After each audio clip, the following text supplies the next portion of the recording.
One an important passenger on the Orient Express, it was 5 o'clock on a winter morning in Syria. Alongside the platform at Aleppo stood the train grandly designated in railway guides as the Orient Express. It consisted of a kitchen and dining car, a sleeping car, and 2 local coaches. By the step leading up into the sleeping car stood a young French lieutenant, resplendent in uniform, conversing with a small, lean man, muffled up to the ears, of whom nothing was visible but a pink-tipped nose and the 2 points of an upward curled mustache. It was freezingly cold, and this job of seeing off a distinguished stranger was not one to be envied, but Lieutenant Dubosc performed his part manfully. Graceful phrases fell from his lips in polished French. Not that he knew what it was all about. There had been rumors, of course, as there always were in such cases. His general's temper had grown worse and worse. And then there had come this Belgian stranger all the way from England, it seemed. There had been a week of curious tension. And then certain things had happened. A very distinguished officer had committed suicide, another had resigned. Anxious faces had suddenly lost their anxiety, certain military precautions were relaxed. And the general, Lieutenant Dubosc's own particular general, had suddenly looked 10 years younger. Dubosc had overheard part of a conversation between him and the stranger. "You have saved us, mon cher," said the general emotionally, his great white mustache trembling as he spoke. "You have saved the honor of the French army. You have averted much bloodshed. How can I thank you for acceding to my request?"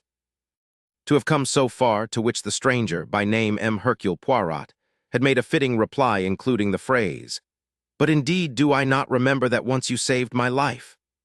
And then the general had made another fitting reply to that, disclaiming any merit for that past service, and with more mention of France, of Belgium, of glory, of honor, and of such kindred things, they had embraced each other heartily, and the conversation had ended.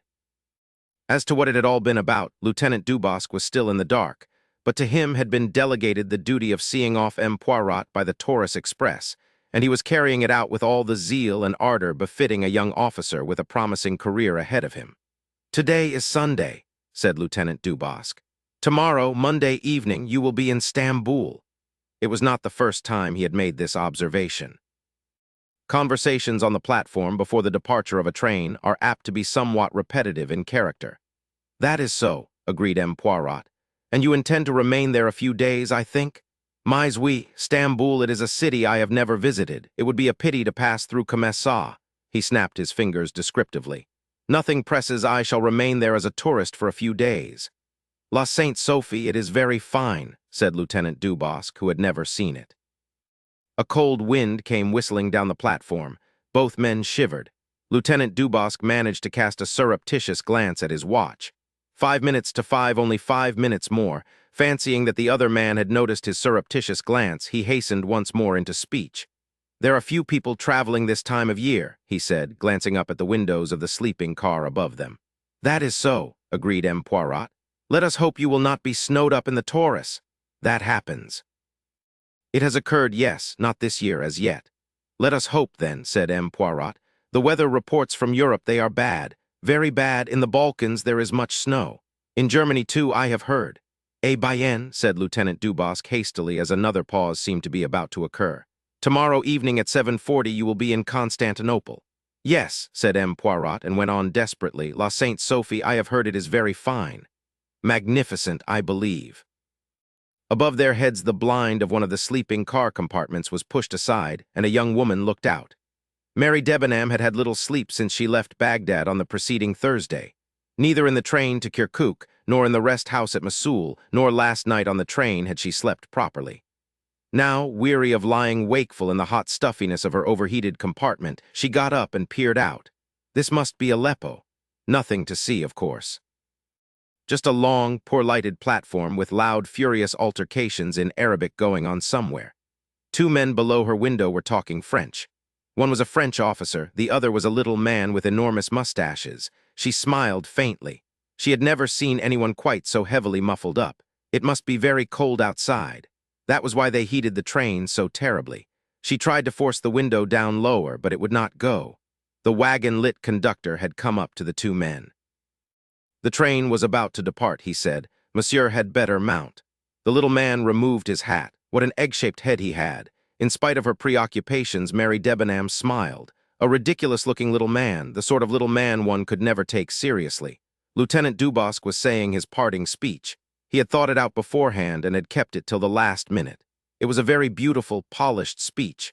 Not to be outdone, M. Poirot replied in kind. "En voiture, monsieur," said the wagon-lit conductor. With an air of infinite reluctance, M. Poirot climbed aboard the train. The conductor climbed after him. M. Poirot waved his hand. Lieutenant Dubosc came to the salute. The train, with a terrific jerk, moved slowly forward. "En fin," murmured M. Hercule Poirot. "Brrrrrrrr," said Lieutenant Dubosc, realizing to the full how cold he was. "Roman 2, voila, monsieur." The conductor displayed to Poirot with a dramatic gesture the beauty of his sleeping compartment and the neat arrangement of his luggage. "The little valise of monsieur, I have placed it here." His outstretched hand was suggestive. Hercule Poirot placed in it a folded note. "Merci, monsieur." The conductor became brisk and businesslike. "I have the tickets of monsieur. I will also take the passport, please. Monsieur breaks his journey in Stamboul, I understand?" M. Poirot assented. "There are not many people traveling, I imagine," he said. "No, monsieur. I have only 2 other passengers, both English, a colonel from India and a young English lady from Baghdad. Monsieur requires anything." Monsieur demanded a small bottle of Perrier. 5 o'clock in the morning is an awkward time to board a train. There was still 2 hours before dawn. Conscious of an inadequate night's sleep and of a delicate mission successfully accomplished, M. Poirot curled up in a corner and fell asleep. When he awoke, it was 9:30, and he sallied forth to the restaurant car in search of hot coffee. There was only one occupant at the moment, obviously the young English lady referred to by the conductor. She was tall, slim, and dark, perhaps 28 years of age. There was a kind of cool efficiency in the way she was eating her breakfast and in the way she called to the attendant to bring her more coffee, which bespoke a knowledge of the world and of traveling. She wore a dark-colored traveling dress of some thin material eminently suitable for the heated atmosphere of the train. M. Hercule Poirot, having nothing better to do, amused himself by studying her without appearing to do so. She was, he judged, the kind of young woman who could take care of herself with perfect ease wherever she went. She had poise and efficiency. He rather liked the severe regularity of her features and the delicate pallor of her skin. He liked the burnished black head with its neat waves of hair and her eyes, cool, impersonal, and gray. But she was, he decided, just a little too efficient to be what he called jolie femme. Presently another person entered the restaurant car. This was a tall man of between 40 and 50, lean of figure, brown of skin, with hair slightly grizzled round the temples. "The colonel from India," said Poirot to himself. The newcomer gave a little bow to the girl. "Morning, Miss Debenham." "Good morning, Colonel Arbuthnot." The colonel was standing with a hand on the chair opposite her. "Any objection?" he asked. "Of course not. Sit down." "Well, you know, breakfast isn't always a chatty meal." "I should hope not, but I don't bite." The colonel sat down. "Boy," he called in peremptory fashion. He gave an order for eggs and coffee. His eyes rested for a moment on Hercule Poirot, but they passed on indifferently. Poirot, reading the English mind correctly, knew that he had said to himself, "Only some damned foreigner." True to their nationality, the 2 English people were not chatty. They exchanged a few brief remarks, and presently the girl rose and went back to her compartment. At lunchtime, the other 2 again shared a table, and again they both completely ignored the 3rd passenger. Their conversation was more animated than at breakfast. Colonel Arbuthnot talked of the Punjab, and occasionally asked the girl a few questions about Baghdad, where it became clear that she had been in a post as governess. In the course of conversation, they discovered some mutual friends, which had the immediate effect of making them more friendly and less stiff. They discussed old Tommy Somebody and Jerry Someone Else. The colonel inquired whether she was going straight through to England or whether she was stopping in Stamboul. "No, I'm going straight on." "Isn't that rather a pity? I came out this way 2 years ago and spent 3 days in Stamboul then." "Oh, I see. Well, I may say I'm very glad you are going right through because I am." He made a kind of clumsy little bow, flushing a little as he did so. "He is susceptible, our colonel," thought Hercule Poirot to himself with some amusement. "The train, it is as dangerous as a sea voyage." Miss Debenham said evenly that would be very nice. Her manner was slightly repressive. The colonel, Hercule Poirot noticed, accompanied her back to her compartment. Later they passed through the magnificent scenery of the Taurus. As they looked down towards the Cilician gates, standing in the corridor side by side, a sigh came suddenly from the girl. Poirot was standing near them and heard her murmur, "It's so beautiful, I wish, yes. I wish I could enjoy it." Arbuthnot did not answer. The square line of his jaw seemed a little sterner and grimmer. "I wish to heaven you were out of all this," he said. "Hush, please, hush. Oh, it's all right." He shot a slightly annoyed glance in Poirot's direction. Then he went on, "But I don't like the idea of your being a governess at the beck and call of tyrannical mothers and their tiresome brats." She laughed with just a hint of uncontrol in the sound. "Oh, you mustn't think that. The downtrodden governess is quite an exploded myth. I can assure you that it's the parents who are afraid of being bullied by me." They said no more. Arbuthnot was, perhaps, ashamed of his outburst. "Rather an odd little comedy that I watch here," said Poirot to himself thoughtfully. He was to remember that thought of his later. They arrived at Cognac that night about 11:30. The two English travelers got out to stretch their legs, pacing up and down the snowy platform. M. Poirot was content to watch the teeming activity of the station through a window pane. After about 10 minutes, however, he decided that a breath of air would not perhaps be a bad thing after all. He made careful preparations, wrapping himself in several coats and mufflers and encasing his neat boots in galoshes. Thus attired, he descended gingerly to the platform and began to pace its length. He walked out beyond the engine. It was the voices which gave him the clue to the two indistinct figures standing in the shadow of a traffic van. Arbuthnot was speaking. Mary, the girl, interrupted him. "Not now, not now, when it's all over. When it's behind us, then." Discreetly M. Poirot turned away. He wondered. He would hardly have recognized the cool, efficient voice of Miss Debenham. "Curious," he said to himself. The next day he wondered whether, perhaps, they had quarreled. They spoke little to each other. The girl, he thought, looked anxious. There were dark circles under her eyes. It was about 2:30 in the afternoon when the train came to a halt. Heads were poked out of windows. A little knot of men were clustered by the side of the line, looking and pointing at something under the dining car. Poirot leaned out and spoke to the wagon-lit conductor who was hurrying past. The man answered, and Poirot drew back his head and, turning, almost collided with Mary Debenham, who was standing just behind him. "What is the matter?" she asked, rather breathlessly in French. "Why are we stopping?" "It is nothing, mademoiselle. It is something that has caught fire under the dining car. Nothing serious. It is put out. They are now repairing the damage. There is no danger, I assure you." She made a little abrupt gesture as though she were waving the idea of danger aside as something completely unimportant. "Yes, yes, I understand that, but the time? Yes, this will delay us." "It is possible, yes," agreed Poirot. "But we can't afford delay. The train is due in at 6:55, and one has to cross the Bosphorus and catch the Simplon Orient Express the other side at 9 o'clock. If there is an hour or two of delay, we shall miss the connection." "It is possible, yes," he admitted. He looked at her curiously. The hand that held the window bar was not quite steady. Her lips, too, were trembling. "Does it matter to you very much, mademoiselle?" he asked. "Yes, yes, it does. I must catch that train." She turned away from him and went down the corridor to join Colonel Arbuthnot. Her anxiety, however, was needless. 10 minutes later, the train started again.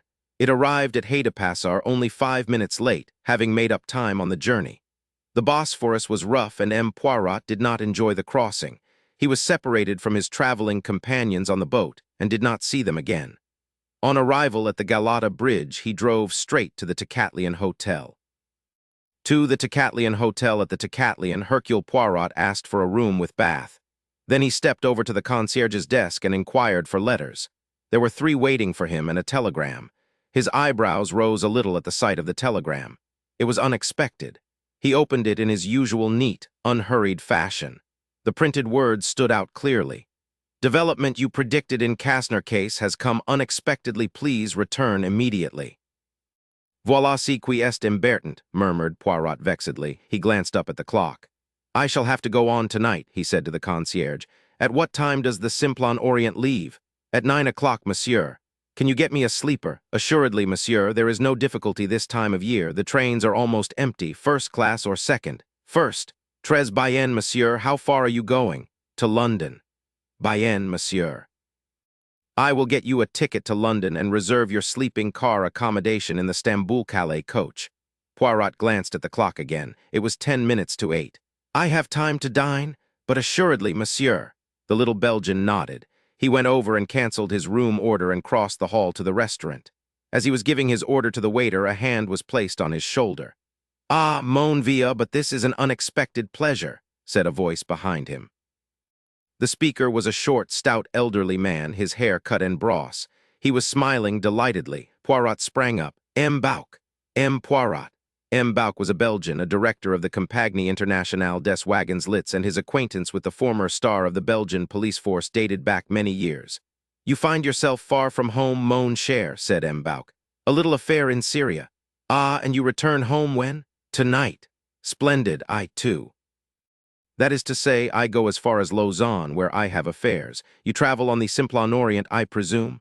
"Yes, I have just asked them to get me a sleeper. It was my intention to remain here some days, but I have received a telegram recalling me to England on important business."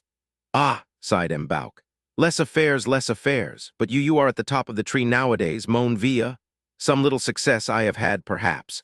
Hercule Poirot tried to look modest, but failed signally. Bouc laughed.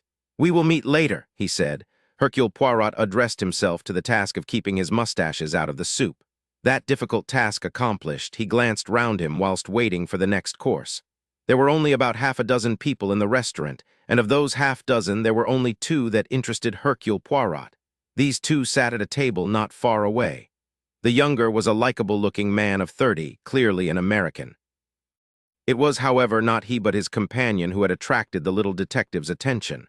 He was a man of between 60 and 70. From a little distance he had the bland aspect of a philanthropist. His slightly bald head, his domed forehead, the smiling mouth that displayed a very white set of false teeth, all seemed to speak of a benevolent personality. Only the eyes belied this assumption. They were small, deep-set, and crafty. Not only that.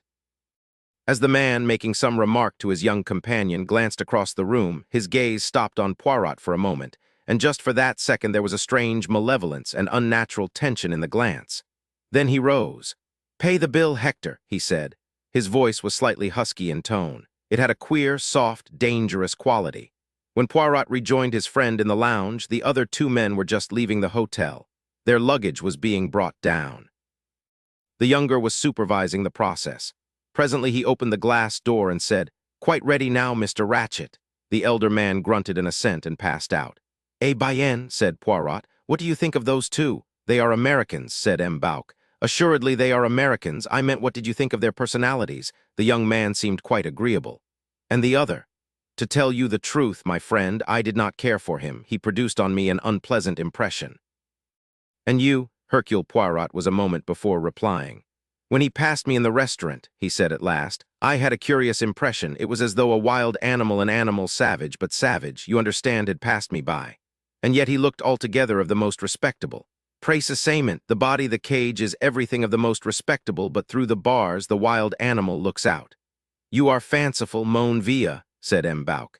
"It may be so. But I could not rid myself of the impression that evil had passed me by very close. That respectable American gentleman?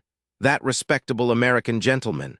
Well," said M. Bouc cheerfully, "it may be so. There is much evil in the world." At that moment the door opened and the concierge came towards them. He looked concerned and apologetic. "It is extraordinary, monsieur," he said to Poirot. "There is not one first-class sleeping berth to be had on the train." "Comment," cried M. Bouc. "At this time of year, without doubt there is some party of journalists, of politicians." "I don't know, sir," said the concierge, turning to him respectfully. "But that's how it is." Well, M. Bouc turned to Poirot. "Have no fear, my friend, we will arrange something. There is always one compartment, the number 16, which is not engaged. The conductor sees to that." He smiled, then glanced up at the clock. "Come," he said, "it is time we started." At the station, M. Bouc was greeted with respectful empressement by the brown-uniformed wagon-lit conductor. "Good evening, monsieur. Your compartment is the number 1. He called to the porters, and they wheeled their load halfway along the carriage on which the tin plates proclaimed its destination. "Istanbul, Trieste, Calais, you are full up tonight, I hear." "It is incredible, monsieur. All the world elects to travel tonight. All the same, you must find room for this gentleman here. He is a friend of mine. He can have the number 16. "It is taken, monsieur." "What, the number 16? A glance of understanding passed between them, and the conductor smiled. He was a tall, sallow man of middle age. "But yes, monsieur, as I told you, we are full everywhere." "But what passes itself?" demanded M'Bauk angrily. "There is a conference somewhere, it is a party." "No, monsieur, it is only chance. It just happens that many people have elected to travel tonight." M'Bauk made a clicking sound of annoyance. "At Belgrade," he said, "there will be the slip coach from Athens. There will also be the Bucharest-Paris coach, but we do not reach Belgrade until tomorrow evening. The problem is for tonight. There is no second-class berth free." "There is a second-class berth, monsieur. Well then, but it is a lady's berth. There is already a German woman in the compartment, a lady's maid." La, that is awkward," said M'Bauk. "Not distress yourself, my friend," said Poirot. "I must travel in an ordinary carriage." "Not at all, not at all." He turned once more to the conductor. "Everyone has arrived." "It is true," said the man, "that there is one passenger who has not yet arrived." He spoke slowly with hesitation. "But speak then. Number 7 berth a second class. The gentleman has not yet come, and it is 4 minutes to 9. "Who is it?" "An Englishman." The conductor consulted his list. "A M. Harris." "A name of good omen," said Poirot. "I read my Dickens. M. Harris, he will not arrive." "Put monsieur's luggage in number 7, said M'Bauk. "If this M. Harris arrives, we will tell him that he is too late, that berths cannot be retained so long. We will arrange the matter one way or another. What do I care for M. Harris?" "As monsieur pleases," said the conductor. He spoke to Poirot's porter, directing him where to go. Then he stood aside the steps to let Poirot enter the train. "Tout à fait about, monsieur," he called. "The end compartment but one." Poirot passed along the corridor, a somewhat slow progress, as most of the people traveling were standing outside their carriages. His polite pardons were uttered with the regularity of clockwork. At last he reached the compartment indicated. Inside it, reaching up to a suitcase, was the tall young American of the Tocatlian. He frowned as Poirot entered. "Excuse me," he said. "I think you've made a mistake." Then laboriously in French, "Je crois que vous avez un erreur." Poirot replied in English. "You are Mr. Harris?" "No, my name is Macqueen. But at that moment the voice of the wagon-lit conductor spoke from over Poirot's shoulder, an apologetic, rather breathless voice. "There is no other berth on the train, monsieur. The gentleman has to come in here." He was hauling up the corridor window as he spoke and began to lift in Poirot's luggage. Poirot noticed the apology in his tone with some amusement. Doubtless the man had been promised a good tip if he could keep the compartment for the sole use of the other traveler. However, even the most munificent of tips lose their effect when a director of the company is on board and issues his orders. The conductor emerged from the compartment, having swung the suitcases up onto the racks. "Voilà, monsieur," he said. "All is arranged. Yours is the upper berth, the number 7. We start in 1 minute." He hurried off down the corridor. Poirot re-entered the compartment. "A phenomenon I have seldom seen," he said cheerfully. "A wagon-lit conductor himself puts up the luggage. It is unheard of." His fellow traveler smiled. He had evidently got over his annoyance, had probably decided that it was no good to take the matter other than philosophically. "The train's remarkably full," he said. A whistle blew. There was a long, melancholy cry from the engine. Both men stepped out into the corridor. Outside a voice shouted, "En voiture!" "We're off," said Macqueen, but they were not quite off. The whistle blew again. "I say, sir," said the young man suddenly, "if you'd rather have the lower berth easier and all that, well, that's all right by me." No, protested Poirot. "I would not deprive you, that's all right, you are too amiable," polite protests on both sides. "It is for one night only," explained Poirot. "At Belgrade, oh, I see." "You're getting out at Belgrade?" "Not exactly." You see, there was a sudden jerk. Both men swung round to the window, looking out at the long, lighted platform as it slid slowly past them. The Orient Express had started on its 3 days' journey across Europe. 3 Poirot refuses a case. Hercule Poirot was a little late in entering the luncheon car on the following day. He had risen early, breakfasted almost alone, and had spent the morning going over the notes of the case that was recalling him to London. He had seen little of his traveling companion. M'Bauk, who was already seated, gesticulated a greeting and summoned his friend to the empty place opposite him. Poirot sat down and soon found himself in the favored position of the table, which was served first and with the choicest morsels. The food, too, was unusually good. It was not till they were eating a delicate cream cheese that M'Bauk allowed his attention to wander to matters other than nourishment. He was at the stage of a meal when one becomes philosophically. "Ah," he sighed, "if I had but the pen of a Balzac, I would depict this scene." He waved his hand. "It is an idea that," said Poirot. Ah, you agree? It has not been done, I think, and yet it lends itself to romance, my friend. All around us are people of all classes, of all nationalities, of all ages. For 3 days these people, these strangers to one another, are brought together. They sleep and eat under one roof, they cannot get away from each other. At the end of 3 days they part, they go their several ways, never, perhaps, to see each other again. And yet, said Poirot, suppose an accident. Ah, no, my friend, from your point of view it would be regrettable, I agree. But nevertheless, let us just for one moment suppose it. Then perhaps all these here are linked together by death. Some more wine, said M. Bouc, hastily pouring it out. You are morbid, mon cher, it is perhaps the digestion. It is true, agreed Poirot, that the food in Syria was not perhaps quite suited to my stomach. He sipped his wine. Then, leaning back, he ran his eye thoughtfully round the dining car. There were 13 people seated there, and as M. Bouc had said, of all classes and nationalities. He began to study them. At the table opposite them were 3 men. They were, he guessed, single travelers graded and placed there by the unerring judgment of the restaurant attendants. A big, swarthy Italian was picking his teeth with gusto. Opposite him, a spare, neat Englishman had the expressionless, disapproving face of the well-trained servant. Next to the Englishman was a big American in a loud suit, possibly a commercial traveler. "You've got to put it over big," he was saying in a loud, nasal voice.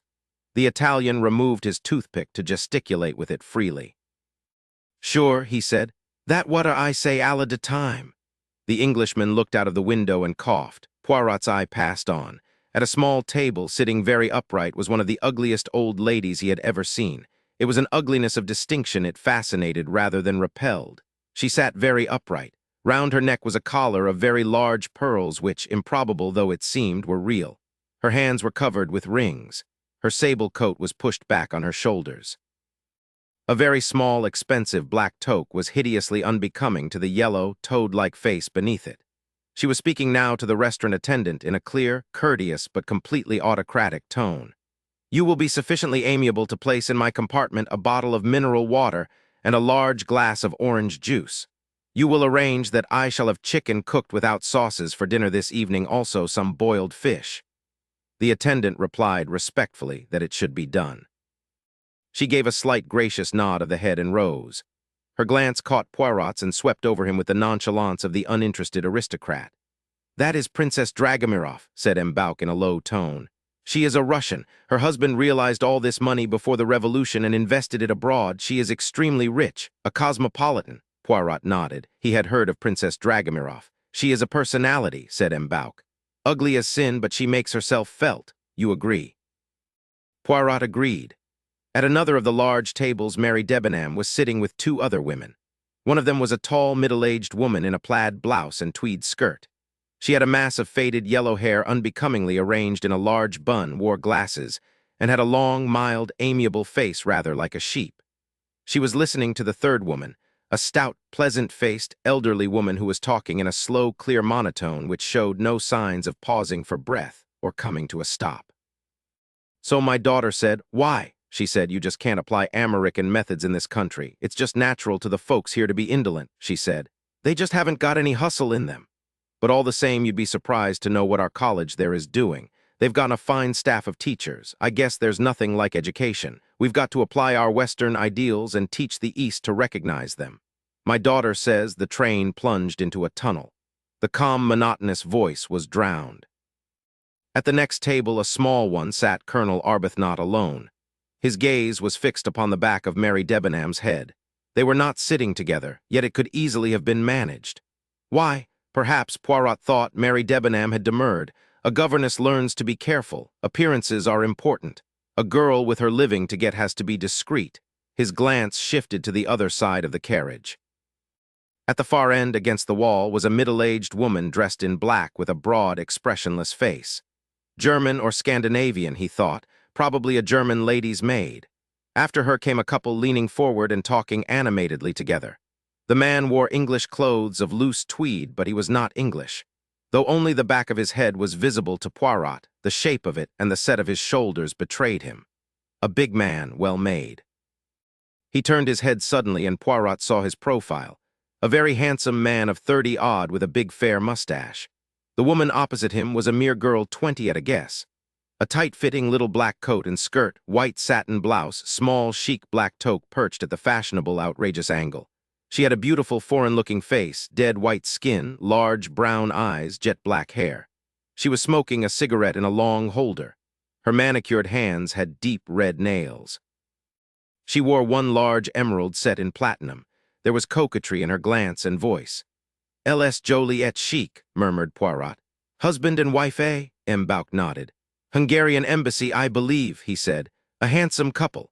There were only two more lunchers, Poirot's fellow traveler Maquin and his employer Mr. Ratchett. The latter sat facing Poirot, and for the second time Poirot studied that unprepossessing face, noting the false benevolence of the brow and the small, cruel eyes. Doubtless M. Bouc saw a change in his friend's expression. "It is at your wild animal you look?" he asked. Poirot nodded. As his coffee was brought to him, M. Bouc rose to his feet. Having started before Poirot, he had finished some time ago. "I return to my compartment," he said. "Come along presently and converse with me." "With pleasure." Poirot sipped his coffee and ordered a liqueur. The attendant was passing from table to table with his box of money, accepting payment for bills. The elderly American lady's voice rose shrill and plaintive. "My daughter said, take a book of food tickets and you'll have no trouble at all. Now that isn't so. Seems they have to have a 10% tip, and then's that bottle of mineral water, and a queer sort of water, too. They hadn't got any Evian or Vichy, which seems queer to me." "It is they must, how you say, serve the water of the country," explained the sheep-faced lady. "Well, it seems queer to me." She looked distastefully at the heap of small change on the table in front of her. "Look at all this peculiar stuff he's given me. Dinars or something. Just a lot of rubbish, it looks." My daughter said Mary Debenham pushed back her chair and left with a slight bow to the other two. Colonel Arbuthnot got up and followed her. Gathering up her despised money, the American lady followed suit, followed by the lady like a sheep. The Hungarians had already departed. The restaurant car was empty save for Poirot and Ratchett and Maquin. Ratchett spoke to his companion, who got up and left the car. Then he rose himself, but instead of following Maquin, he dropped unexpectedly into the seat opposite Poirot. "Can you oblige me with a light?" he said. His voice was soft, faintly nasal. "My name is Ratchett." Poirot bowed slightly. He slipped his hand into his pocket and produced a matchbox, which he handed to the other man, who took it but did not strike a light. "I think," he went on, "that I have the pleasure of speaking to M. Hercule Poirot. Is that so?" Poirot bowed again. "You have been correctly informed, monsieur." The detective was conscious of those strange, shrewd eyes summing him up before the other spoke again.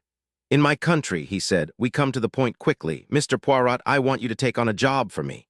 Hercule Poirot's eyebrows went up a trifle. "My clientele, monsieur, is limited nowadays. I undertake very few cases." "Why, naturally, I understand that. But this, Mr. Poirot, means big money." He repeated again in his soft, persuasive voice, "Big money." Hercule Poirot was silent a minute or two, then he said, "What is it you wish me to do for you, M. Ratchett?" "Mr. Poirot, I am a rich man, a very rich man. Men in that position have enemies. I have an enemy." "Only one enemy?"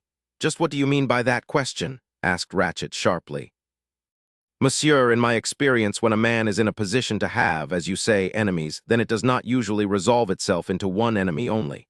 Ratchett seemed relieved by Poirot's answer. He said quickly, "Why, yes, I appreciate that point. Enemy or enemies, it doesn't matter. What does matter is my safety." "Safety?" "My life has been threatened, Mr. Poirot. Now I'm a man who can take pretty good care of himself." From the pocket of his coat, his hand brought a small automatic into sight for a moment. He continued grimly, "I don't think I'm the kind of man to be caught napping, but as I look at it, I might as well make assurance doubly sure. I fancy you're the man for my money, Mr. Poirot, and remember big money." Poirot looked at him thoughtfully for some minutes. His face was completely expressionless. The other could have had no clue as to what thoughts were passing in that mind. "I regret, monsieur," he said at length. "I cannot oblige you." The other looked at him shrewdly. "Name your figure, then," he said. Poirot shook his head. "You do not understand, monsieur. I have been very fortunate in my profession. I have made enough money to satisfy both my needs and my caprices. I take now only such cases as interest me." "You've got a pretty good nerve," said Ratchett. "Will $20,000 tempt you?" "It will not. If you're holding out for more, you won't get it. I know what a thing's worth to me. I also am Ratchett. What's wrong with my proposition?" Poirot rose. "If you will forgive me for being personal, I do not like your face, M. Ratchett," he said, and with that he left the restaurant car. For a cry in the night, the Simplon Orient Express arrived at Belgrade at 8:45 that evening. It was not due to depart again until 9:15, so Poirot descended to the platform. He did not, however, remain there long. The cold was bitter, and though the platform itself was protected, heavy snow was falling outside. He returned to his compartment. The conductor, who was on the platform stamping his feet and waving his arms to keep warm, spoke to him. "Your valises have been moved, monsieur, to the compartment number 1, the compartment of M. Bouc." "But where is M. Bouc, then?" "He has moved into the coach from Athens, which has just been put on." Poirot went in search of his friend. M. Bouc waved his protestations aside. "It is nothing, it is nothing. It is more convenient like this. You are going through to England, so it is better that you should stay in the through coach to Calais. Me, I am very well here. It is most peaceful. This coach is empty save for myself and one little Greek doctor. Ah, my friend, what a night! They say there has not been so much snow for years. Let us hope we shall not be held up. I am not too happy about it, I can tell you." At 9:15 punctually, the train pulled out of the station, and shortly afterwards Poirot got up, said good night to his friend, and made his way along the corridor back into his own coach, which was in front next to the dining car. On this, the second day of the journey, barriers were breaking down. Colonel Arbuthnot was standing at the door of his compartment talking to Maquin. Maquin broke off something he was saying when he saw Poirot. He looked very surprised. "Why," he cried, "I thought you'd left us. You said you were getting off at Belgrade." "You misunderstood me," said Poirot, smiling. "I remember now, the train started from Stamboul just as we were talking about it. But man, your baggage, it's gone. It has been moved into another compartment, that is all." "Oh, I see." He resumed his conversation with Arbuthnot, and Poirot passed on down the corridor. 2 doors from his own compartment, the elderly American lady, Mrs. Hubbard, was standing talking to the sheep-like lady who was a Swede. Mrs. Hubbard was pressing a magazine on the other. "No, do take it, my dear," she said. "I've got plenty other things to read. My, isn't the cold something frightful?" She nodded amicably to Poirot. "You are most kind," said the Swedish lady. "Not at all. I hope you'll sleep well and that your head will be better in the morning." "It is the cold only. I make now myself a cup of tea. Have you got some aspirin? Are you sure now? I've got plenty. Well, good night, my dear." She turned to Poirot conversationally as the other woman departed. "Poor creature, she's a Swede. As far as I can make out, she's a kind of missionary, a teaching one. A nice creature, but doesn't talk much English. She was most interested in what I told her about my daughter." Poirot, by now, knew all about Mrs. Hubbard's daughter. Everyone on the train who could understand English did. How she and her husband were on the staff of a big American college in Smyrna, and how this was Mrs. Hubbard's first journey to the East, and what she thought of the Turks and their slipshod ways and the condition of their roads. The door next to them opened, and the thin, pale manservant stepped out. Inside, Poirot caught a glimpse of Mr. Ratchett sitting up in bed. He saw Poirot, and his face changed, darkening with anger. Then the door was shut. Mrs. Hubbard drew Poirot a little aside. "You know, I'm dead scared of that man. Oh, not the valet, the other, his master. Master, indeed. There's something wrong about that man. My daughter always says I'm very intuitive. When Mama gets a hunch, she's dead right. That's what my daughter says. And I've got a hunch about that man. He's next door to me, and I don't like it. I put my grips against the communicating door last night. I thought I heard him trying the handle. Do you know, I shouldn't be surprised if that man turns out to be a murderer, one of these train robbers you read about. I dare say I'm foolish, but there it is. I'm downright scared of the man. My daughter said I'd have an easy journey, but somehow I don't feel happy about it. It may be foolish, but I feel anything might happen. Anything at all. And how that nice young fellow can bear to be his secretary, I can't think." Colonel Arbuthnot and Maquin were coming towards them down the corridor. "Come into my carriage," Maquin was saying. "It isn't made up for the night yet. Now what I want to get right about your policy in India is this." The men passed and went on down the corridor to Maquin's carriage. Mrs. Hubbard said good night to Poirot. "I guess I'll go right to bed and read," she said. "Good night." "Good night, madame." Poirot passed into his own compartment, which was the next one beyond Ratchett's.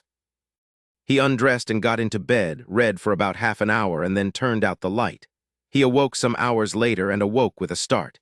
He knew what it was that had wakened him, a loud groan, almost a cry, somewhere close at hand. At the same moment, the ting of a bell sounded sharply. Poirot sat up and switched on the light. He noticed that the train was at a standstill, presumably at a station. That cry had startled him. He remembered that it was Ratchett who had the next compartment. He got out of bed and opened the door just as the wagon-lit conductor came hurrying along the corridor and knocked on Ratchett's door. Poirot kept his door open a crack and watched. The conductor tapped a second time. A bell rang and a light showed over another door farther down. The conductor glanced over his shoulder. At the same moment, a voice from within the next door compartment called out, "Si en est rien, je me suis trompé." "Bien, monsieur." The conductor scurried off again to knock at the door where the light was showing. Poirot returned to bed, his mind relieved, and switched off the light. He glanced at his watch. It was just 23 minutes to 1. 5. The crime. He found it difficult to go to sleep again at once. For one thing, he missed the motion of the train. If it was a station outside, it was curiously quiet. By contrast, the noises on the train seemed unusually loud. He could hear Ratchett moving about next door, a click as he pulled down the wash basin, the sound of the tap running, a splashing noise, then another click as the basin shut to again. Footsteps passed up the corridor outside, the shuffling footsteps of someone in bedroom slippers. Hercule Poirot lay awake, staring at the ceiling. Why was the station outside so silent? His throat felt dry. He had forgotten to ask for his usual bottle of mineral water. He looked at his watch again. Just after 1:15. He would ring for the conductor and ask him for some mineral water. His finger went out to the bell, but he paused as in the stillness he heard a ting. The man couldn't answer every bell at once. Ting, ting, ting, it sounded again and again. Where was the man? Somebody was getting impatient. Ting, whoever it was keeping their finger solidly on the push. Suddenly, with a rush, his footsteps echoing up the aisle, the man came. He knocked at a door not far from Poirot's own.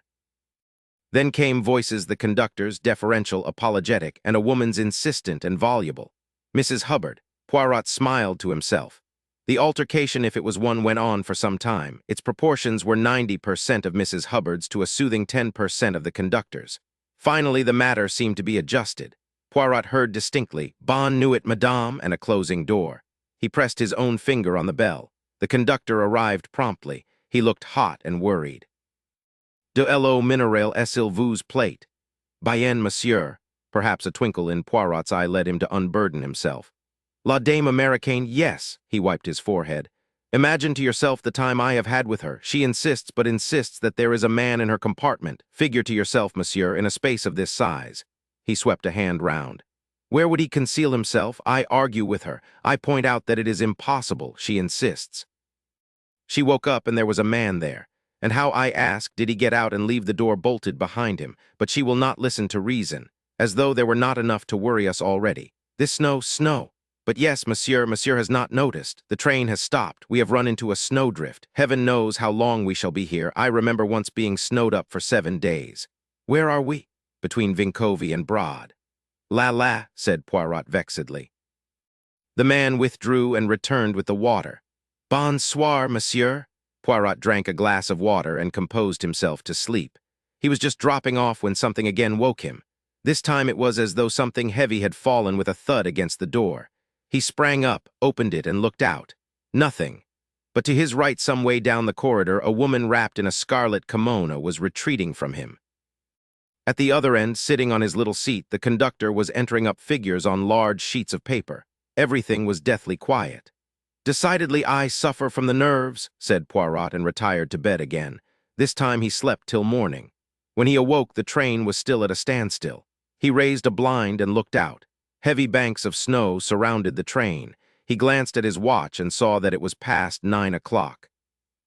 At 9:45, neat, spruce, and dandified as ever, he made his way to the restaurant car where a chorus of woe was going on. Any barriers there might have been between the passengers had now quite broken down. All were united by a common misfortune. Mrs. Hubbard was loudest in her lamentations. My daughter said it would be the easiest way in the world, just sit in the train until I got to Paris, and now we may be here for days and days, she wailed. And my boat sails the day after tomorrow. How am I going to catch it now? Why, I can't even wire to cancel my passage. I feel too mad to talk about it. The Italian said that he had urgent business himself in Milan. The large American said that that was too bad, ma'am, and soothingly expressed a hope that the train might make up time. My sister, her children wait me, said the Swedish lady, and wept. I get no word to them. What they think, they will say bad things have happened to me. How long shall we be here? Demanded Mary Debenham. Doesn't anybody know? Her voice sounded impatient, but Poirot noted that there were no signs of that almost feverish anxiety which she had displayed during the check to the Taurus Express. Mrs. Hubbard was off again. "There isn't anybody knows a thing on this train, and nobody's trying to do anything, just a pack of useless foreigners. Why, if this were at home, there'd be someone at least trying to do something." Arbuthnot turned to Poirot and spoke in careful British French. "Vous êtes un directeur de la ligne, je crois, monsieur. Vous pouvez nous dire," smiling, Poirot corrected him. "No, no," he said in English. "It is not I you confound me with my friend M. Bouc. Oh, I'm sorry. Not at all, it is most natural. I am now in the compartment that he had formerly." M. Bouc was not present in the restaurant car. Poirot looked about to notice who else was absent. Princess Dragomirov was missing and the Hungarian couple. Also Ratchett, his valet, and the German lady's maid. The Swedish lady wiped her eyes. "I am foolish," she said. "I am baby to cry, all for the best, whatever happen." This Christian spirit, however, was far from being shared. "That's all very well," said Maquin restlessly. "We may be here for days. What is this country anyway?" demanded Mrs. Hubbard tearfully. On being told it was Yugoslavia, she said, "Oh, one of these Balkan things. What can you expect?" "You are the only patient one, mademoiselle," said Poirot to Miss Debenham. She shrugged her shoulders slightly. "What can one do? You are a philosopher, mademoiselle. That implies a detached attitude. I think my attitude is more selfish. I have learned to save myself useless emotion." She was not even looking at him. Her gaze went past him, out of the window to where the snow lay in heavy masses. "You are a strong character, mademoiselle," said Poirot gently. "You are, I think, the strongest character amongst us." "Oh, no, no, indeed. I know one far, far stronger than I am. And that is," she seemed suddenly to come to herself, to realize that she was talking to a stranger and a foreigner with whom, until this morning, she had only exchanged half a dozen sentences. She laughed a polite but estranging laugh. "Well, that old lady, for instance, you have probably noticed her. A very ugly old lady, but rather fascinating. She has only to lift a little finger and ask for something in a polite voice, and the whole train runs." "It runs also for my friend M. Bouc," said Poirot. "But that is because he is a director of the line, not because he has a masterful character." Mary Debenham smiled. The morning wore away. Several people, Poirot amongst them, remained in the dining car. The communal life was felt at the moment to pass the time better. He heard a good deal more about Mrs. Hubbard's daughter, and he heard the lifelong habits of Mr. Hubbard, deceased, from his rising in the morning and commencing breakfast with a cereal to his final rest at night in the bed socks that Mrs. Hubbard herself had been in the habit of knitting for him. It was when he was listening to a confused account of the missionary aims of the Swedish lady that one of the wagon-lit conductors came into the car and stood at his elbow. "Pardon, monsieur?" "Yes." "The compliments of M. Bouc, and he would be glad if you would be so kind as to come to him for a few minutes." Poirot rose, uttered excuses to the Swedish lady, and followed the man out of the dining car. It was not his own conductor, but a big, fair man. He followed his guide down the corridor of his own carriage and along the corridor of the next one. The man tapped at a door, then stood aside to let Poirot enter.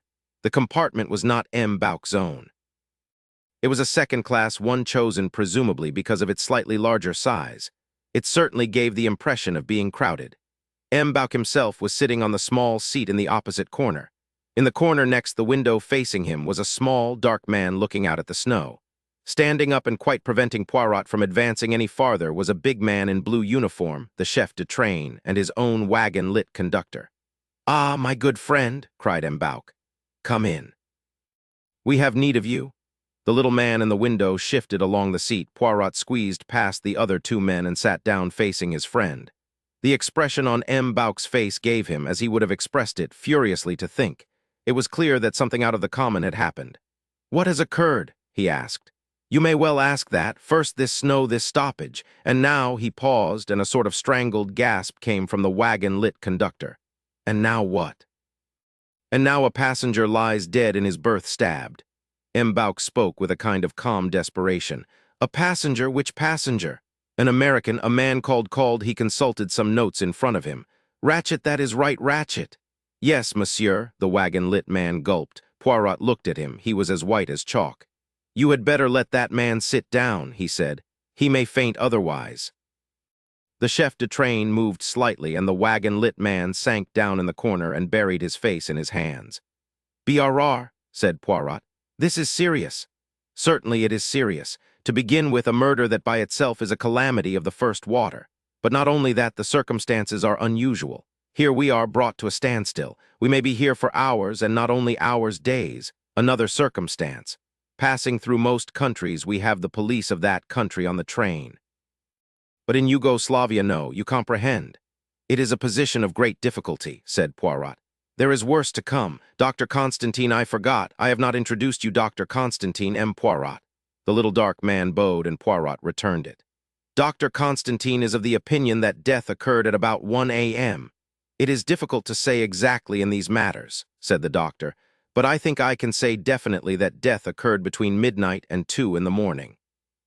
When was this M. Ratchett last seen alive? Asked Poirot. He is known to have been alive at about 20 minutes to 1 when he spoke to the conductor, said M. Bouc. That is quite correct, said Poirot. I myself heard what passed. That is the last thing known. Yes. Poirot turned toward the doctor, who continued. The window of M. Ratchett's compartment was found wide open, leading one to suppose that the murderer escaped that way. But in my opinion, that open window is a blind. Anyone departing that way would have left distinct traces in the snow. There were none. The crime was discovered when? Asked Poirot. Mitchell. The wagon-lit conductor sat up. His face still looked pale and frightened. Tell this gentleman exactly what occurred, ordered M. Bouc. The man spoke somewhat jerkily. The valet of this M. Ratchett, he tapped several times at the door this morning. There was no answer. Then half an hour ago, the restaurant car attendant came. He wanted to know if Monsieur was taking dejeuner. It was 11 o'clock, you comprehend. I opened the door for him with my key, but there is a chain, too, and that is fastened. There is no answer, and it is very still in there, and cold but cold, with the window open and snow drifting in. I thought the gentleman had had a fit, perhaps. I got the chef de train. We broke the chain and went in. He was C88 terrible. He buried his face in his hands again. The door was locked and chained on the inside, said Poirot thoughtfully. It was not suicide, eh? The Greek doctor gave a sardonic laugh. Does a man who commits suicide stab himself in 10, 12, 15 places? He asked. Poirot's eyes opened.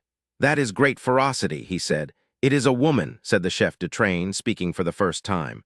Depend upon it, it was a woman. Only a woman would stab like that. Dr. Constantine screwed up his face thoughtfully. She must have been a very strong woman, he said. It is not my desire to speak technically, that is only confusing, but I can assure you that 1 or 2 of the blows were delivered with such force as to drive them through hard belts of bone and muscle. It was not clearly a scientific crime, said Poirot. It was most unscientific, said Dr. Constantine. The blows seem to have been delivered haphazard and at random. Some have glanced off, doing hardly any damage. It is as though somebody had shut their eyes and then in a frenzy struck blindly again and again. C'est une femme, said the chef de train again. Women are like that. When they are enraged, they have great strength. He nodded so sagely that everyone suspected a personal experience of his own.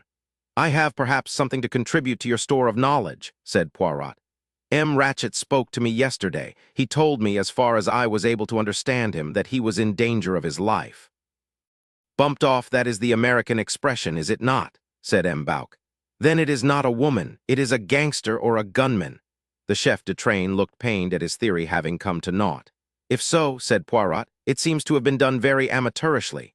His tone expressed professional disapproval. There is a large American on the train, said M. Bouc, pursuing his idea, a common-looking man with terrible clothes. He chews the gum which I believe is not done in good circles.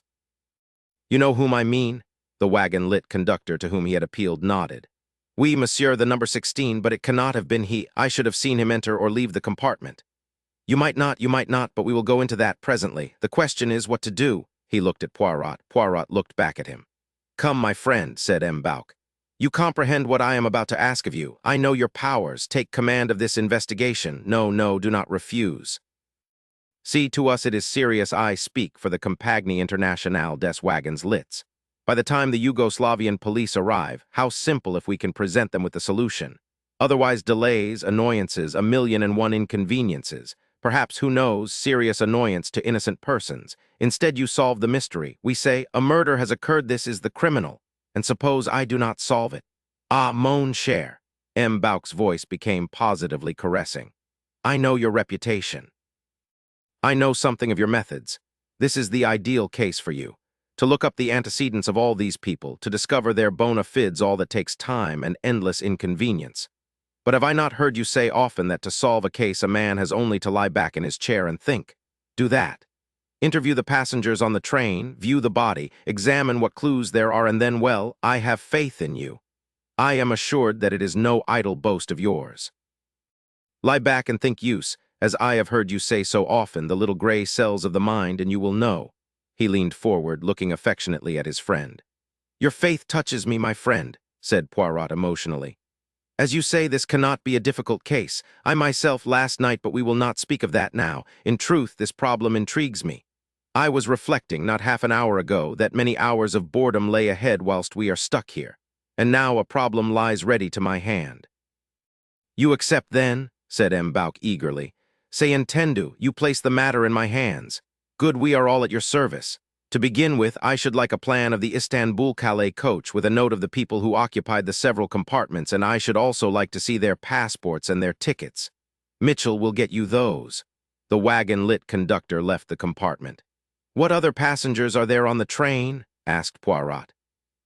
In this coach, Dr. Constantine and I are the only travelers. In the coach from Bucharest is an old gentleman with a lame leg. He is well known to the conductor. Beyond that are the ordinary carriages, but these do not concern us since they were locked after dinner had been served last night. Forward of the Istanbul-Calais coach there is only the dining car. Then it seems, said Poirot slowly, as though we must look for our murderer in the Istanbul-Calais coach. He turned to the doctor. That is what you were hinting, I think, the Greek nodded. At half an hour after midnight we ran into the snowdrift. No one can have left the train since then. M'Bauk said solemnly. The murderer is with us on the train now. Six a woman, first of all, said Poirot. I should like a word or two with young M. Macqueen. He may be able to give us valuable information. Certainly, said M'Bauk. He turned to the chef de train. Get M. Macqueen to come here. The chef de train left the carriage. Conductor returned with a bundle of passports and tickets. M'Bauk took them from him. Thank you, Mitchell. It would be best now, I think, if you were to go back to your post. We will take your evidence formally later. Very good, monsieur. Mitchell in his turn left the carriage. After we have seen young Macqueen, said Poirot, perhaps M. le Docteur will come with me to the dead man's carriage. Certainly. After we have finished there, but at this moment the chef de train returned with Hector Macqueen. M'Bauk rose. We are a little cramped here, he said pleasantly.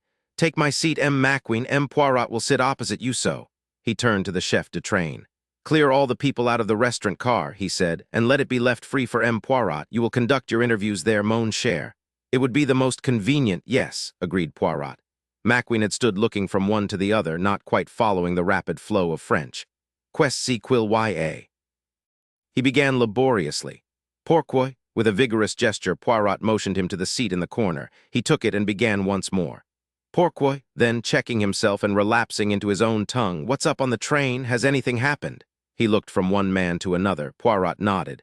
Exactly. Something has happened. Prepare yourself for a shock. Your employer, M. Ratchett, is dead. Macqueen's mouth pursed itself in a whistle. Except that his eyes grew a shade brighter, he showed no signs of shock or distress.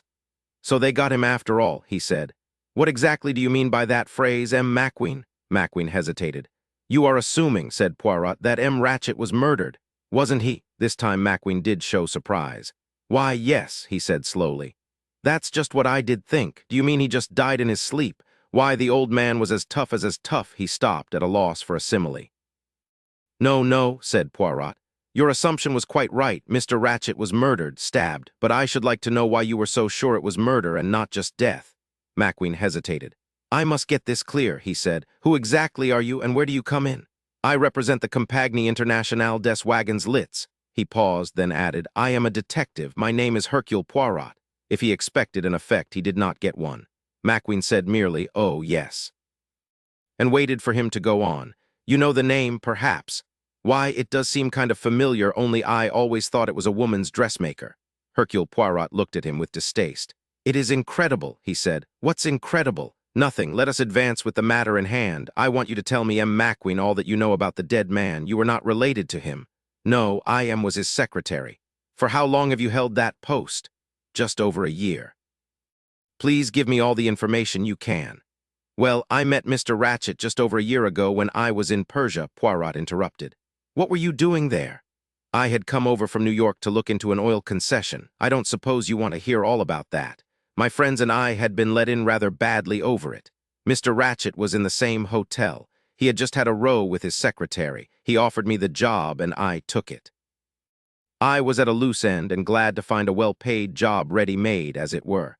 And since then, we've traveled about. Mr. Ratchett wanted to see the world. He was hampered by knowing no languages. I acted more as a courier than as a secretary. It was a pleasant life.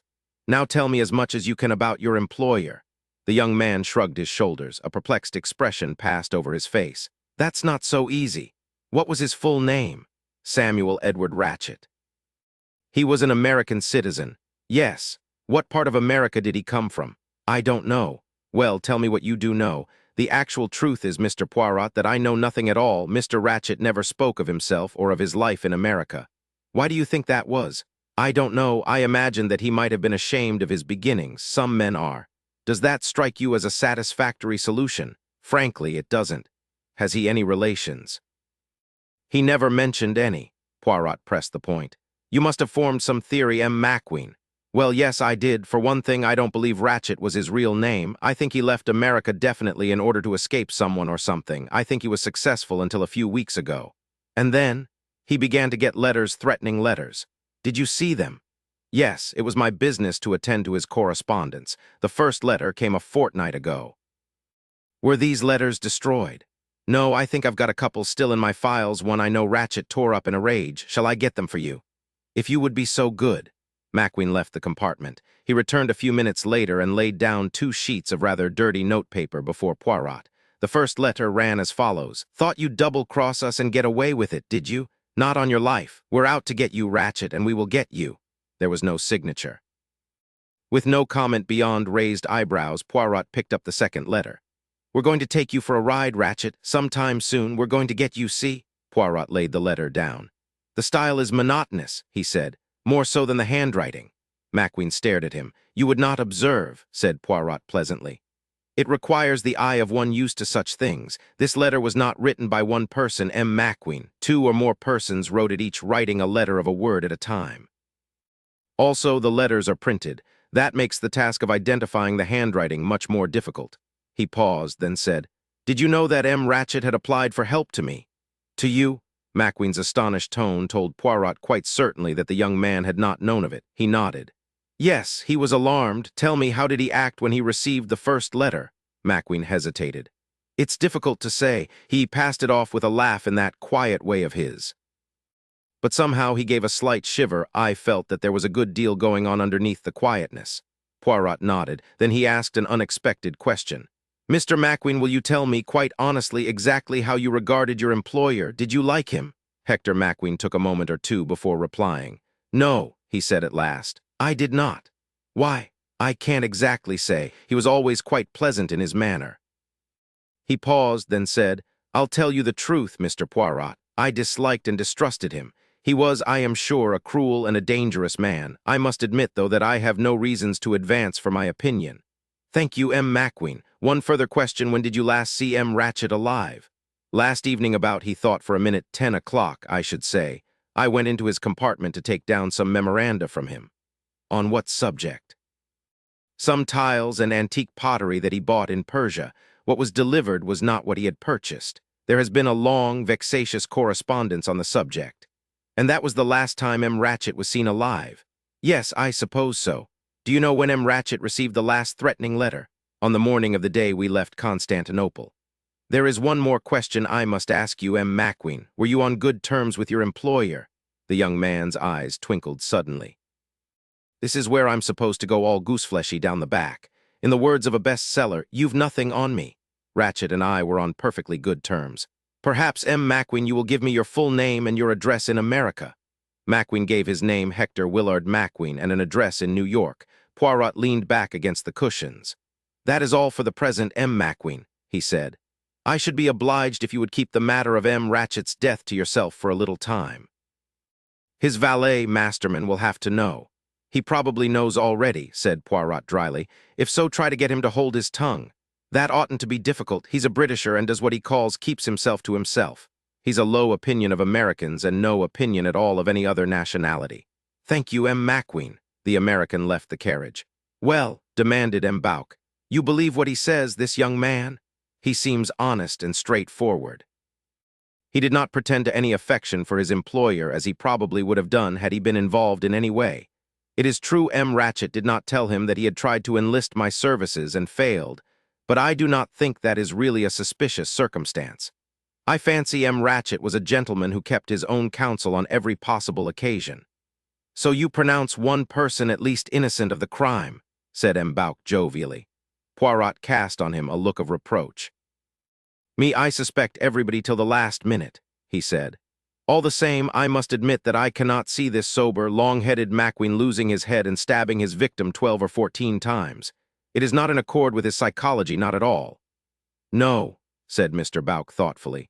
"That is the act of a man driven almost crazy with a frenzied hate. It suggests more the Latin temperament, or else it suggests, as our friend the chef de train insisted, a woman."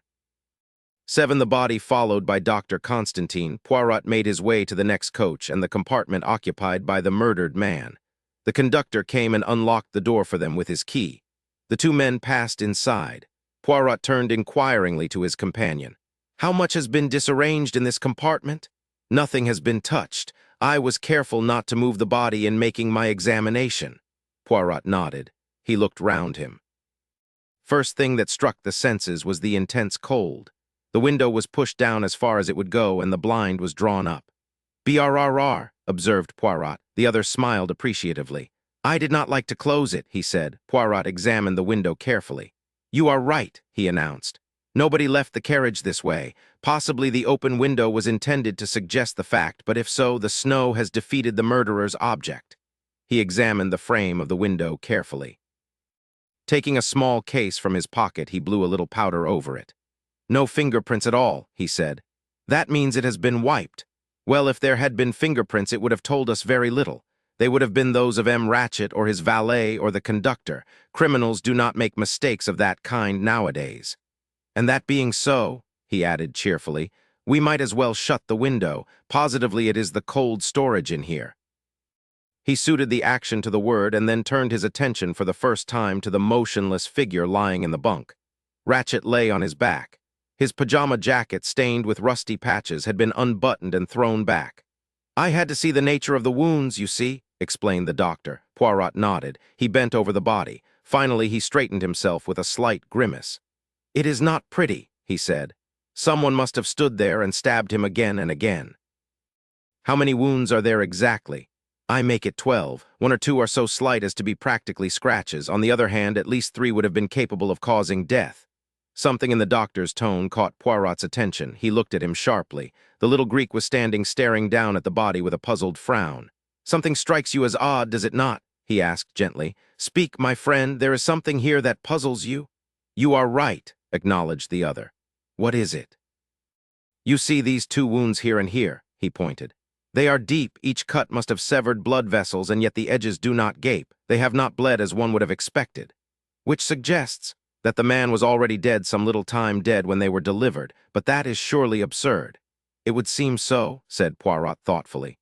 "Unless our murderer figured to himself that he had not accomplished his job properly and came back to make quite sure, but that is manifestly absurd." "Anything else?" "Well, just one thing, and that. You see this wound here under the right arm near the right shoulder. Take this pencil of mine. Could you deliver such a blow?" Poirot raised his hand. "Précisément," he said. "I see. With the right hand it is exceedingly difficult, almost impossible. One would have to strike backhanded, as it were. But if the blow were struck with the left hand, exactly, Poirot, that blow was almost certainly struck with the left hand." "So that our murderer is left-handed. No, it is more difficult than that, is it not? As you say, Poirot, some of these other blows are just as obviously right-handed." "2 people. We are back at 2 people again," murmured the detective. He asked abruptly, "Was the electric light on?" "It is difficult to say. You see, it is turned off by the conductor every morning about 10 o'clock. "The switches will tell us," said Poirot. He examined the switch of the top light and also the roll-back bedhead light. The former was turned off. The latter was closed. "Eh bien," he said thoughtfully. "We have here a hypothesis of the first and second murderer, as the great Shakespeare would put it. The first murderer stabbed his victim and left the compartment, turning off the light. The second murderer came in the dark, did not see that his or her work had been done, and stabbed at least twice at a dead body. Que pensez-vous de ça? Magnificent, said the little doctor with enthusiasm. The other's eyes twinkled. You think so? I am glad. It sounded to me a little like the nonsense. What other explanation can there be? That is just what I am asking myself. Have we here a coincidence or what? Are there any other inconsistencies, such as would point to two people being concerned? I think I can say yes. Some of these blows, as I have already said, point to a weakness, a lack of strength, or a lack of determination. They are feeble glancing blows, but this one here and this one, again he pointed. Great strength was needed for those blows. They have penetrated the muscle. They were, in your opinion, delivered by a man? Most certainly. They could not have been delivered by a woman. A young, vigorous, athletic woman might have struck them, especially if she were in the grip of a strong emotion, but it is, in my opinion, highly unlikely. Poirot was silent a moment or two. The other said anxiously, You understand my point? Perfectly, said Poirot. The matter begins to clear itself up wonderfully. The murderer was a man of great strength. He was feeble. It was a woman. It was a right-handed person. It was a left-handed person. Ah, c'est rigolo tout ça. He spoke with sudden anger. And the victim, what does he do in all this? Does he cry out? Does he struggle? Does he defend himself? He slipped his hand under the pillow and drew out the automatic pistol which Ratchett had shown him the day before. Fully loaded, you see, he said. They looked round them. Ratchett's day clothing was hanging from the hooks on the wall. On the small table formed by the lid of the washing basin were various objects, false teeth in a glass of water, another glass, empty, a bottle of mineral water, a large flask, and an ashtray containing the butt of a cigar and some charred fragments of paper, also 2 burnt matches. The doctor picked up the empty glass and sniffed it. Here is the explanation of the victim's inertia, he said quietly. Drugged. Yes, Poirot nodded. He picked up the 2 matches and scrutinized them carefully. You have a clue then? Demanded the little doctor eagerly. Those 2 matches are of a different shape, said Poirot. One is flatter than the other, you see. It is the kind you get on a train, said the doctor, in paper covers. Poirot was feeling in the pockets of Ratchett's clothing. Presently he pulled out a box of matches. He compared them carefully. The rounder one is a match struck by Mr. Ratchett, he said. Let us see if he had also the flatter kind. But a further search showed no other matches. Poirot's eyes were darting about the compartment. They were bright and sharp like a bird's. One felt that nothing could escape their scrutiny. With a little exclamation he bent and picked up something from the floor. It was a small square of cambric, very dainty. Our friend the chef de train was right. There is a woman concerned in this.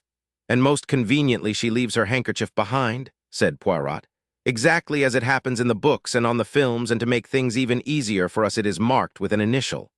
What a stroke of luck for us, exclaimed the doctor. Is it not? Said Poirot. Something in his tone surprised the doctor, but before he could ask for elucidation, Poirot had made another dive on to the floor. This time he held out on the palm of his hand a pipe cleaner. It is perhaps the property of M. Ratchett, suggested the doctor. There was no pipe in any of his pockets and no tobacco or tobacco pouch. Then it is a clue. Oh, decidedly, and again dropped most conveniently. A masculine clue this time, you note. One cannot complain of having no clues in this case. There are clues here in abundance. By the way, what have you done with the weapon? There was no sign of any weapon. The murderer must have taken it away with him. I wonder why, mused Poirot.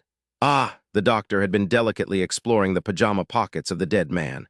I overlooked this, he said. I unbuttoned the jacket and threw it straight back. From the breast pocket he brought out a gold watch. The case was dented savagely, and the hands pointed to 1:15. You see, cried Constantine eagerly. This gives us the hour of the crime. It agrees with my calculations. Between midnight and 2 in the morning is what I said, and probably about 1 o'clock, though it is difficult to be exact in these matters. Bien, here is confirmation. 1:15, that was the hour of the crime. It is possible, yes, it is certainly possible.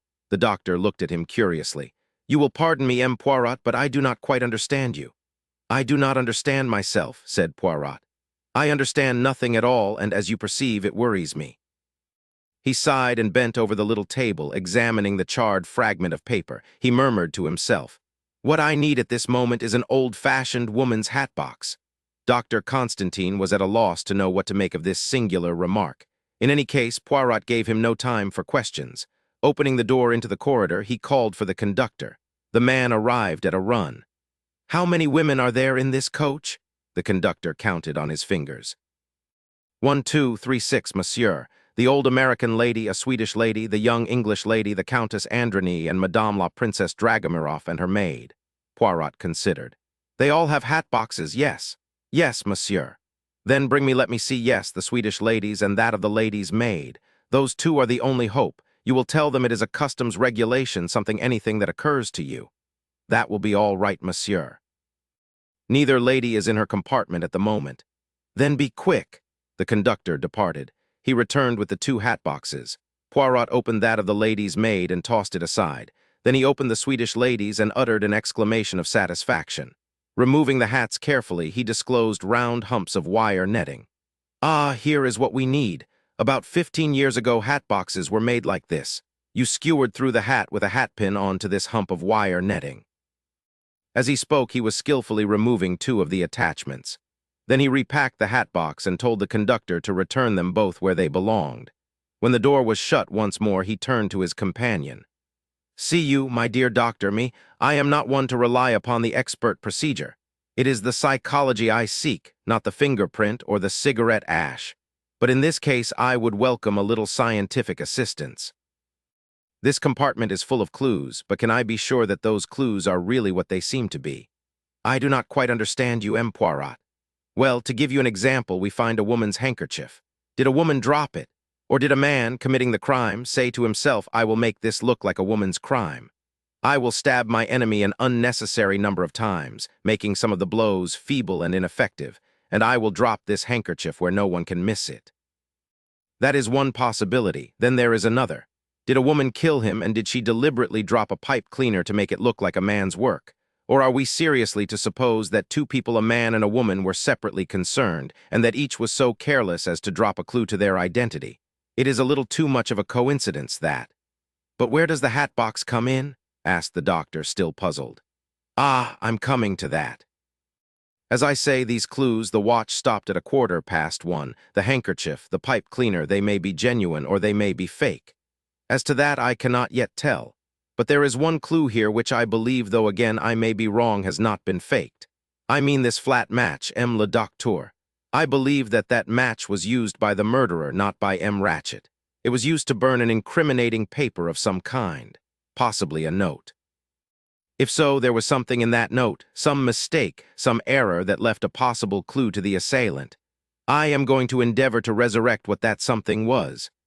He went out of the compartment and returned a few moments later with a small spirit stove and a pair of curling tongs. I use them for the mustaches, he said, referring to the latter. The doctor watched him with great interest. He flattened out the two humps of wire and with great care wriggled the charred scrap of paper onto one of them. He clapped the other on top of it and then, holding both pieces together with the tongs, held the whole thing over the flame of the spirit lamp. It is a very makeshift affair, this, he said over his shoulder. Let us hope that it will answer its purpose. The doctor watched the proceedings attentively. The metal began to glow. Suddenly he saw faint indications of letters. Words formed themselves slowly, words of fire. It was a very tiny scrap, only 3 words and a part of another showed. Remember little Daisy Armstrong? Ah, Poirot gave a sharp exclamation. It tells you something? Asked the doctor. Poirot's eyes were shining. He laid down the tongs carefully. Yes, he said. I know the dead man's real name. I know why he had to leave America. What was his name? Cassetti. Cassetti. Constantine knitted his brows. It brings back to me something. Some years ago, I cannot remember, it was a case in America, was it not? Yes, said Poirot. A case in America. Further than that, Poirot was not disposed to be communicative. He looked round him as he went on. We will go into all that presently. Let us first make sure that we have seen all there is to be seen here. Quickly and deftly, he went once more through the pockets of the dead man's clothes, but found nothing there of interest. He tried the communicating door which led through to the next compartment, but it was bolted on the other side. There is one thing that I do not understand, said Dr. Constantine. If the murderer did not escape through the window, and if this communicating door was bolted on the other side, and if the door into the corridor was not only locked on the inside but chained, how then did the murderer leave the compartment? That is what the audience says when a person bound hand and foot is shut into a cabinet and disappears. You mean, I mean, explained Poirot, "that if the murderer intended us to believe that he had escaped by way of the window, he would naturally make it appear that the other two exits were impossible. Like the disappearing person, in the cabinet it is a trick. It is our business to find out how the trick is done." He locked the communicating door on their side. "In case," he said, "the excellent Mrs. Hubbard should take it into her head to acquire first-hand details of the crime to write to her daughter." He looked round once more. "There is nothing more to do here, I think. Let us rejoin M'Bauk." At the Armstrong kidnapping case, they found M'Bauk finishing an omelet. "I thought it best to have lunch served immediately in the restaurant car," he said. "Afterwards it will be cleared, and M. Poirot can conduct his examination of the passengers there. In the meantime, I have ordered them to bring us some food here." "An excellent idea," said Poirot. Neither of the other two men was hungry, and the meal was soon eaten, but not till they were sipping their coffee did M'Bauk mention the subject that was occupying all their minds. "Eh bien?" he asked. "Eh bien, I have discovered the identity of the victim. I know why it was imperative he should leave America. Who was he? Do you remember reading of the Armstrong baby? This is the man who murdered little Daisy Armstrong Cassetti. I recall it now. A shocking affair, though I cannot remember the details. Colonel Armstrong was an Englishman, a V.C. He was half American, as his mother was a daughter of W.K. Van der Holt, the Wall Street millionaire. He married the daughter of Linda Arden, the most famous tragic American actress of her day. They lived in America and had one child, a girl whom they idolized. When she was 3 years old, she was kidnapped, and an impossibly high sum demanded as the price of her return. I will not weary you with all the intricacies that followed. I will come to the moment when, after having paid over the enormous sum of $200,000, the child's dead body was discovered, it having been dead at least a fortnight. Public indignation rose to fever point, and there was worse to follow. Mrs. Armstrong was expecting another child. Following the shock of the discovery, she gave birth to a dead child born prematurely and herself died. Her broken-hearted husband shot himself. "Mon Dieu, what a tragedy! I remember now," said M'Bauk. "There was also another death, if I remember rightly?" "Yes, an unfortunate French or Swiss nursemaid. The police were convinced that she had some knowledge of the crime. They refused to believe her hysterical denials. Finally, in a fit of despair, the poor girl threw herself from a window and was killed. It was proved afterwards that she was absolutely innocent of any complicity in the crime." "It is not good to think of," said M'Bauk. "About 6 months later, this man Cassetti was arrested as the head of the gang who had kidnapped the child. They had used the same methods in the past. If the police seemed likely to get on their trail, they had killed their prisoner, hidden the body, and continued to extract as much money as possible before the crime was discovered.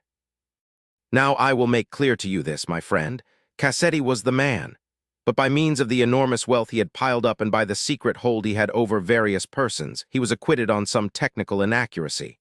Notwithstanding that, he would have been lynched by the populace had he not been clever enough to give them the slip. It is now clear to me what happened. He changed his name and left America. Since then he has been a gentleman of leisure, traveling abroad and living on his rents." "Ah." "Quel animal," M'Bauk's tone was redolent of heartfelt disgust. "I cannot regret that he is dead, not at all. I agree with you. Tout de même, it is not necessary that he should be killed on the Orient Express. There are other places." Poirot smiled a little. He realized that M'Bauk was biased in the matter. "The question we have now to ask ourselves is this," he said. "Is this murder the work of some rival gang whom Cassetti had double-crossed in the past, or is it an act of private vengeance?" He explained his discovery of the few words on the charred fragment of paper. "If I am right in my assumption, then the letter was burnt by the murderer. Why? Because it mentioned the word Armstrong, which is the clue to the mystery. Are there any members of the Armstrong family living? That, unfortunately, I do not know. I think I remember reading of a younger sister of Mrs. Armstrong's." Poirot went on to relate the joint conclusions of himself and Dr. Constantine. M'Bauk brightened at the mention of the broken watch. "That seems to give us the time of the crime very exactly." "Yes," said Poirot, "it is very convenient." There was an indescribable something in his tone that made both the other two look at him curiously. "You say that you yourself heard Ratchett speak to the conductor at 20 minutes to 1? Poirot related just what had occurred. "Well," said M'Bauk, "that proves at least that Cassetti or Ratchett, as I shall continue to call him, was certainly alive at 20 minutes to 1. 23 minutes to 1 to be precise. Then at 12:37, to put it formally, M. Ratchett was alive. That is one fact, at least. Poirot did not reply. He sat looking thoughtfully in front of him. There was a tap on the door, and the restaurant attendant entered. "The restaurant car is free now, monsieur," he said. "We will go there," said M'Bauk, rising. "I may accompany you?" asked Constantine. "Certainly, my dear doctor, unless M. Poirot has any objection." "Not at all, not at all," said Poirot. After a little politeness in the matter of procedure, "Après vous, monsieur." "Mais non, après vous." They left the compartment. Part 2, the evidence 1, the evidence of the wagon-lit conductor in the restaurant car, all was in readiness. Poirot and M'Bauk sat together on one side of a table. The doctor sat across the aisle. On the table in front of Poirot was a plan of the Istanbul-Calais coach with the names of the passengers marked in red ink. The passports and tickets were in a pile at one side. There was writing paper, ink, pen, and pencils. "Excellent," said Poirot. "We can open our court of inquiry without more ado. First, I think we should take the evidence of the wagon-lit conductor. You probably know something about the man. What character has he? Is he a man in whose word you would place reliance?" "I should say so most assuredly. Pierre Mitchell has been employed by the company for over 15 years. He is a Frenchman, lives near Calais, thoroughly respectable and honest, not perhaps remarkable for brains." Poirot nodded comprehendingly. "Good," he said. "Let us see him." Pierre Mitchell had recovered some of his assurance, but he was still extremely nervous. "I hope monsieur will not think that there has been any negligence on my part," he said anxiously, his eyes going from Poirot to M'Bauk. "It is a terrible thing that has happened. I hope monsieur does not think that it reflects on me in any way." Having soothed the man's fears, Poirot began his questions.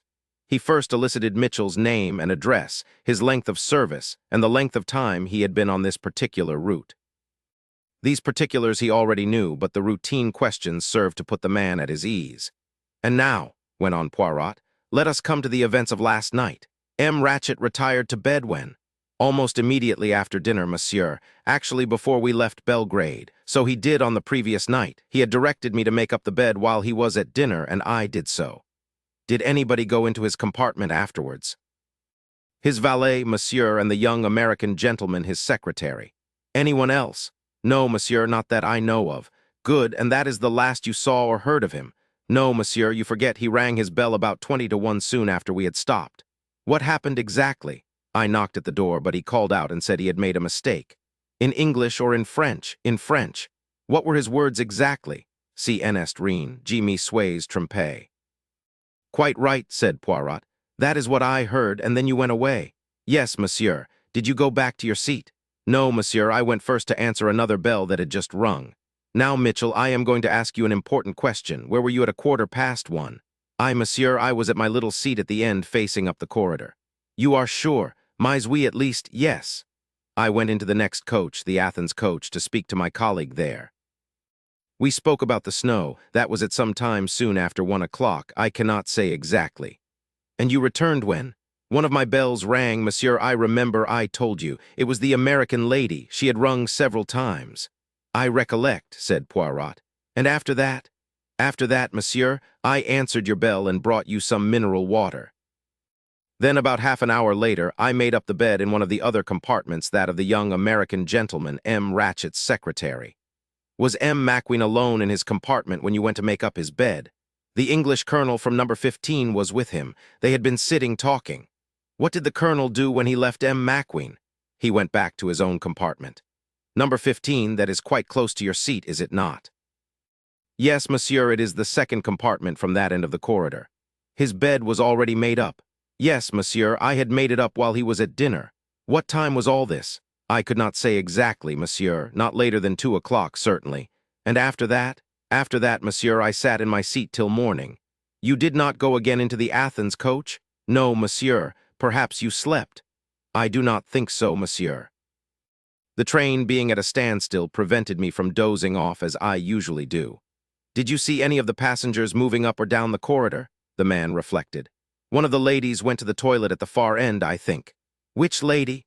"I do not know, monsieur. It was far down the corridor, and she had her back to me. She had on a kimono of scarlet with dragons on it." Poirot nodded. "And after that?"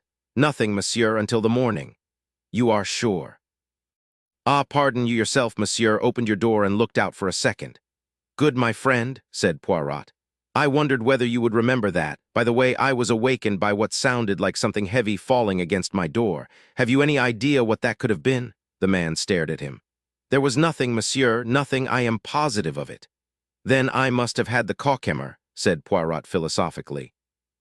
"Unless," said M'Bauk, "it was something in the compartment next door that you heard."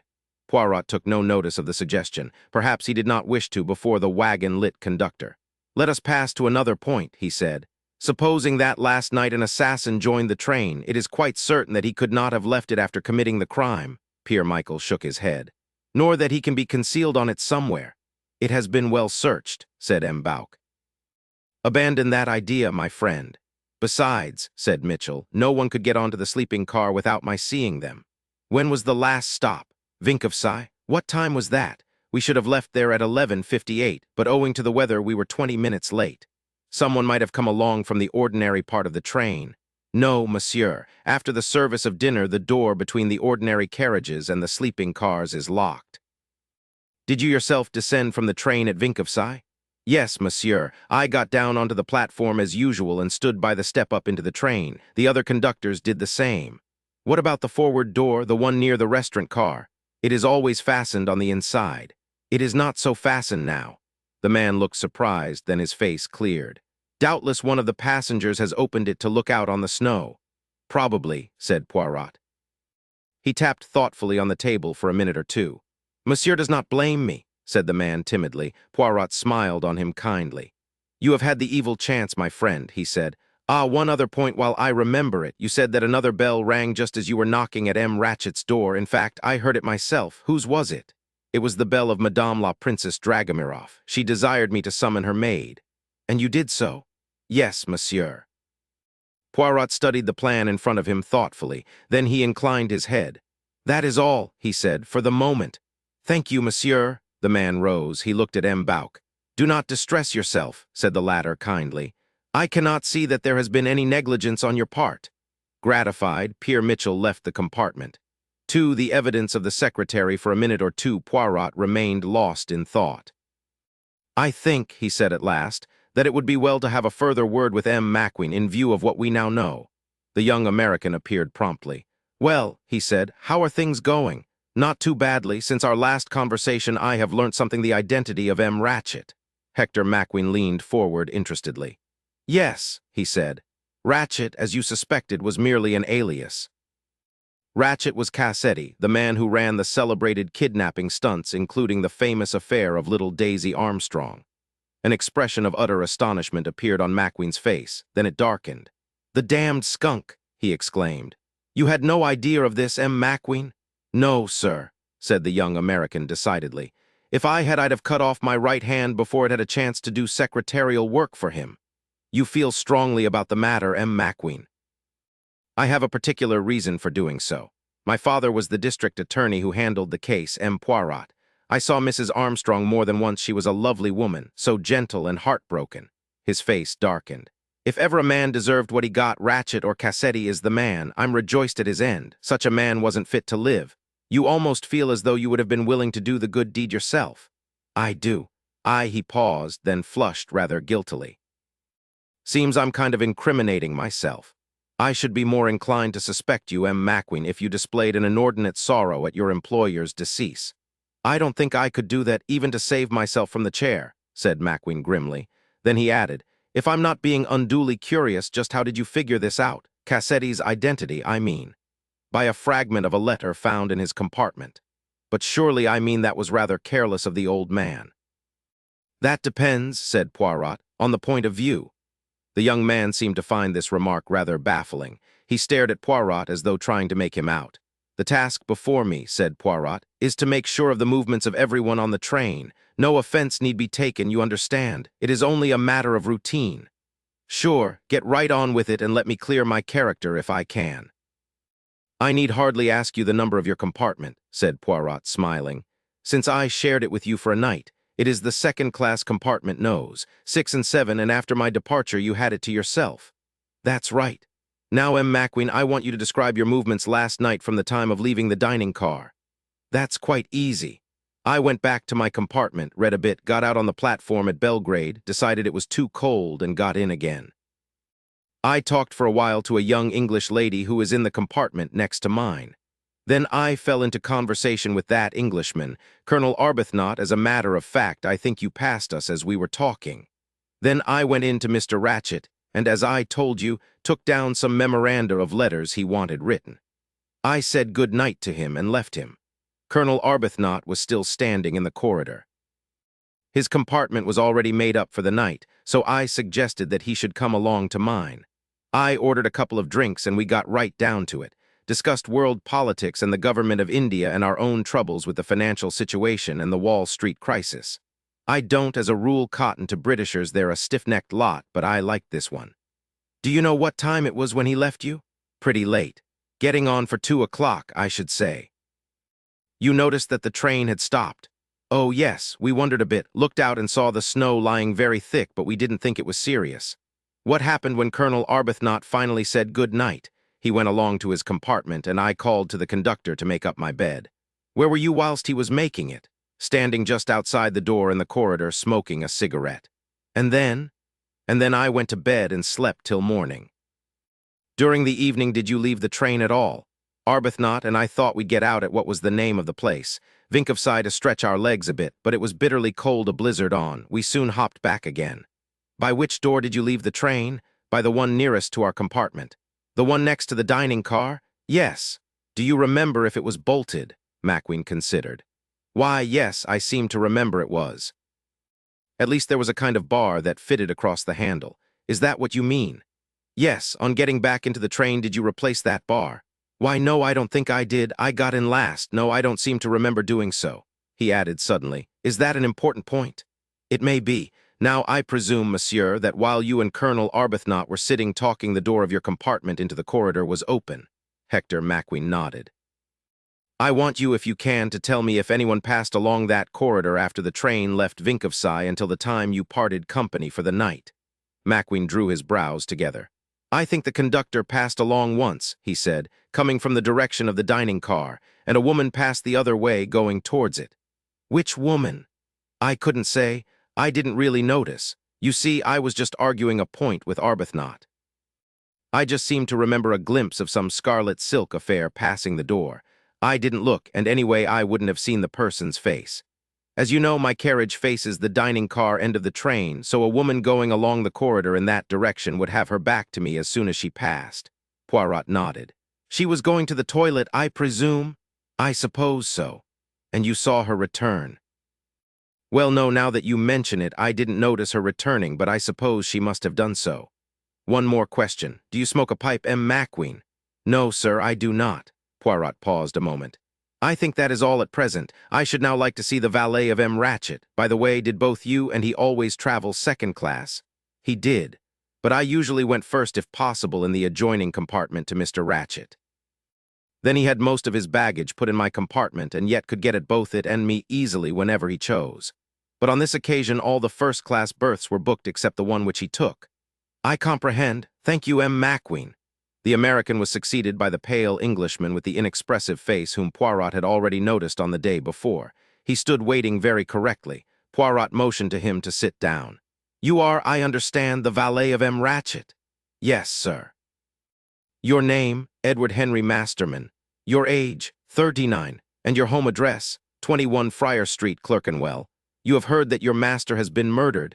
Yes, sir, a very shocking occurrence.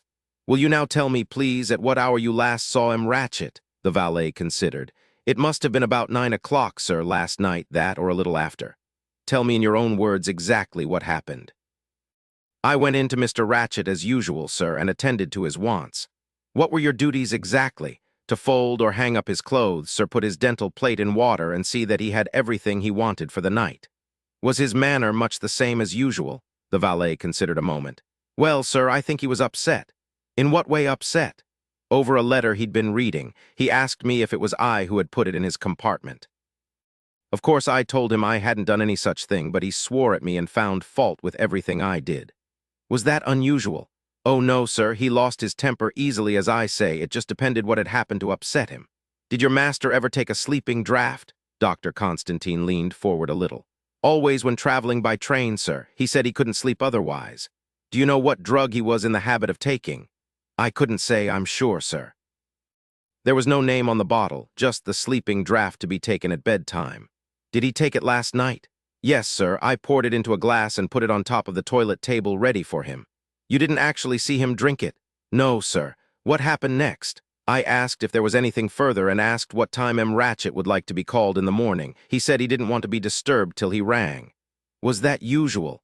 Quite usual, sir. He used to ring the bell for the conductor and then send him for me when he was ready to get up. Was he usually an early or a late riser? It depended, sir, on his mood. Sometimes he'd get up for breakfast, sometimes he wouldn't get up till just on lunch time. So that you weren't alarmed when the morning wore on and no summons came? No, sir. Did you know that your master had enemies? Yes, sir. The man spoke quite unemotionally. How did you know?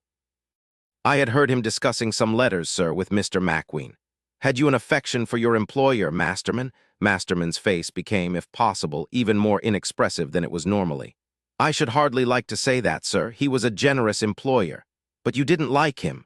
Shall we put it that I don't care very much for Americans, sir? Have you ever been in America? No, sir. Do you remember reading in the paper of the Armstrong kidnapping case? A little color came into the man's cheeks.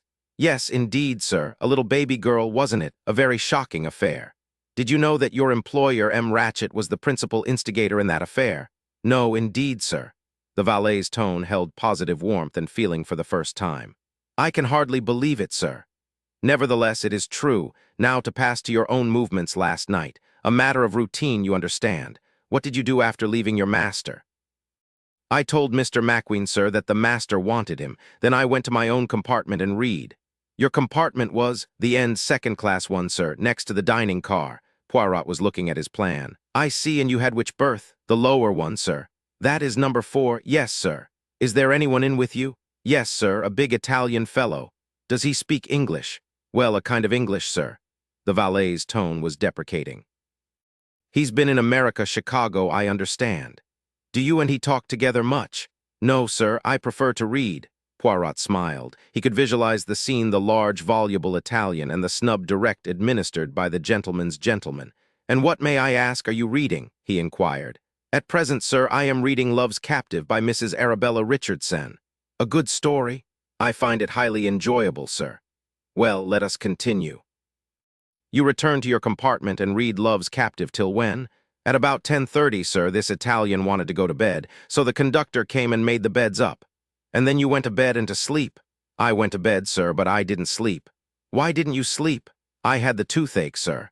Oh, la, that is painful. Most painful, sir.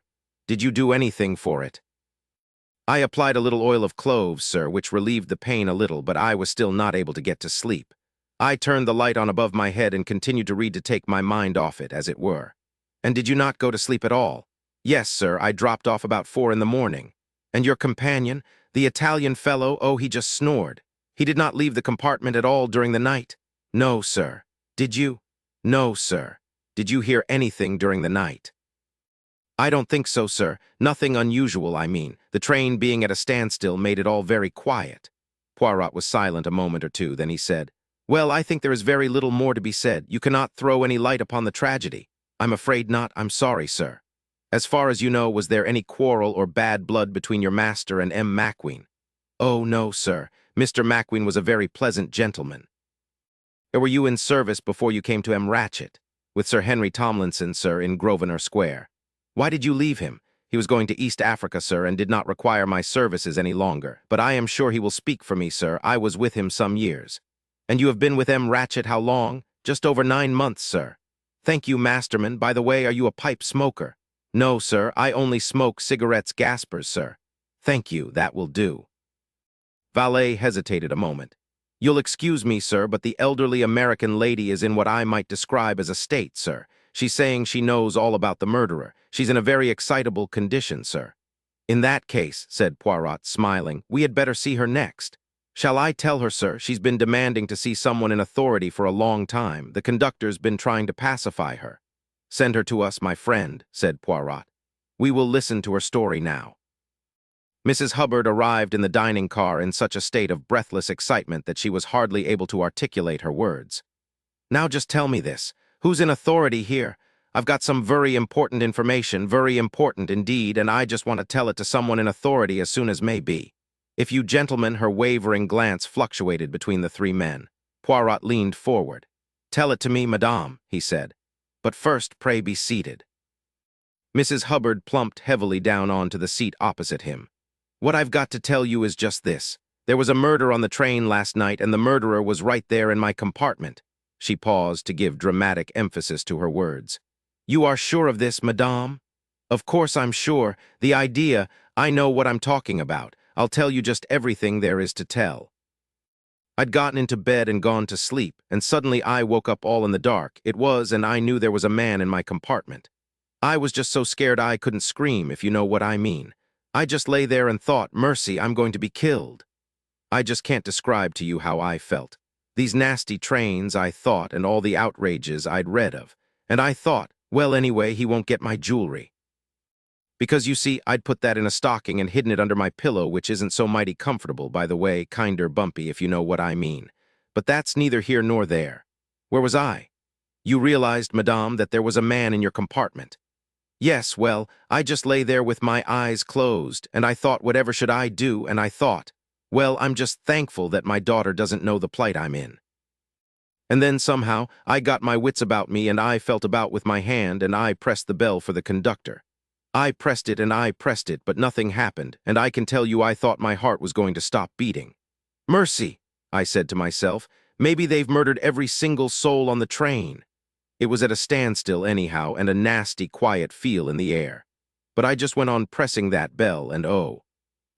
The relief when I heard footsteps coming running down the corridor and a knock on the door. "Come in," I screamed, and I switched on the lights at the same time, and would you believe it, there wasn't a soul there. This seemed to Mrs. Hubbard to be a dramatic climax rather than an anticlimax. "And what happened next, madame?" "Why, I told the man what had happened, and he didn't seem to believe me, seemed to imagine I'd dreamt the whole thing. I made him look under the seat, though he said there wasn't room for a man to squeeze himself in there. It was plain enough the man had got away, but there had been a man there, and it just made me mad the way the conductor tried to soothe me down. I'm not one to imagine things, mister, I don't think I know your name." "Poirot, madame, and this is M. Bouck, a director of the company, and Dr. Constantine."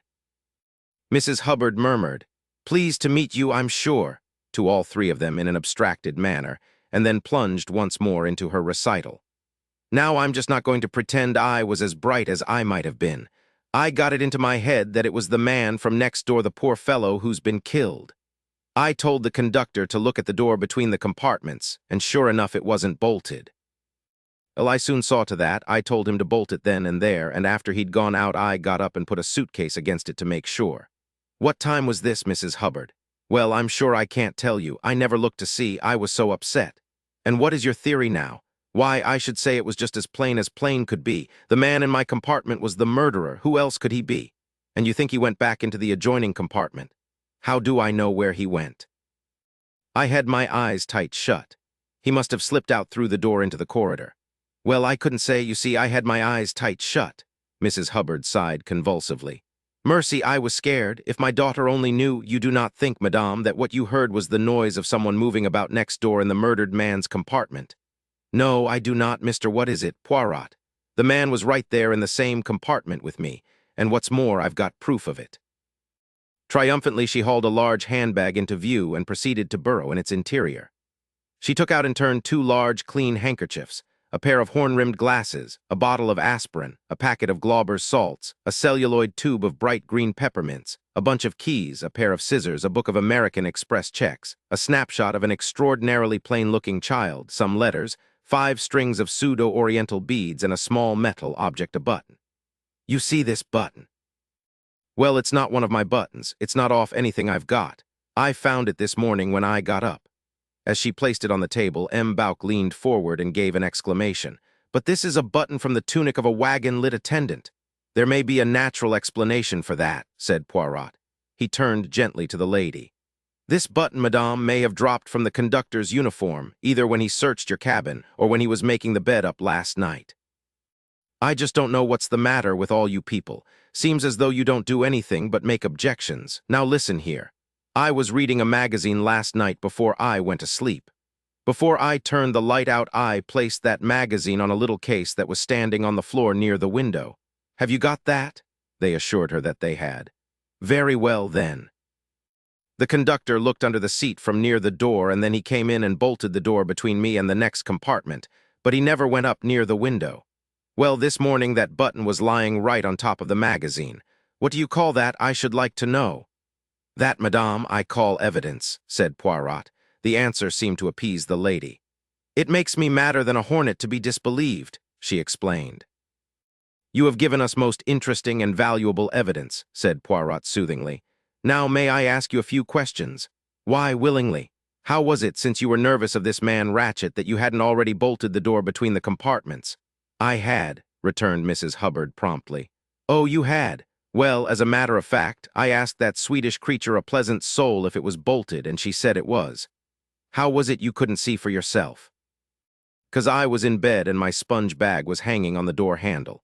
What time was it when you asked her to do this for you? Now let me think, it must have been round about 10:30 or 11:15. She'd come along to see if I'd got an aspirin. I told her where to find it and she got it out of my grip. You yourself were in bed? Yes, suddenly she laughed. Poor soul, she was in quite a taking. You see, she'd opened the door of the next compartment by mistake. M. Ratchett's? Yes. You know how difficult it is as you come along the train and all the doors are shut. She opened his by mistake. She was very distressed about it. He'd laughed, it seemed, and I fancy he may have said something not quite nice. Poor thing, she was all in a flutter. Oh, I make mistake, she said. I ashamed make mistake, not nice man, she said. He say, you too old. Dr. Constantine sniggered, and Mrs. Hubbard immediately froze him with a glance. He wasn't a nice kind of man, she said. To say a thing like that to a lady, it's not right to laugh at such things. Dr. Constantine hastily apologized. Did you hear any noise from M. Ratchett's compartment after that? Asked Poirot. Well, not exactly. What do you mean by that, madame? Well, she paused. He snored. Ah, he snored, did he? Terribly. The night before it quite kept me awake. You didn't hear him snore after you had had the scare about a man being in your compartment. Why, Mr. Poirot, how could I? He was dead. Ah, yes, truly, said Poirot. He appeared confused. Do you remember the affair of the Armstrong kidnapping, Mrs. Hubbard? He asked. Yes, indeed I do, and how the wretch that did it escaped scot-free. I'd have liked to get my hands on him. He has not escaped. He is dead. He died last night. You don't mean, Mrs. Hubbard half rose from her chair in excitement. But yes, I do. Ratchett was the man. Well, well, to think of that. I must write and tell my daughter. Now, didn't I tell you last night that that man had an evil face? I was right, you see. My daughter always says, when Mama's got a hunch, you can bet your bottom dollar it's okay. Were you acquainted with any of the Armstrong family, Mrs. Hubbard? No, they moved in a very exclusive circle, but I've always heard that Mrs. Armstrong was a perfectly lovely woman and that her husband worshipped her. Well, Mrs. Hubbard, you have helped us very much indeed. Perhaps you will give me your full name. Why, certainly, Caroline Martha Hubbard. Will you write your address down here? Mrs. Hubbard did so without ceasing to speak. I just can't get over it. Cassetti on this train. I had a hunch about that man, didn't I, Mr. Poirot? Yes, indeed, madame. By the way, have you a scarlet silk dressing gown? Mercy, what an odd question. Why, no. I've got 2 dressing gowns with me, a pink flannel one that's kind of cozy for on board ship, and one my daughter gave me as a present, a kind of local affair in purple silk. But what in creation do you want to know about my dressing gowns for? Well, you see, madame, someone in a scarlet kimono entered either your or Mr. Ratchett's compartment last night. It is, as you said just now, very difficult when all the doors are shut to know which compartment is which. Well, no one in a scarlet dressing gown came into my compartment. Then she must have gone into M. Ratchett's. Mrs. Hubbard pursed her lips together and said grimly, That wouldn't surprise me any. Poirot leaned forward. So you heard a woman's voice next door. I don't know how you guessed that, Mr. Poirot. I don't really, but well, as a matter of fact, I did. But when I asked you just now if you heard anything next door, you only said you heard Mr. Ratchett snoring. Well, that was true enough. He did snore part of the time. As for the other, Mrs. Hubbard got rather pink. It isn't a very nice thing to speak about. What time was it when you heard a woman's voice? I can't tell you. I just woke up for a minute and heard a woman talking, and it was plain enough where she was, so I just thought, well, that's the kind of man he is. Well, I'm not surprised. And then I went to sleep again, and I'm sure I should never have mentioned anything of the kind to 3 strange gentlemen if you hadn't dragged it out of me. Was it before the scare about the man in your compartment or after? Why, that's like what you said just now. He wouldn't have had a woman talking to him if he were dead, would he? Pardon, you must think me very stupid, madame. I guess even you get kinder muddled now and then. I just can't get over it being that monster Cassetti. What my daughter will say, Poirot managed adroitly to help the good lady to restore the contents of her handbag, and he then shepherded her towards the door. At the last moment he said, "You have dropped your handkerchief, madame." Mrs. Hubbard looked at the little scrap of cambric he held out to her. "That's not mine, Mr. Poirot. I've got mine right here." "Pardon." "I thought as it had the initial H on it. Well, now, that's curious, but it's certainly not mine. Mine are marked CMH, and they're sensible things, not expensive Paris fallals. What good is a handkerchief like that to anybody's nose?" Neither of the three men seemed to have an answer to this question, and Mrs. Hubbard sailed out triumphantly. M. Bouck was handling the button Mrs. Hubbard had left behind her. "This button, I cannot understand it." "Does it mean that, after all, Pierre Mitchell is involved in some way?" he said. He paused, then continued, as Poirot did not reply. "What have you to say, my friend?" "That button, it suggests possibilities," said Poirot thoughtfully. "Let us interview next the Swedish lady before we discuss the evidence we have heard." He sorted through the pile of passports in front of him. "Ah, here we are, Greta Olsen, age 49. M. Bouck gave directions to the restaurant attendant, and presently the lady with the yellowish-gray bun of hair and the long, mild, sheep-like face was ushered in. She peered short-sightedly at Poirot through her glasses, but was quite calm. It transpired that she understood and spoke French, so that the conversation took place in that language. Poirot first asked her the questions to which he already knew the answers: her name, age, and address. He then asked her occupation. She was, she told him, matron in a missionary school near Stamboul. She was a trained nurse. "You know, of course, of what took place last night, mademoiselle?" "Naturally, it is very dreadful, and the American lady tells me that the murderer was actually in her compartment." "I hear, mademoiselle, that you were the last person to see the murdered man alive." "I do not know. It may be so. I opened the door of his compartment by mistake. I was much ashamed. It was a most awkward mistake." "You actually saw him?" "Yes, he was reading a book. I apologized quickly and withdrew." "Did he say anything to you?" A slight flush showed on the worthy lady's cheek. "He laughed and said a few words. I did not quite catch them." "And what did you do after that, mademoiselle?" asked Poirot, passing from the subject tactfully. "I went into the American lady, Mrs. Hubbard. I asked her for some aspirin, and she gave it to me." "Did she ask you whether the communicating door between her compartment and that of M. Ratchett was bolted?" "Yes." "And was it?" "Yes." "And after that?" "After that I go back to my own compartment. I take the aspirin and lie down." "What time was all this?" "When I got into bed it was 5 minutes to 11 because I look at my watch before I wind it up." "Did you go to sleep quickly?" "Not very quickly. My head got better, but I lay awake some time." "Had the train come to a stop before you went to sleep?" "I do not think so. We stopped, I think, at a station just as I was getting drowsy." "That would be Vinkovci. Now your compartment, mademoiselle, is this one." He indicated it on the plan. "That is so, yes." "You had the upper or the lower berth?" "The lower berth, number 10. "And you had a companion?" "Yes, a young English lady, very nice, very amiable. She had traveled from Baghdad." "After the train left Vinkovci, did she leave the compartment?" "No, I am sure she did not." "Why are you sure if you were asleep?" "I sleep very lightly. I am used to waking at a sound. I am sure if she had come down from the berth above I would have awakened." "Did you yourself leave the compartment?" "Not until this morning." "Have you a scarlet silk kimono, mademoiselle?" "No, indeed. I have a good comfortable dressing gown of Jaeger material. A pale mauve abba such as you buy in the East." Poirot nodded. Then he said in a friendly tone, "Why are you taking this journey? A holiday?" "Yes, I am going home for a holiday, but first I go to Lausanne to stay with a sister for a week or so. Perhaps you will be so amiable as to write me down the name and address of your sister." "With pleasure." She took the paper and pencil he gave her and wrote down the name and address as requested. "Have you ever been in America, mademoiselle?" "No, very nearly once. I was to go with an invalid lady, but it was cancelled at the last moment. I much regretted. They are very good, the Americans. They give much money to found schools and hospitals. They are very practical." "Do you remember hearing of the Armstrong kidnapping case?" "No, what was that?" Poirot explained. Greta Olsen was indignant. Her yellow bun of hair quivered with her emotion. "That there are in the world such evil men, it tries one's faith. The poor mother, my heart aches for her." The amiable Swede departed, her kindly face flushed, her eyes suffused with tears. Poirot was writing busily on a sheet of paper. "What is it you write there, my friend?" asked M. Bouc. "Mon cher, it is my habit to be neat and orderly. I make here a little table of chronological events." He finished writing and passed the paper to M. Bouc. 9:15 train leaves Belgrade. About 9:40 valet leaves Ratchett with sleeping draft beside him. About 10:00 Macqueen leaves Ratchett. About 10:40 Greta Olsen sees Ratchett last seen alive. NB, he was awake reading a book. 0:10 train leaves Vinkovci late. 0:30 train runs into a snowdrift. 0:37 Ratchett's bell rings. Conductor answers it. Ratchett says, "CN Estrin, Jimmy sways trompe."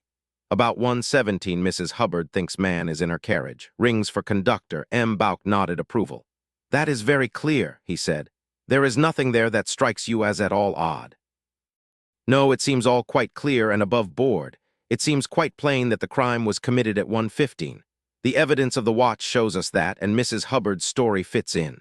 For my mind, I will make a guess at the identity of the murderer. I say, my friend, that it is the big Italian.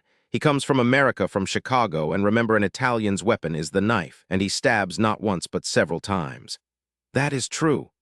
Without a doubt, that is the solution of the mystery. Doubtless he and this Ratchett were in this kidnapping business together. Cassetti is an Italian name.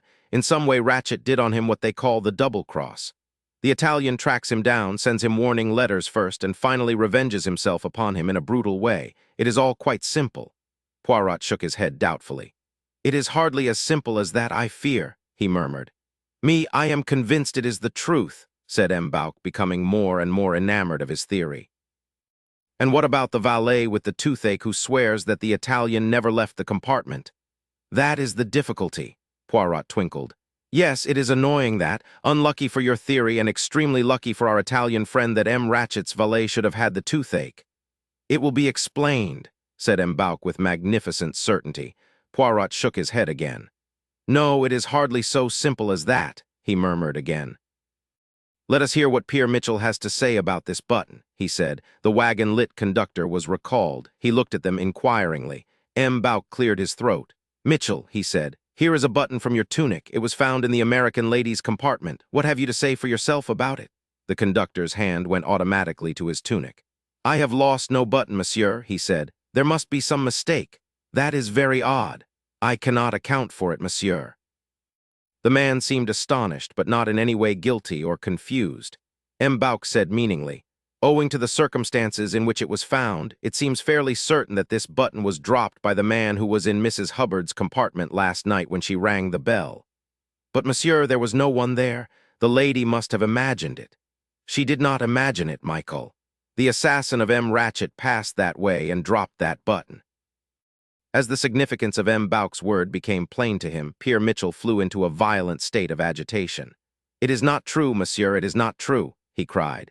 "You are accusing me of the crime, me? I am innocent. I am absolutely innocent. Why should I want to kill a monsieur whom I have never seen before? Where were you when Mrs. Hubbard's bell rang?" "I told you, monsieur, in the next coach, talking to my colleague." "We will send for him." "Do so, monsieur, I implore you, do so." Conductor of the next coach was summoned. He immediately confirmed Pierre Mitchell's statement. He added that the conductor from the Bucharest coach had also been there. The three of them had been discussing the situation caused by the snow. They had been talking some 10 minutes when Mitchell fancied he heard a bell. As he opened the doors connecting the two coaches, they had all heard it plainly, a bell ringing repeatedly. Mitchell had run post-haste to answer it. "So you see, monsieur, I am not guilty," cried Mitchell anxiously. "And this button from a wagon-lit tunic, how do you explain it?" "I cannot, monsieur. It is a mystery to me. All my buttons are intact." Both of the other conductors also declared that they had not lost a button. Also that they had not been inside Mrs. Hubbard's compartment at any time. "Calm yourself, Mitchell," said M. Bouc, "and cast your mind back to the moment when you ran to answer Mrs. Hubbard's bell. Did you meet anyone at all in the corridor?" "No, monsieur." "Did you see anyone going away from you down the corridor in the other direction?" "Again, number, monsieur." "Odd," said M. Bouc. "Not so very," said Poirot. "It is a question of time. Mrs. Hubbard wakes to find someone in her compartment. For a minute or two she lies paralyzed, her eyes shut. Probably it was then that the man slipped out into the corridor. Then she starts ringing the bell, but the conductor does not come at once. It is only the third or fourth peal that he hears.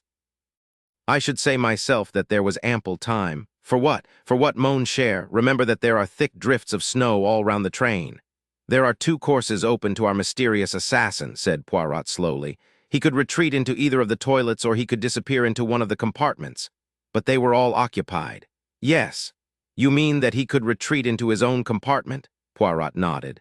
It fits, murmured M'Bauk.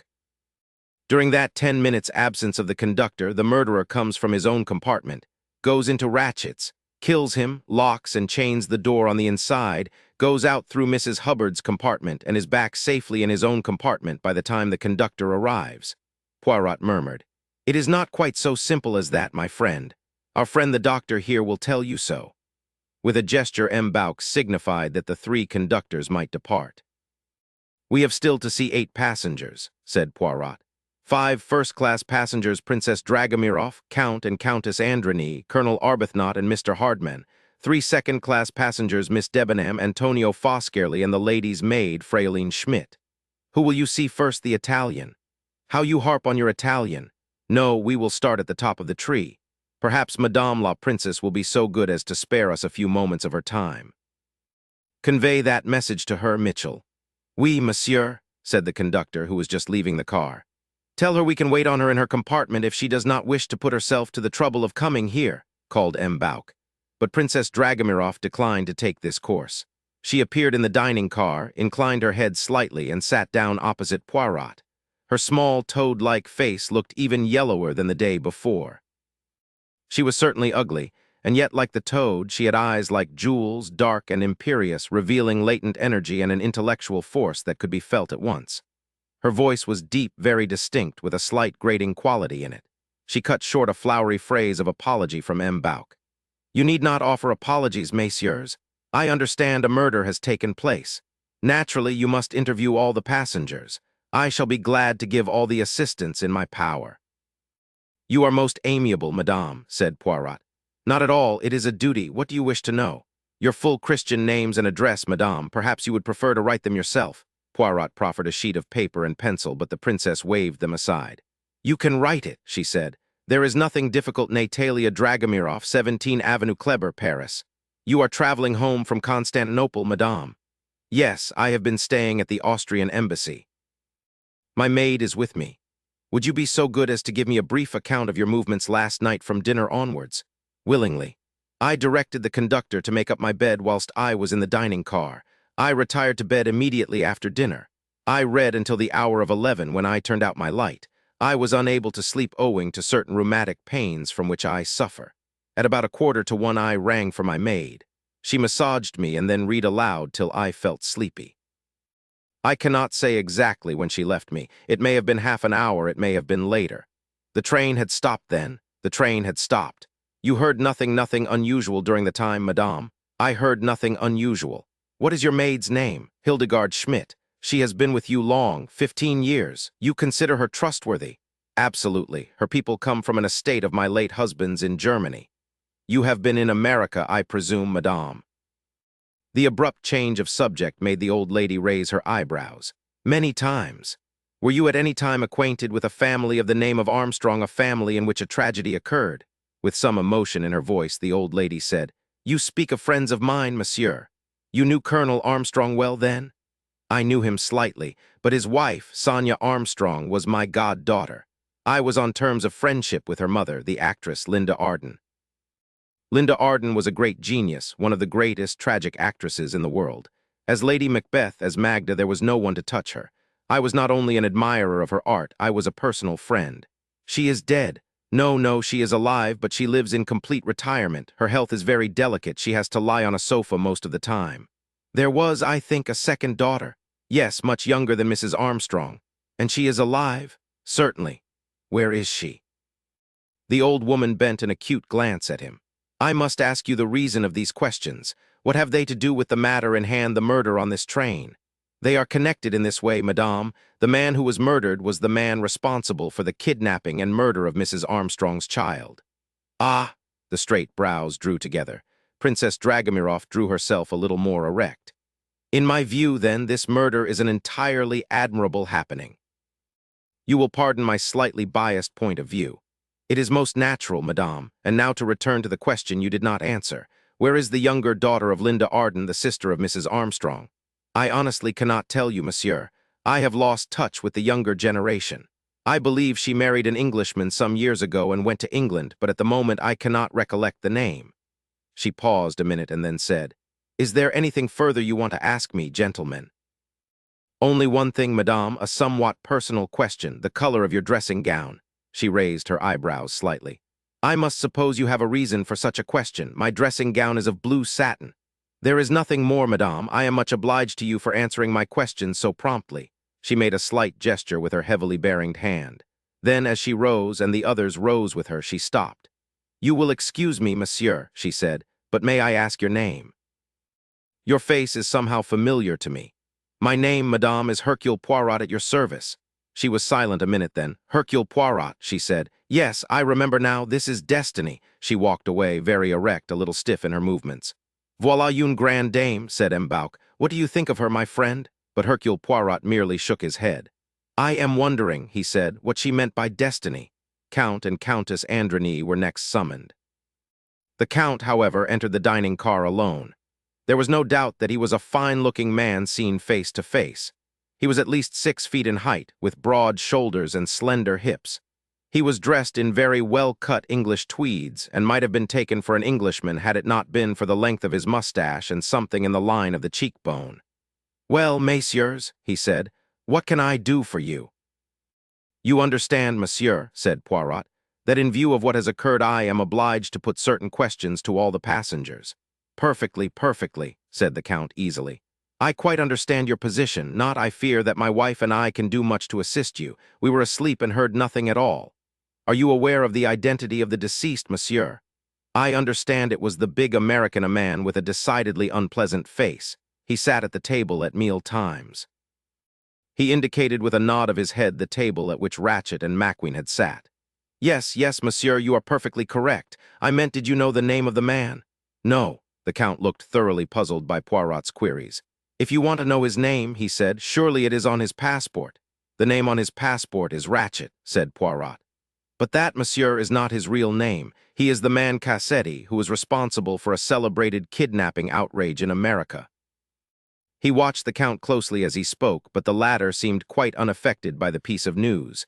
He merely opened his eyes a little. "Ah," he said, "that certainly should throw light upon the matter, an extraordinary country, America. You have been there, perhaps, Monsieur le Comte? I was in Washington for a year. You knew, perhaps, the Armstrong family?" Armstrong, it is difficult to recall, one met so many." He smiled, shrugged his shoulders. "But to come back to the matter in hand, gentlemen," he said, "what more can I do to assist you? You retired to rest when Monsieur le Comte?" Hercule Poirot's eyes stole to his plan. Count and Countess Androny occupied compartments number 12 and 13 adjoining. "We had one compartment made up for the night whilst we were in the dining car. On returning, we sat in the other for a while. What number would that be?" "Number 13. We played piquet together." "About 11 o'clock, my wife retired for the night. The conductor made up my compartment, and I also went to bed. I slept soundly until morning." "Did you notice the stopping of the train?" "I was not aware of it till this morning." "And your wife?" The Count smiled. "My wife always takes a sleeping draught when traveling by train. She took her usual dose of Trianol." He paused. "I am sorry I am not able to assist you in any way." Poirot passed him a sheet of paper and a pen. "Thank you, Monsieur le Comte. It is a formality, but will you just let me have your name and address?" The Count wrote slowly and carefully. "It is just as well I should write this for you," he said pleasantly. "The spelling of my country estate is a little difficult for those unacquainted with the language." He passed the paper across to Poirot and rose. "It will be quite unnecessary for my wife to come here," he said. "She can tell you nothing more than I have." A little gleam came into Poirot's eye. Doubtless," he said, "but all the same I think I should like to have just one little word with Madame la Comtesse." "I assure you it is quite unnecessary." His voice rang out authoritatively. Poirot blinked gently at him. "It will be a mere formality," he said, "but you understand it is necessary for my report." "As you please." The Count gave way grudgingly. He made a short, foreign bow and left the dining car. Poirot reached out a hand to a passport. It set out the Count's name and titles. He passed on to the further information accompanied by wife. Christian name Elena Maria, maiden name Goldenberg, age 20. A spot of grease had been dropped some time by a careless official on it. "A diplomatic passport," said M'Bauk. "We must be careful, my friend, to give no offense. These people can have nothing to do with the murder." "Be easy, mon vieux, I will be most tactful. A mere formality."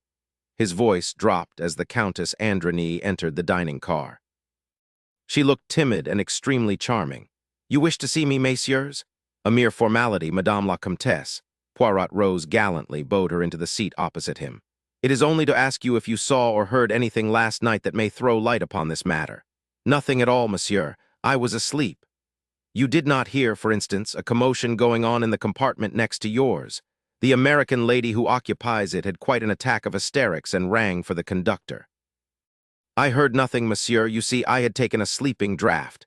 "Ah, I comprehend. Well, I need not detain you further." Then, as she rose swiftly, "Just one little minute, these particulars, your maiden name, age, and so on, they are correct." "Quite correct, monsieur." "Perhaps you will sign this memorandum to that effect, then." She signed quickly, a graceful, slanting handwriting. "Elena Androny." "Did you accompany your husband to America, madame?" "No, monsieur." She smiled, flushed a little. "We're not married, then. We have only been married a year." "Ah, yes, thank you, madame. By the way, does your husband smoke?" She stared at him as she stood poised for departure. "Yes." "A pipe?" "No, cigarettes and cigars." "Ah, thank you." She lingered. Her eyes watched him curiously. Lovely eyes they were, dark and almond-shaped, with very long black lashes that swept the exquisite pallor of her cheeks. Her lips, very scarlet in the foreign fashion, were parted just a little. She looked exotic and beautiful. "Why did you ask me that?" "Madame," Poirot waved an airy hand, "detectives have to ask all sorts of questions. For instance, perhaps you will tell me the color of your dressing gown." She stared at him, then she laughed. "It is corn-colored chiffon. Is that really important?" "Very important, madame," she asked curiously. "Are you really a detective, then?" "At your service, madame." "I thought there were no detectives on the train when it passed through Yugoslavia, not until one got to Italy." "I am not a Yugoslavian detective, madame. I am an international detective." "You belong to the League of Nations." "I belong to the world, madame," said Poirot dramatically. He went on, "I work mainly in London. You speak English," he added in that language. "I speak a little, yes." Her accent was charming. Poirot bowed once more. "We will not detain you further, madame. You see, it was not so very terrible." She smiled, inclined her head, and departed. "Elle jolie femme," said M'Bauk appreciatively. He sighed. "Well, that did not advance us much." "No," said Poirot. "Two people who saw nothing and heard nothing." "Shall we now see the Italian?" Poirot did not reply for a moment. He was studying a grease spot on a Hungarian diplomatic passport. Poirot roused himself with a slight start. His eyes twinkled a little as they met the eager ones of M'Bauk. "Ah, my dear old friend," he said. "You see, I have become what they call the snob. The first class, I feel it should be attended to before the second class. Next, I think, we will interview the good-looking Colonel Arbuthnot." Finding the colonel's French to be of a severely limited description, Poirot conducted his interrogation in English. Arbuthnot's name, age, home address, and exact military standing were all ascertained. Poirot proceeded. "It is that you come home from India on what is called the leave, what we call en permission." Colonel Arbuthnot, uninterested in what a pack of foreigners called anything, replied with true British brevity, "Yes, but you do not come home on the P&O boat." "No, why not?" "I chose to come by the overland route for reasons of my own. And that," his manner seemed to say, "is one for you, you interfering little jackanapes. You came straight through from India." The colonel replied dryly, "I stopped for one night to see Ur of the Chaldees and for 3 days in Baghdad with the AOC, who happens to be an old friend of mine." "You stopped 3 days in Baghdad. I understand that the young English lady, Miss Debenham, also comes from Baghdad. Perhaps you met her there." "No, I did not. I first met Miss Debenham when she and I shared the railway convoy car from Kirkuk to Nisibin." Poirot leaned forward. He became persuasive and a little more foreign than he need have been. "Monsieur, I am about to appeal to you. You and Miss Debenham are the only 2 English people on the train. It is necessary that I should ask you each your opinion of the other." "Highly irregular," said Colonel Arbuthnot coldly. "Not so. You see, this crime, it was most probably committed by a woman. The man was stabbed no less than 12 times. Even the chef de train said at once, 'It is a woman.' Well then, what is my first task? To give all the women traveling on the Stamboul-Calais coach what Americans call the once-over. But to judge of an Englishwoman is difficult. They are very reserved, the English. So I appeal to you, monsieur, in the interests of justice. What sort of a person is this Miss Debenham? What do you know about her? Miss Debenham, said the colonel with some warmth, is a lady. Ah, said Poirot with every appearance of being much gratified. You do not think that she is likely to be implicated in this crime? The idea is absurd, said Arbuthnot. The man was a perfect stranger. She had never seen him before. Did she tell you so? She did. She commented at once upon his somewhat unpleasant appearance. If a woman is concerned, as you seem to think, to my mind without any evidence but mere assumption, I can assure you that Miss Debenham could not possibly be indicated. You feel warmly in the matter, said Poirot with a smile. Colonel Arbuthnot gave him a cold stare. I really don't know what you mean, he said. The stare seemed to abash Poirot. He dropped his eyes and began fiddling with the papers in front of him. All this is by the way, he said. Let us be practical and come to facts. This crime, we have reason to believe, took place at 1:15 last night. It is part of the necessary routine to ask everyone on the train what he or she was doing at that time. Quite so. At 1:15, to the best of my belief, I was talking to the young American fellow secretary to the dead man. Ah, were you in his compartment or was he in yours? I was in his. That is the young man of the name of Macqueen. Yes. He was a friend or acquaintance of yours.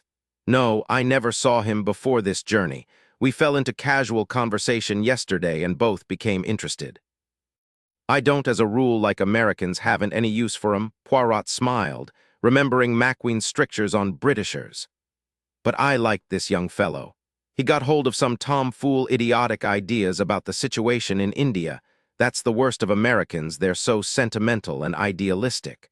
Well, he was interested in what I had to tell him. I've had nearly 30 years' experience of the country. And I was interested in what he had to tell me about the financial situation in America. Then we got down to world politics in general. I was quite surprised to look at my watch and find it was 1:45. That is the time you broke up this conversation? Yes. What did you do then? Walked along to my own compartment and turned in. Your bed was made up ready? Yes. That is the compartment, let me see, number 15, the one next, but one to the end away from the dining car. Yes. Where was the conductor when you went to your compartment? Sitting at the end at a little table. As a matter of fact, Macqueen called him just as I went to my own compartment. Why did he call him? To make up his bed, I suppose. The compartment hadn't been made up for the night. Now, Colonel Arbuthnot, I want you to think carefully. During the time you were talking to Mr. Macqueen, did anyone pass along the corridor outside the door? A good many people, I should think. I wasn't paying attention. Ah, but I am referring to, let us say, the last hour and a half of your conversation. You got out at Vinkovci, didn't you? Yes, but only for about a minute. There was a blizzard on. The cold was something frightful. Made one quite thankful to get back to the fug, though as a rule I think the way these trains are overheated is something scandalous. M. Bouck sighed. It is very difficult to please everybody, he said. The English, they open everything, then others, they come along and shut everything. It is very difficult. Neither Poirot nor Colonel Arbuthnot paid any attention to him. Now, monsieur, cast your mind back, said Poirot encouragingly. It was cold outside. You have returned to the train. You sit down again, you smoke perhaps a cigarette, perhaps a pipe. He paused for the fraction of a second. A pipe for me. Macqueen smoked cigarettes. The train starts again, you smoke your pipe, you discuss the state of Europe, of the world. It is late now. Most people have retired for the night. Does anyone pass the door think? Arbuthnot frowned in the effort of remembrance. Difficult to say, he said. You see, I wasn't paying any attention. But you have the soldier's observation for detail. You notice without noticing, so to speak. The colonel thought again, but shook his head. I couldn't say. I don't remember anyone passing except the conductor. Wait a minute, and there was a woman, I think. You saw her, was she old, young? Didn't see her, wasn't looking that way, just a rustle and a sort of smell of scent. Scent, a good scent. Well, rather fruity, if you know what I mean. I mean you'd smell it 100 yards away. But mind you, the colonel went on hastily, this may have been earlier in the evening. You see, as you said just now, it was just one of those things you notice without noticing, so to speak. Sometime that evening I said to myself, woman's scent got it on pretty thick. But when it was I can't be sure, except that why, yes, it must have been after Vinkovci. Why? Because I remember sniffing, just when I was talking about the utter washout Stalin's 5-year plan was turning out. I know the idea woman brought the idea of the position of women in Russia into my mind, and I know we hadn't got on to Russia until pretty near the end of our talk. You can't pin it down more definitely than that? And no, it must have been roughly within the last half hour. It was after the train had stopped, the other nodded. Yes, I'm almost sure it was. Well, we will pass from that. Have you ever been in America, Colonel Arbuthnot? Never, don't want to go. Did you ever know a Colonel Armstrong?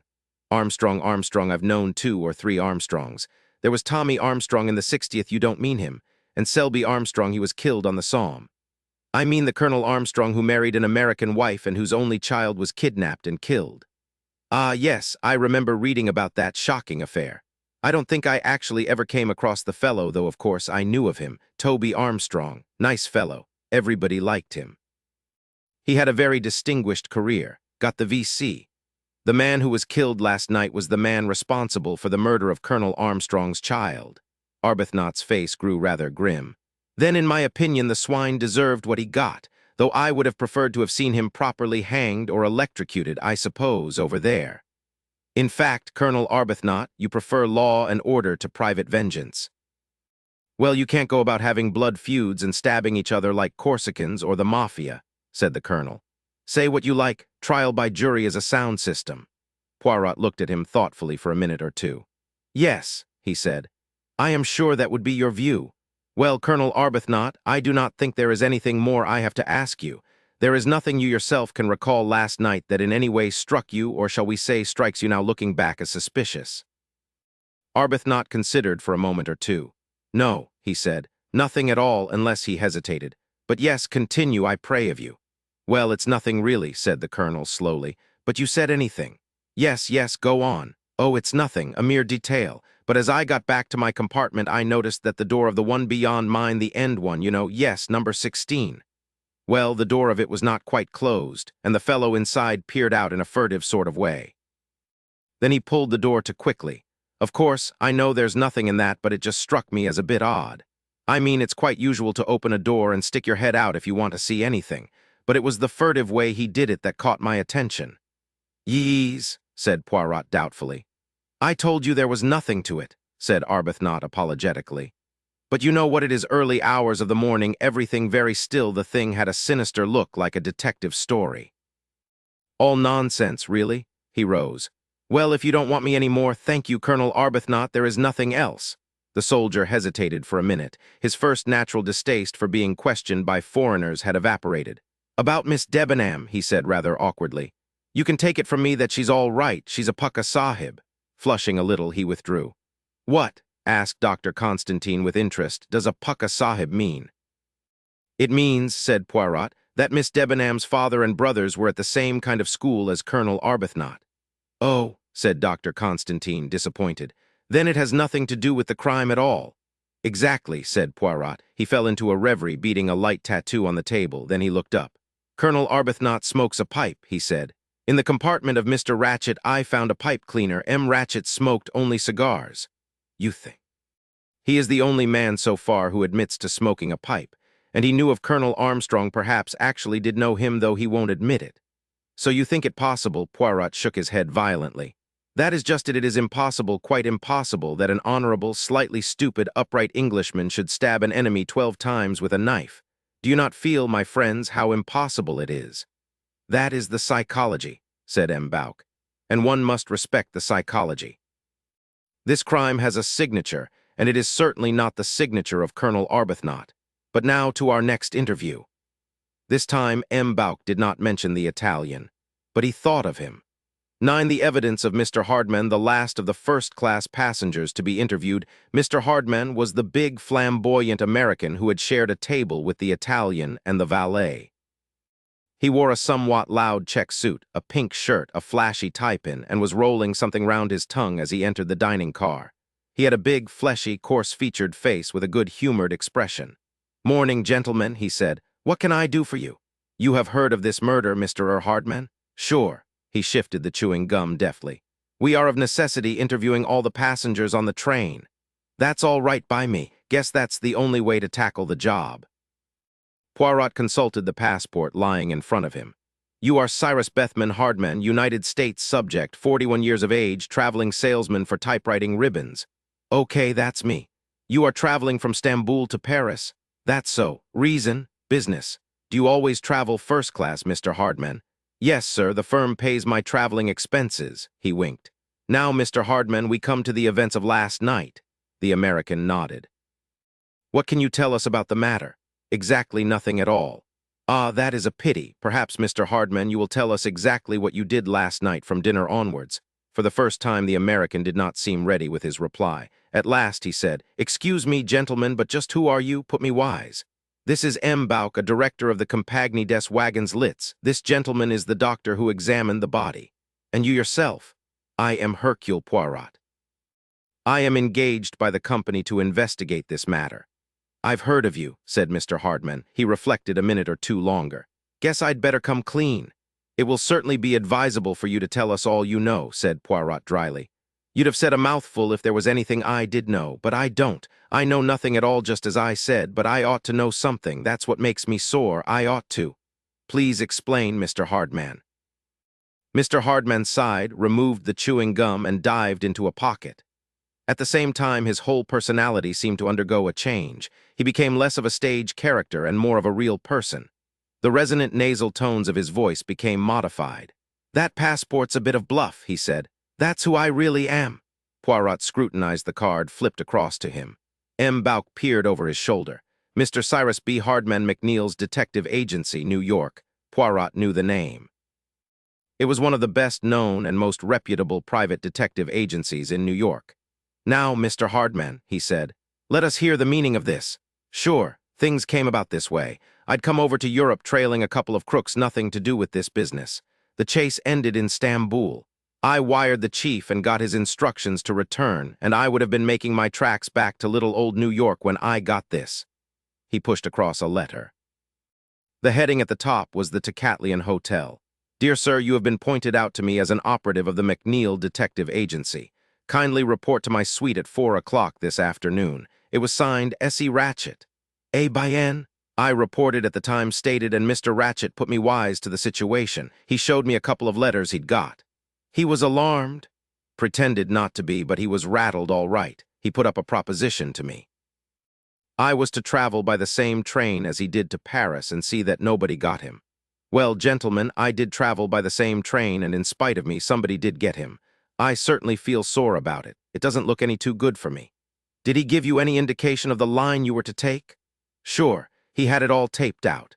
It was his idea that I should travel in the compartment alongside his well that was blown upon straight away. The only place I could get was berth number 16, and I had a bit of a job getting that. I guess the conductor likes to keep that compartment up his sleeve. But that's neither here nor there. When I looked all round the situation, it seemed to me that number 16 was a pretty good strategic position. There was only the dining car in front of the Stamboul sleeping car. The door onto the platform at the front end was barred at night. The only way a thug could come was through the rear end door to the platform or along the train from the rear. In either case, he'd have to pass right by my compartment. You had no idea, I suppose, of the identity of the possible assailant. Well, I knew what he looked like. Mr. Ratchett described him to me. What? All three men leaned forward eagerly. Hardman went on. A small man, dark, with a womanish kind of voice, that's what the old man said. Said, too, that he didn't think it would be the first night out. More likely the second or third. He knew something, said M. Bauk. He certainly knew more than he told his secretary, said Poirot thoughtfully. Did he tell you anything about this enemy of his? Did he, for instance, say why his life was threatened? No, he was kinder reticent about that part of it. Just said the fellow was out for his blood and meant to get it. A small man, dark, with a womanish voice, said Poirot thoughtfully. Then, fixing a sharp glance on Hardman, he said, You knew who he really was, of course? Which, Mr. Ratchett, you recognized him? I don't get you. Ratchett was Cassetti, the Armstrong murderer. Mr. Hardman gave way to a prolonged whistle. That certainly is some surprise, he said. Yes, sir, no, I didn't recognize him. I was away out west when that case came on. I suppose I saw photos of him in the papers, but I wouldn't recognize my own mother when a press photographer had done with her. Well, I don't doubt that a few people had it in for Cassetti all right. Do you know of anyone connected with the Armstrong case who answers to that description? Small, dark, womanish voice? Hardman reflected a minute or two. It's hard to say. Pretty nearly everyone to do with that case is dead. There was the girl who threw herself out of the window, remember? Sure. That's a good point, that. She was a foreigner of some kind. Maybe she had some WAP relations, but you've got to remember that there were other cases besides the Armstrong case. Cassetti had been running this kidnapping stunt some time. You can't concentrate on that only. Ah, but we have reason to believe that this crime is connected with the Armstrong case. Mr. Hardman cocked an inquiring eye. Poirot did not respond. The American shook his head. I can't call to mind anybody answering that description in the Armstrong case, he said slowly. But of course I wasn't in it and didn't know much about it. Well, continue your narrative, M. Hardman. There's very little to tell. I got my sleep in the daytime and stayed awake on the watch at night. Nothing suspicious happened the first night. Last night was the same as far as I was concerned. I had my door a little ajar and watched. No stranger passed. You are sure of that, M. Hardman? I'm plumb certain. Nobody got on that train from outside, and nobody came along the train from the rear carriages. I'll take my oath on that. Could you see the conductor from your position? Sure. He sits on that little seat almost flush with my door. Did he leave that seat at all after the train stopped at Vinkovci? That was the last station. Why, yes, he answered a couple of bells that would be just after the train came to a halt for good. Then after that, he went past me into the rear coach, was there about a quarter of an hour. There was a bell ringing like mad, and he came back running. I stepped out into the corridor to see what it was all about, felt a mite nervous. You understand, but it was only the American dame. She was raising hell about something or other. I grinned. Then he went on to another compartment and came back and got a bottle of mineral water for someone. After that, he settled down in his seat till he went up to the far end to make somebody's bed up. I don't think he stirred after that until about 5 o'clock this morning. Did he doze off at all? That I can't say. He may have done. Poirot nodded. Automatically, his hands straightened the papers on the table. He picked up the official card once more. Be so good as just to initial this, he said. The other complied. There is no one, I suppose, who can confirm your story of your identity, M. Hardman. On this train? Well, not exactly, unless it might be young McQueen. I know him well enough, seen him in his father's office in New York, but that's not to say he'll remember me from a crowd of other operatives. No, Mr. Poirot, you'll have to wait and cable New York when the snow lets up. But it's okay. I'm not telling the tale. Well, so long, gentlemen. Pleased to have met you, Mr. Poirot. Poirot proffered his cigarette case. But perhaps you prefer a pipe. Not me. He helped himself, then strode briskly off. The three men looked at each other. You think he is genuine? Asked Dr. Constantine. Yes, I know the type. Besides, it is a story that would be very easily disproved. He has given us a piece of very interesting evidence, said M. Bouck. Yes, indeed. A small man, dark, with a high-pitched voice, said M. Bouck thoughtfully. A description which applies to no one on the train, said Poirot. 10, the evidence of the Italian, and now, said Poirot with a twinkle in his eye, we will delight the heart of M. Bouck and see the Italian. Antonio Foscarelli came into the dining car with a swift, cat-like tread. His face beamed. It was a typical Italian face, sunny-looking and swarthy. He spoke French well and fluently, with only a slight accent. Your name is Antonio Foscarelli? Yes, monsieur. You are, I see, a naturalized American subject. The American grinned. Yes, monsieur, it is better for my business. You are an agent for Ford Motor Cars? Yes, you see, a voluble exposition followed. At the end of it, anything that the three men did not know about Foscarelli's business methods, his journeys, his income, and his opinion of the United States and most European countries seemed a negligible factor. This was not a man who had to have information dragged from him. It gushed out. His good-natured, childish face beamed with satisfaction as with a last eloquent gesture, he paused and wiped his forehead with a handkerchief. So you see, he said, I do big business. I am up to date. I understand salesmanship. You have been in the United States, then, for the last 10 years on and off?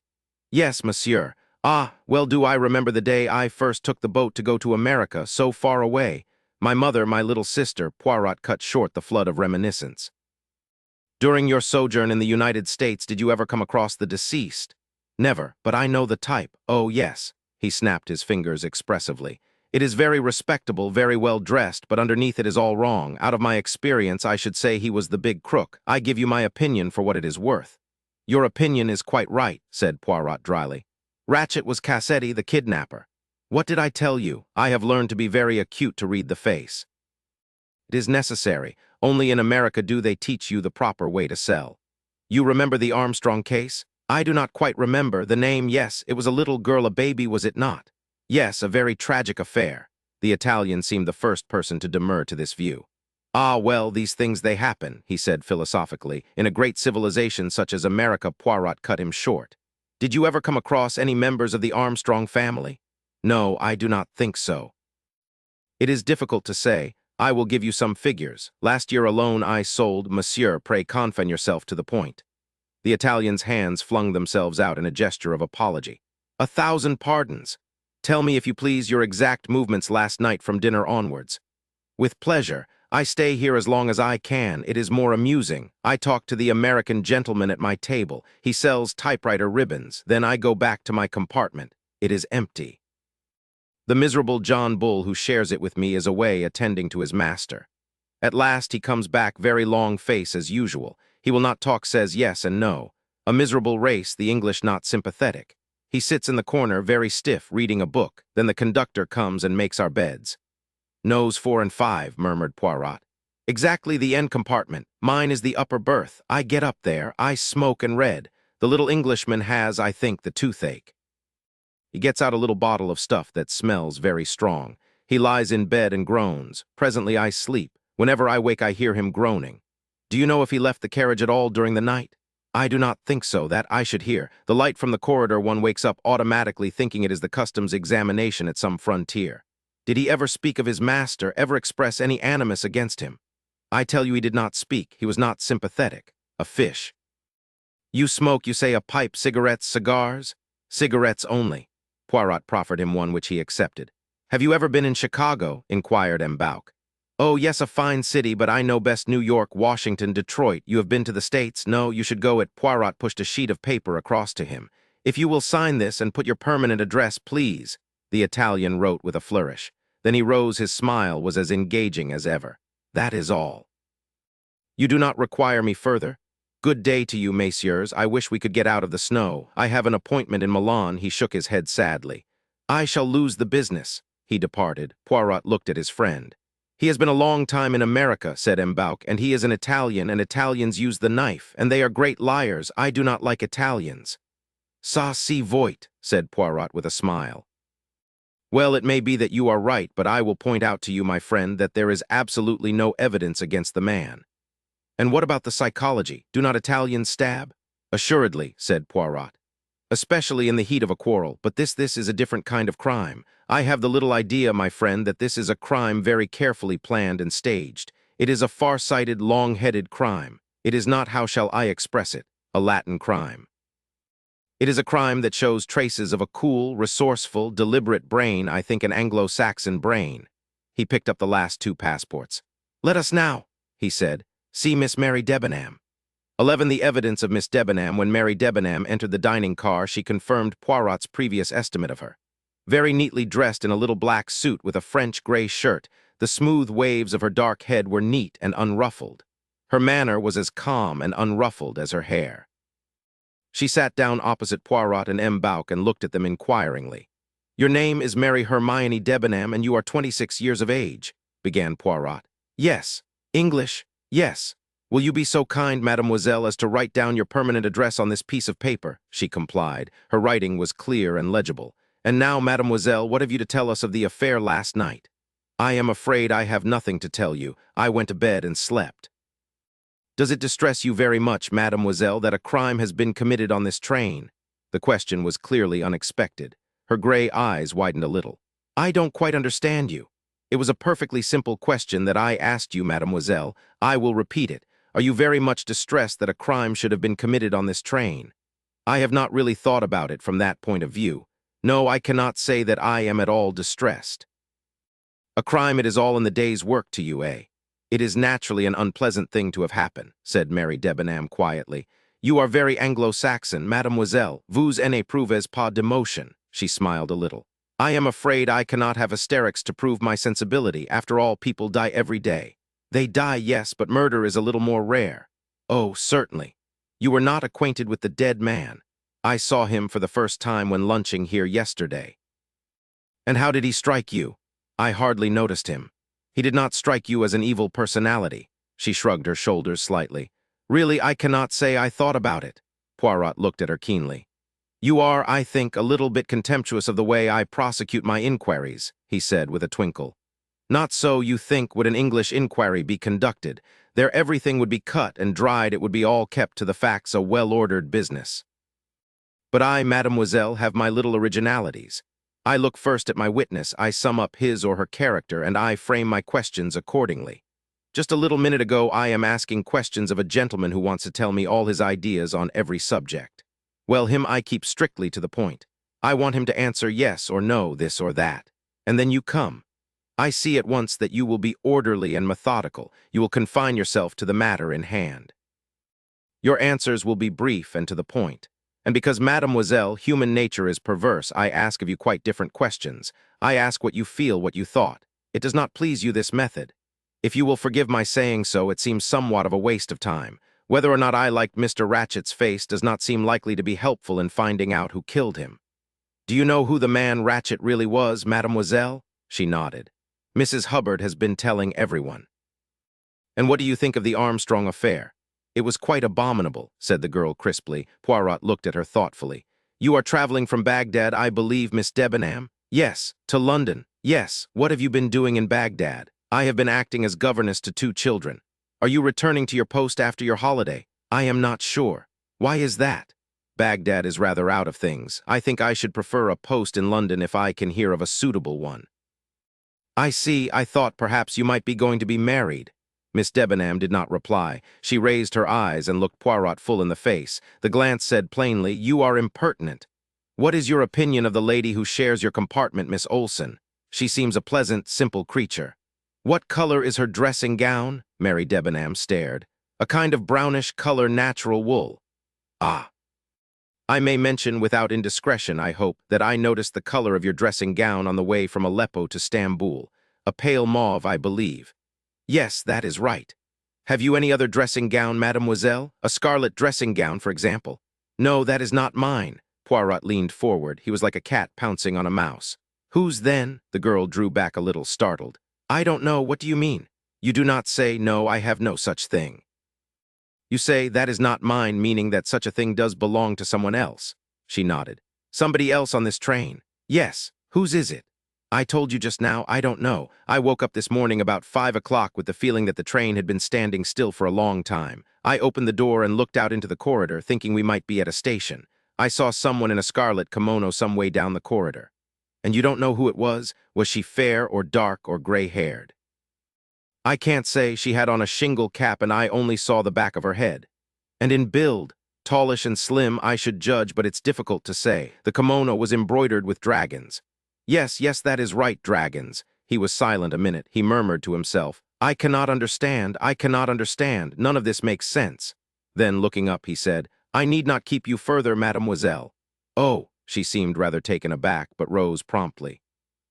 In the doorway, however, she hesitated a minute and then came back. The Swedish lady, Miss Olson, is it? Seems rather worried. She says you told her she was the last person to see this man alive. She thinks I believe that you suspect her on that account. Can't I tell her that she has made a mistake? Really, you know, she is the kind of creature who wouldn't hurt a fly. She smiled a little as she spoke. What time was it that she went to fetch the aspirin from Mrs. Hubbard? Just after 10:30. She was away how long? About 5 minutes. Did she leave the compartment again during the night? No. Poirot turned to the doctor. Could Ratchett have been killed as early as that? The doctor shook his head. Then I think you can reassure your friend, mademoiselle. Thank you. She smiled suddenly at him, a smile that invited sympathy. She's like a sheep, you know. She gets anxious and bleats. She turned and went out. 12. The evidence of the German lady's maid Embauch was looking at his friend curiously. I do not quite understand you, Monville. You were trying to do what? I was searching for a flaw, my friend. A flaw? Yes, in the armor of a young lady's self-possession. I wished to shake her sang-froid. Did I succeed? I do not know, but I know this: she did not expect me to tackle the matter as I did. You suspect her, said Embauch slowly. But why? She seems a very charming young lady, the last person in the world to be mixed up in a crime of this kind. I agree, said Constantine. She is cold, she has not emotions. She would not stab a man, she would sue him in the law courts. Poirot sighed. You must, both of you, get rid of your obsession that this is an unpremeditated and sudden crime. As for the reason why I suspect Miss Debenham, there are 2. One is because of something that I overheard and that you do not as yet know." He retailed to them the curious interchange of phrases he had overheard on the journey from Aleppo. "That is curious, certainly," said M'Bauk when he had finished. "It needs explaining. If it means what you suspect it means, then they are both of them in it together, she and the stiff Englishman." Poirot nodded. "And that is just what is not borne out by the facts," he said. "See you, if they were both in this together, what should we expect to find that each of them would provide an alibi for the other? Is not that so? But no, that does not happen. Miss Debenham's alibi is provided by a Swedish woman whom she has never seen before, and Colonel Arbuthnot's alibi is vouched for by Macqueen, the dead man's secretary. No, that solution of the puzzle is too easy." "You said there was another reason for your suspicions of her," M'Bauk reminded him. Poirot smiled. "Ah, but that is only psychological. I ask myself, is it possible for Miss Debenham to have planned this crime? Behind this business, I am convinced there is a cool, intelligent, resourceful brain. Miss Debenham answers to that description." M'Bauk shook his head. "I think you are wrong, my friend. I do not see that young English girl as a criminal." "Ah, well," said Poirot, picking up the last passport, "to the final name on our list, Hildegard Schmidt, lady's maid." Summoned by the attendant, Hildegard Schmidt came into the restaurant car and stood waiting respectfully.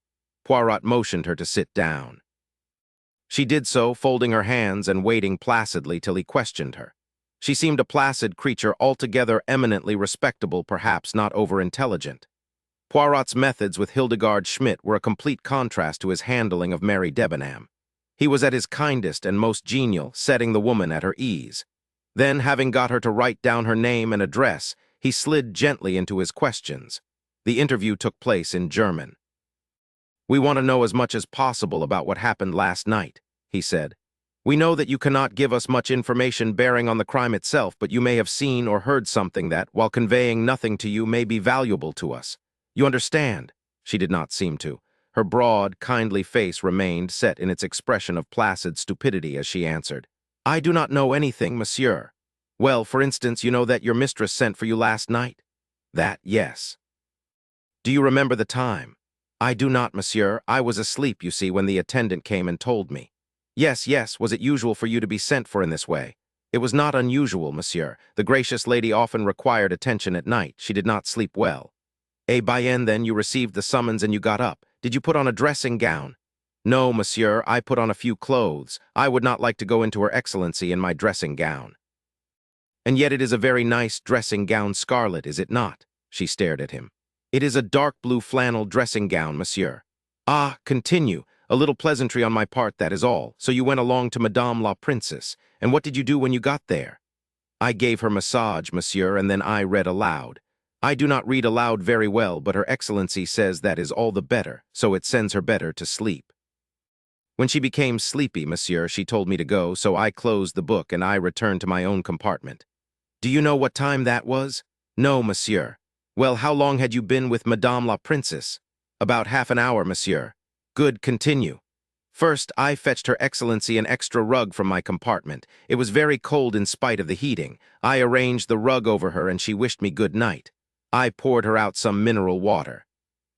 Then I turned out the light and left her. And then, there is nothing more, monsieur. I returned to my carriage and went to sleep." "And you met no one in the corridor?" "No, monsieur." "You did not, for instance, see a lady in a scarlet kimono with dragons on it?" Her mild eyes bulged at him. "No, indeed, monsieur. There was nobody about except the attendant. Everyone was asleep." "But you did see the conductor?" "Yes, monsieur." "What was he doing?" "He came out of one of the compartments, monsieur." "What?" M'Bauk leaned forward. "Which one?" Hildegard Schmidt looked frightened again, and Poirot cast a reproachful glance at his friend. "Naturally," he said. "The conductor often has to answer bells at night. Do you remember which compartment it was?"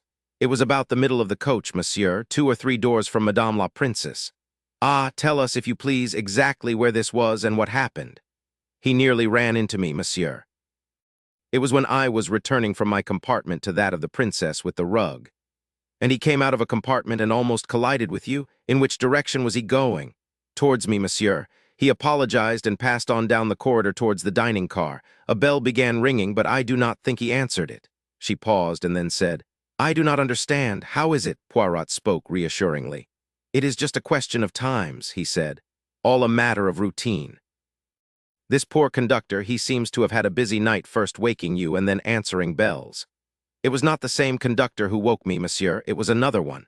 Ah, another one. Had you seen him before? Number, monsieur. Ah, do you think you would recognize him if you saw him? I think so, monsieur. Poirot murmured something in M. Bouc's ear. The latter got up and went to the door to give an order. Poirot was continuing his questions in an easy, friendly manner. Have you ever been to America, Frau Schmidt? Never, monsieur. It must be a fine country. You have heard, perhaps, of who this man who was killed really was, that he was responsible for the death of a little child.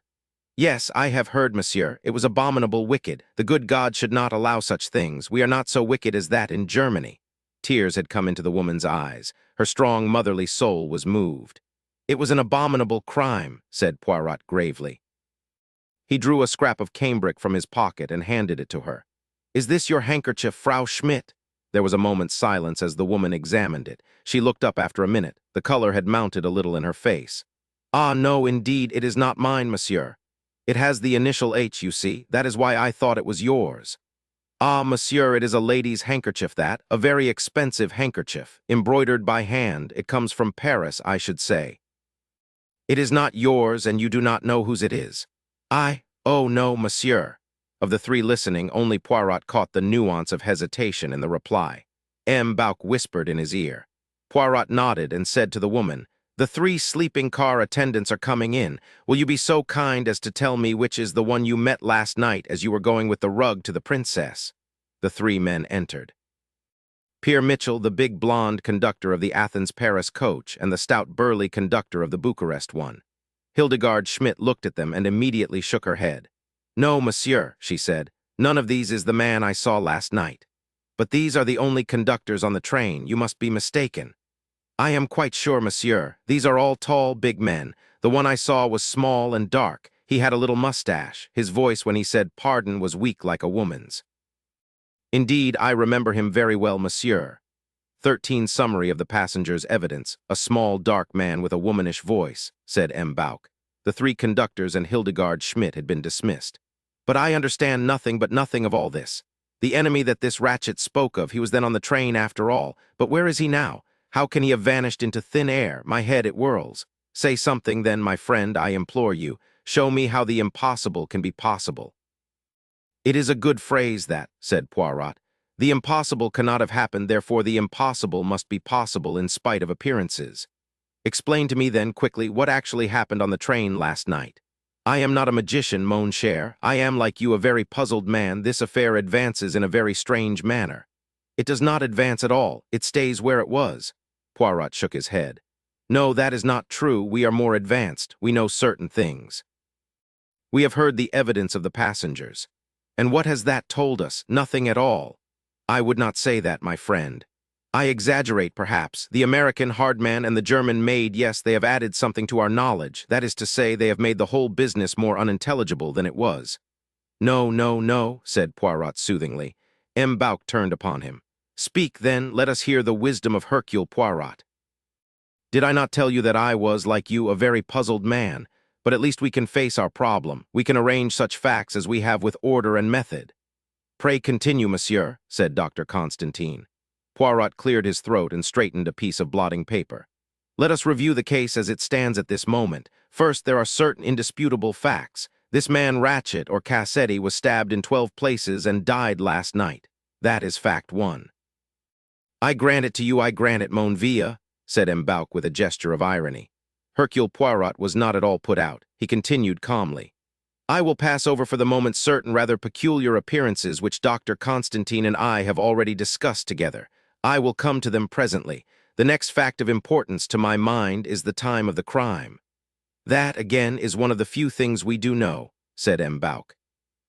The crime was committed at 1:15 this morning. Everything goes to show that was so. Not everything. You exaggerate. There is certainly a fair amount of evidence to support that view. I am glad you admit that at least. Poirot went on calmly, unperturbed by the interruption. We have before us 3 possibilities. 1, that the crime was committed, as you say, at 1:15. This is supported by the evidence of the German woman, Hildegard Schmidt. It agrees with the evidence of Dr. Constantine. Possibility 2, The crime was committed later and the evidence of the watch was deliberately faked. Possibility 3. The crime was committed earlier and the evidence faked for the same reason as above. Now, if we accept possibility 1 as the most likely to have occurred and the one supported by most evidence, we must also accept certain facts arising from it. To begin with, if the crime was committed at 1:15, the murderer cannot have left the train, and the question arises, where is he? And who is he? To begin with, let us examine the evidence carefully. We first hear of the existence of this man, the small, dark man with a womanish voice from the man Hardman. He says that Ratchett told him of this person and employed him to watch out for the man. There is no evidence to support this, we have only Hardman's word for it. Let us next examine the question. Is Hardman the person he pretends to be an operative of a New York detective agency? What to my mind is so interesting in this case is that we have none of the facilities afforded to the police. We cannot investigate the bona fides of any of these people. We have to rely solely on deduction. That to me makes the matter very much more interesting. There is no routine work. It is a matter of the intellect. I ask myself, can we accept Hardman's account of himself? I make my decision and I answer, yes. I am of the opinion that we can accept Hardman's account of himself. You rely on the intuition, what the Americans call the hunch, said Dr. Constantine. Not at all. I regard the probabilities. Hardman is traveling with a false passport that will at once make him an object of suspicion. The first thing that the police will do when they do arrive upon the scene is to detain Hardman and cable as to whether his account of himself is true. In the case of many of the passengers, to establish their bona fides will be difficult. In most cases, it will probably not be attempted, especially since there seems nothing in the way of suspicion attaching to them. But in Hardman's case, it is simple. Either he is the person he represents himself to be or he is not. Therefore, I say that all will prove to be in order. You acquit him of suspicion? Not at all. You misunderstand me. For all I know, any American detective might have his own private reasons for wishing to murder Ratchett. No, what I am saying is that I think we can accept Hardman's own account of himself. This story, then, that he tells of Ratchett seeking him out and employing him, is not unlikely and is most probably, though not of course certainly, true. If we are going to accept it as true, we must see if there is any confirmation of it. We find it in rather an unlikely place in the evidence of Hildegard Schmidt. Her description of the man she saw in wagon-lit uniform tallies exactly. Is there any further confirmation of these two stories? There is. There is the button found in her compartment by Mrs. Hubbard, and there is also another corroborating statement which you may not have noticed. What is that? The fact that both Colonel Arbuthnot and Hector Macqueen mentioned that the conductor passed their carriage. They attached no importance to the fact, but Messieurs, Pierre Mitchell has declared that he did not leave his seat except on certain specified occasions, none of which would take him down to the far end of the coach past the compartment in which Arbuthnot and Macqueen were sitting. Therefore this story, the story of a small dark man with a womanish voice dressed in wagon-lit uniform, rests on the testimony direct or indirect of 4 witnesses. One small point, said Dr. Constantine. If Hildegard Schmidt's story is true, how is it that the real conductor did not mention having seen her when he came to answer Mrs. Hubbard's bell? That is explained, I think. When he arrived to answer Mrs. Hubbard, the maid was in with her mistress. When she finally returned to her own compartment, the conductor was in with Mrs. Hubbard. M. Bouck had been waiting with difficulty until they had finished. Yes, my friend, he said impatiently to Poirot. But whilst I admire your caution, your method of advancing a step at a time, I submit that you have not yet touched the point at issue. We are all agreed that this person exists. The point is, where did he go? Poirot shook his head reprovingly. You are in error. You are inclined to put the cart before the horse. Before I ask myself, where did this man vanish to? I ask myself, did such a man really exist? Because you see, if the man were an invention, a fabrication, how much easier to make him disappear. So I try to establish first that there really is such a flesh and blood person. And having arrived at the fact that there is a Bayen, where is he now? There are only 2 answers to that, mon cher. Either he is still hidden on the train in a place of such extraordinary ingenuity that we cannot even think of it, or else he is, as one might say, 2 persons. That is, he is both himself the man feared by M. Ratchett and a passenger on the train so well disguised that M. Ratchett did not recognize him. It is an idea that, said M. Bouck, his face lighting up, Then it clouded over again. But there is one objection. Poirot took the words out of his mouth. The height of the man. It is that you would say, with the exception of M. Ratchett's valet, all the passengers are big men. The Italian, Colonel Arbuthnot, Hector Macqueen, Count Androny. Well, that leaves us the valet, not a very likely supposition. But there is another possibility. Remember the womanish voice. That gives us a choice of alternatives. The man may be disguised as a woman, or alternatively, he may actually be a woman. A tall woman dressed in man's clothes would look small. But surely Ratchett would have known. Perhaps he did know. Perhaps already this woman had attempted his life wearing men's clothes the better to accomplish her purpose. Ratchett may have guessed that she would use the same trick again, so he tells Hardman to look for a man, but he mentions, however, a womanish voice. It is a possibility, said M. Bouck. But listen, my friend, I think that I should now tell you of certain inconsistencies noticed by Dr. Constantine. He retailed at length the conclusions that he and the doctor had arrived at together from the nature of the dead man's wounds. M. Bouck groaned and held his head again. I know, said Poirot sympathetically. I know exactly how you feel. The head spins, does it not? The whole thing is a fantasy, cried M. Bouck. Exactly, it is absurd, improbable, it cannot be. So I myself have said, and yet, my friend, there it is. One cannot escape from the facts. It is madness, is it not? It is so mad, my friend, that sometimes I am haunted by the sensation that really it must be very simple, but that is only one of my little ideas. 2 murderers, groaned M. Bouck, and on the Orient Express. The thought almost made him weep. And now let us make the fantasy more fantastic, said Poirot cheerfully. Last night on the train there are 2 mysterious strangers. There is the wagon-lit attendant answering to the description given us by M. Hardman and seen by Hildegard Schmidt, Colonel Arbuthnot, and M. Macqueen. There is also a woman in a red kimono, a tall, slim woman seen by Pierre Mitchell, by Miss Debenham, by M. Macqueen, and by myself, and smelt, I may say, by Colonel Arbuthnot. Who was she? No one on the train admits to having a scarlet kimono. She, too, has vanished. Was she one and the same with the spurious wagon-lit attendant, or was she some quite distinct personality? Where are they, these 2? And incidentally, where is the wagon-lit uniform and the scarlet kimono? Ah, that is something definite. M. Bouck sprang up eagerly. We must search all the passengers' luggage. Yes, that will be something. Poirot rose also. I will make a prophecy, he said. You know where they are. I have a little idea. Where, then? You will find the scarlet kimono in the baggage of one of the men, and you will find the uniform of the wagon-lit conductor in the baggage of Hildegard Schmidt. Hildegard Schmidt, you think not what you are thinking. I will put it like this. If Hildegard Schmidt is guilty, the uniform might be found in her baggage, but if she is innocent, it certainly will be. But how, began M. Bouck and stopped. What is this noise that approaches? He cried. It resembles a locomotive in motion. The noise drew nearer. It consisted of shrill cries and protests in a woman's voice. The door at the end of the dining car flew open. Mrs. Hubbard burst in. It's too horrible, she cried. It's just too horrible. In my sponge bag, a great knife all over blood. And suddenly toppling forward, she fainted heavily on M. Bouck's shoulder. With more vigor than chivalry, M. Bouck deposited the fainting lady with her head on the table. Dr. Constantine yelled for one of the restaurant attendants who came at a run. Keep her head so, said the doctor. If she revives, give her a little cognac. You understand? Then he hurried off after the other 2. His interest lay wholly in the crime. Swooning middle-aged ladies did not interest him at all. It is possible that Mrs. Hubbard revived rather quicker with these methods than she might otherwise have done. A few minutes later she was sitting up, sipping cognac from a glass proffered by the attendant and talking once more.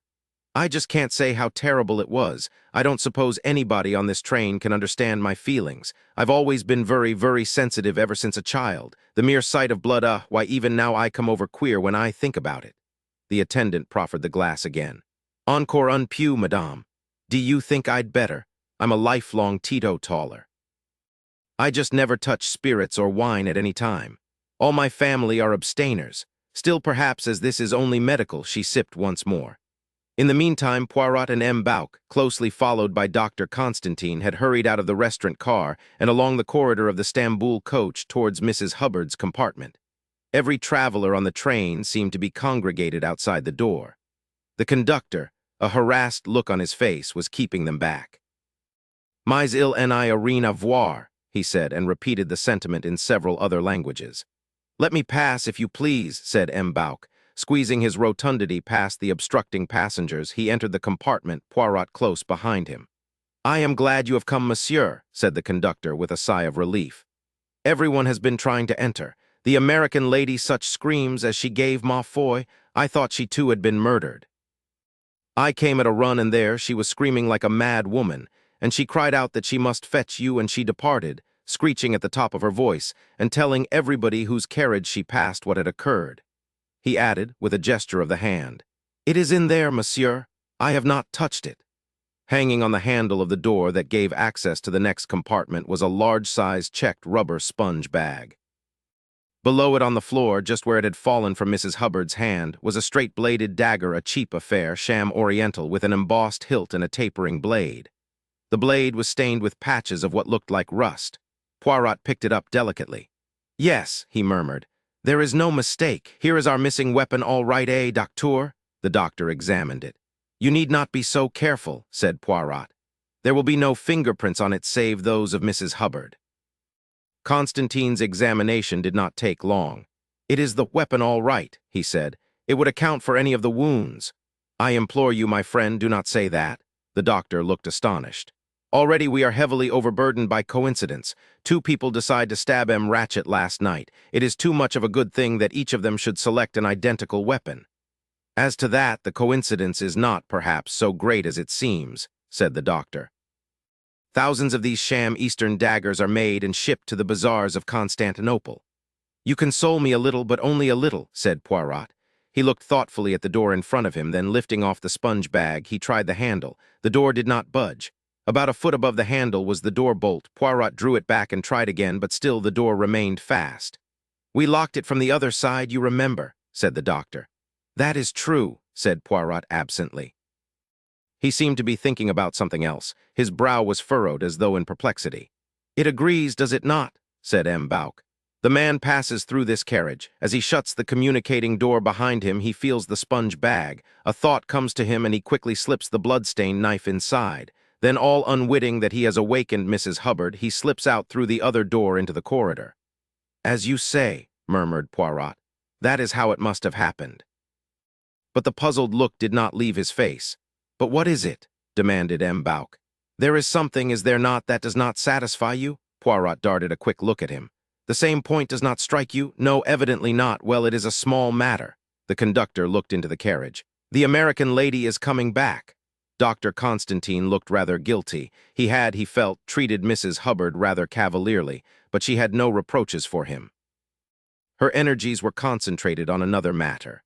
"I'm just going to say one thing right out," she said breathlessly as she arrived in the doorway. "I'm not going on any longer in this compartment. Why, I wouldn't sleep in it tonight if you paid me $1,000,000. But, madame, I know what you are going to say, and I'm telling you right now that I won't do any such thing. Why, I'd rather sit up all night in the corridor." She began to cry. "Oh, if my daughter could only know if she could see me now." "Why," Poirot interrupted firmly. "You misunderstand, madame. Your demand is most reasonable. Your baggage shall be changed at once to another compartment." Mrs. Hubbard lowered her handkerchief. "Is that so? Oh, I feel better right away. But surely it's all full up unless one of the gentlemen." M. Bouc spoke. "Your baggage, madame, shall be moved out of this coach altogether. You shall have a compartment in the next coach which was put on at Belgrade." "Why, that's splendid. I'm not an out-of-the-way nervous woman, but to sleep in that compartment next door to a dead man," she shivered. "It would drive me plumb crazy." "Mitchell," called M. Bouc, "move this baggage into a vacant compartment in the Athens-Paris coach." "Yes, monsieur, the same one as this, the number 3? "No," said Poirot before his friend could reply. "I think it would be better for madame to have a different number altogether, the number 12, for instance." "Bien, monsieur." The conductor seized the luggage. Mrs. Hubbard turned gratefully to Poirot. "That's very kind and delicate of you. I appreciate it, I assure you." "Do not mention it, madame. We will come with you and see you comfortably installed." Mrs. Hubbard was escorted by the 3 men to her new home. She looked round her happily. "This is fine." "It suits you, madame. It is, you see, exactly like the compartment you have left. That's so, only it faces the other way. But that doesn't matter, for these trains go first one way and then the other. I said to my daughter, 'I want a carriage facing the engine,' and she said, 'Why, Mama, that'll be no good to you, for if you go to sleep one way, when you wake up the train's going the other.' And it was quite true what she said. Why, last evening we went into Belgrade one way and out the other. At any rate, madame, you are quite happy and contented now. Well, no, I wouldn't say that. Here we are stuck in a snowdrift and nobody doing anything about it, and my boat sailing the day after tomorrow. Madame, said M. Bouck, we are all in the same case, every one of us. Well, that's true, admitted Mrs. Hubbard, but nobody else has had a murderer walking right through their compartment in the middle of the night. What still puzzles me, madame, said Poirot, is how the man got into your compartment if the communicating door was bolted, as you say. You are sure that it was bolted? Why, the Swedish lady tried it before my eyes. Let us just reconstruct that little scene. You were lying in your bunk so and you could not see for yourself, you say? No, because of the sponge bag. Oh my, I shall have to get a new sponge bag. It makes me feel sick in my stomach to look at this one. Poirot picked up the sponge bag and hung it on the handle of the communicating door into the next carriage. Precisament, I see, he said. The bolt is just underneath the handle. The sponge bag masks it. You could not see from where you were lying whether the bolt were turned or not. Why, that's just what I've been telling you. And the Swedish lady, Miss Olsen, stood so between you and the door. She tried it and told you it was bolted. That's so. All the same, madame, she may have made an error. You see what I mean? Poirot seemed anxious to explain. The bolt is just a projection of metal, so. Turn to the right, the door is locked. Left straight, it is not. Possibly she merely tried the door, and as it was locked on the other side, she may have assumed that it was locked on your side. Well, I guess that would be rather stupid of her. Madame, the most kind, the most amiable are not always the cleverest. That's so, of course. By the way, madame, did you travel out to Smyrna this way? No. I sailed right to Stamboul, and a friend of my daughter's, Mr. Johnson, a perfectly lovely man. I'd like to have you know him, met me and showed me all round Stamboul, which I found a very disappointing city all tumbling down. And as for those mosques and putting on those great shuffling things over your shoes, where was I? You were saying that Mr. Johnson met you. That's so, and he saw me on board a French messagerie boat for Smyrna, and my daughter's husband was waiting right on the quay. What he'll say when he hears about all this? My daughter said this would be just the safest, easiest way imaginable. You just sit in your carriage, she said, and you get right to Paris, and there the Orient Express will meet you. And oh dear, what am I to do about canceling my steamship passage? I ought to let them know. I can't possibly make it now. This is just too terrible. Mrs. Hubbard showed signs of tears once more. Poirot, who had been fidgeting slightly, seized his opportunity. You have had a shock, madame. The restaurant attendant shall be instructed to bring you along some tea and some biscuits. I don't know that I'm so set on tea, said Mrs. Hubbard tearfully. That's more an English habit. Coffee then, madame, you need some stimulant. That cognac's made my head feel mighty funny. I think I would like some coffee. Excellent, you must revive your forces. My, what a funny expression. But first, madame, a little matter of routine. You permit that I make a search of your baggage. Whatever for? We are about to commence a search of all the passengers' luggage. I do not want to remind you of an unpleasant experience, but your sponge bag, remember. Mercy, perhaps you'd better. I just couldn't bear to get any more surprises of that kind. The examination was quickly over. Mrs. Hubbard was traveling with the minimum of luggage, a hat box, a cheap suitcase, and a well-burdened traveling bag. The contents of all three were simple and straightforward, and the examination would not have taken more than a couple of minutes had not Mrs. Hubbard delayed matters by insisting on due attention being paid to photographs of my daughter, and two rather ugly children, my daughter's children. Aren't they cunning? Having delivered himself of various polite insincerities, and having told Mrs. Hubbard that he would order coffee to be brought to her, Poirot was able to take his leave accompanied by his two friends. Well, we have made a start and drawn a blank, observed M. Bouck. Whom shall we tackle next? It would be simplest, I think, just to proceed along the train carriage by carriage. That means that we start with number 16, the amiable M. Hardman. Mr. Hardman, who was smoking a cigar, welcomed them affably. Come right in, gentlemen, that is, if it's humanly possible. It's just a mite cramped in here for a party. M. Bouck explained the object of their visit, and the big detective nodded comprehendingly. That's okay, to tell the truth. I've been wondering you didn't get down to it sooner. Here are my keys, gentlemen, and if you like to search my pockets too, why, you're welcome. Shall I reach the grips down for you? The conductor will do that. Mitchell. The contents of Mr. Hardman's two grips were soon examined and passed. They contained perhaps an undue proportion of spirituous liquor. Mr. Hardman winked. It's not often they search your grips at the frontiers, not if you fix the conductor. I handed out a wad of Turkish notes right away, and there's been no trouble so far. And at Paris, Mr. Hardman winked again. By the time I get to Paris, he said, what's left over of this little lot will go into a bottle labeled hair wash. You are not a believer in prohibition, Monsieur Hardman, said M'Bauk with a smile. Well, said Hardman, I can't say prohibition has ever worried me any. Ah, said M'Bauk, the speakeasy. He pronounced the word with care, savoring it. Your American terms are so quaint, so expressive, he said. Me, I would much like to go to America, said Poirot. You'd learn a few go-ahead methods over there, said Hardman. Europe wants waking up, she's half asleep. It is true that America is the country of progress, agreed Poirot. There is much that I admire about Americans. Only I am perhaps old-fashioned, but I find the American woman less charming than my own countrywomen. The French or Belgian girl, coquettish, charming, I think there is no one to touch her. Hardman turned away to peer out at the snow for a minute. Perhaps you're right, M. Poirot, he said, but I guess every nation likes its own girls best. He blinked as though the snow hurt his eyes. Kind of dazzling, isn't it? He remarked. Say, gentlemen, this business is getting on my nerves. Murder and the snow and all and nothing doing, just hanging about and killing time. I'd like to get busy after someone or something. The true Western spirit of hustle, said Poirot with a smile. The conductor replaced the bags and they moved on to the next compartment. Colonel Arbuthnot was sitting in a corner smoking a pipe and reading a magazine. Poirot explained their errand. The colonel made no demur. He had 2 heavy leather suitcases. The rest of my kit has gone by long sea, he explained. Like most army men, the colonel was a neat packer. The examination of his baggage took only a few minutes. Poirot noted a packet of pipe cleaners. You always use the same kind? He asked. Usually, if I can get 'em. Ah, Poirot nodded. These pipe cleaners were identical with the one he had found on the floor of the dead man's compartment. Dr. Constantine remarked as much when they were out in the corridor again.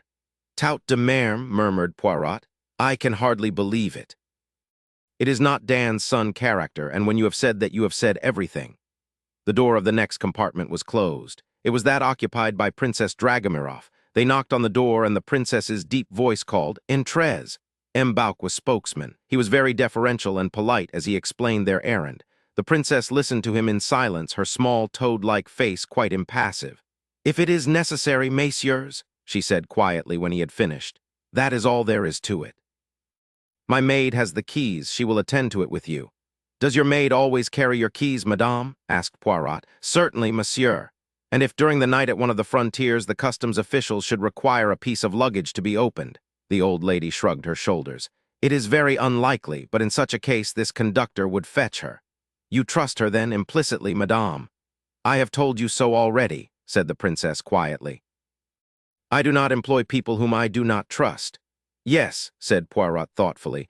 Trust is indeed something in these days. It is perhaps better to have a homely woman whom one can trust than a more chic maid, for example, some smart Parisienne. He saw the dark, intelligent eyes come slowly round and fasten themselves upon his face. What exactly are you implying, M. Poirot? Nothing, madame, nothing. But yes. You think, do you not, that I should have a smart Frenchwoman to attend to my toilet? It would be, perhaps, more usual, madame. She shook her head. Schmidt is devoted to me. Her voice dwelt lingeringly on the words. Devotion, say impayable. The German woman had arrived with the keys. The princess spoke to her in her own language, telling her to open the valises and help the gentlemen in their search. She herself remained in the corridor looking out at the snow, and Poirot remained with her, leaving M'Bauk to the task of searching the luggage. She regarded him with a grim smile. Well, monsieur, do you not wish to see what my valises contain? He shook his head. Madame, it is a formality, that is all. Are you so sure? In your case, yes. And yet I knew and loved Sonia Armstrong. What do you think, then, that I would not soil my hands with killing such canaille as that man Cassetti? Well, perhaps you are right. She was silent a minute or two, then she said, with such a man as that, do you know what I should have liked to have done? I should have liked to call to my servants, flog this man to death and fling him out on the rubbish heap. That is the way things were done when I was young, monsieur. Still, he did not speak, just listened attentively. She looked at him with a sudden impetuosity. You do not say anything, M. Poirot. What is it that you are thinking, I wonder? He looked at her with a very direct glance. I think, madame, that your strength is in your will, not in your arm. She glanced down at her thin, black-clad arms ending in those claw-like yellow hands with the rings on the fingers. "It is true," she said. "I have no strength in these none. I do not know if I am sorry or glad." Then she turned abruptly back towards her carriage, where the maid was busily packing up the cases. The princess cut short M. Bouc's apologies. "There is not need for you to apologize, monsieur," she said. "A murder has been committed, certain actions have to be performed, that is all there is to it. Vous êtes bien amiable, madame." She inclined her head slightly as they departed. The doors of the next two carriages were shut. M. Bouc paused and scratched his head. "Diable," he said, "this may be awkward. These are diplomatic passports. Their baggage is exempt. From customs examination, yes, but a murder is different." "I know." "All the same, we do not want to have complications. Do not distress yourself, my friend. The Count and Countess will be reasonable. See how amiable Princess Dragomirov was about it. She is truly grande dame. These two are also of the same position, but the Count impressed me as a man of somewhat truculent disposition. He was not pleased when you insisted on questioning his wife, and this will annoy him still further. Suppose, we omit them. After all, they can have nothing to do with the matter. Why should I stir up needless trouble for myself?" "I do not agree with you," said Poirot. "I feel sure that Count Andrigny will be reasonable. At any rate, let us make the attempt."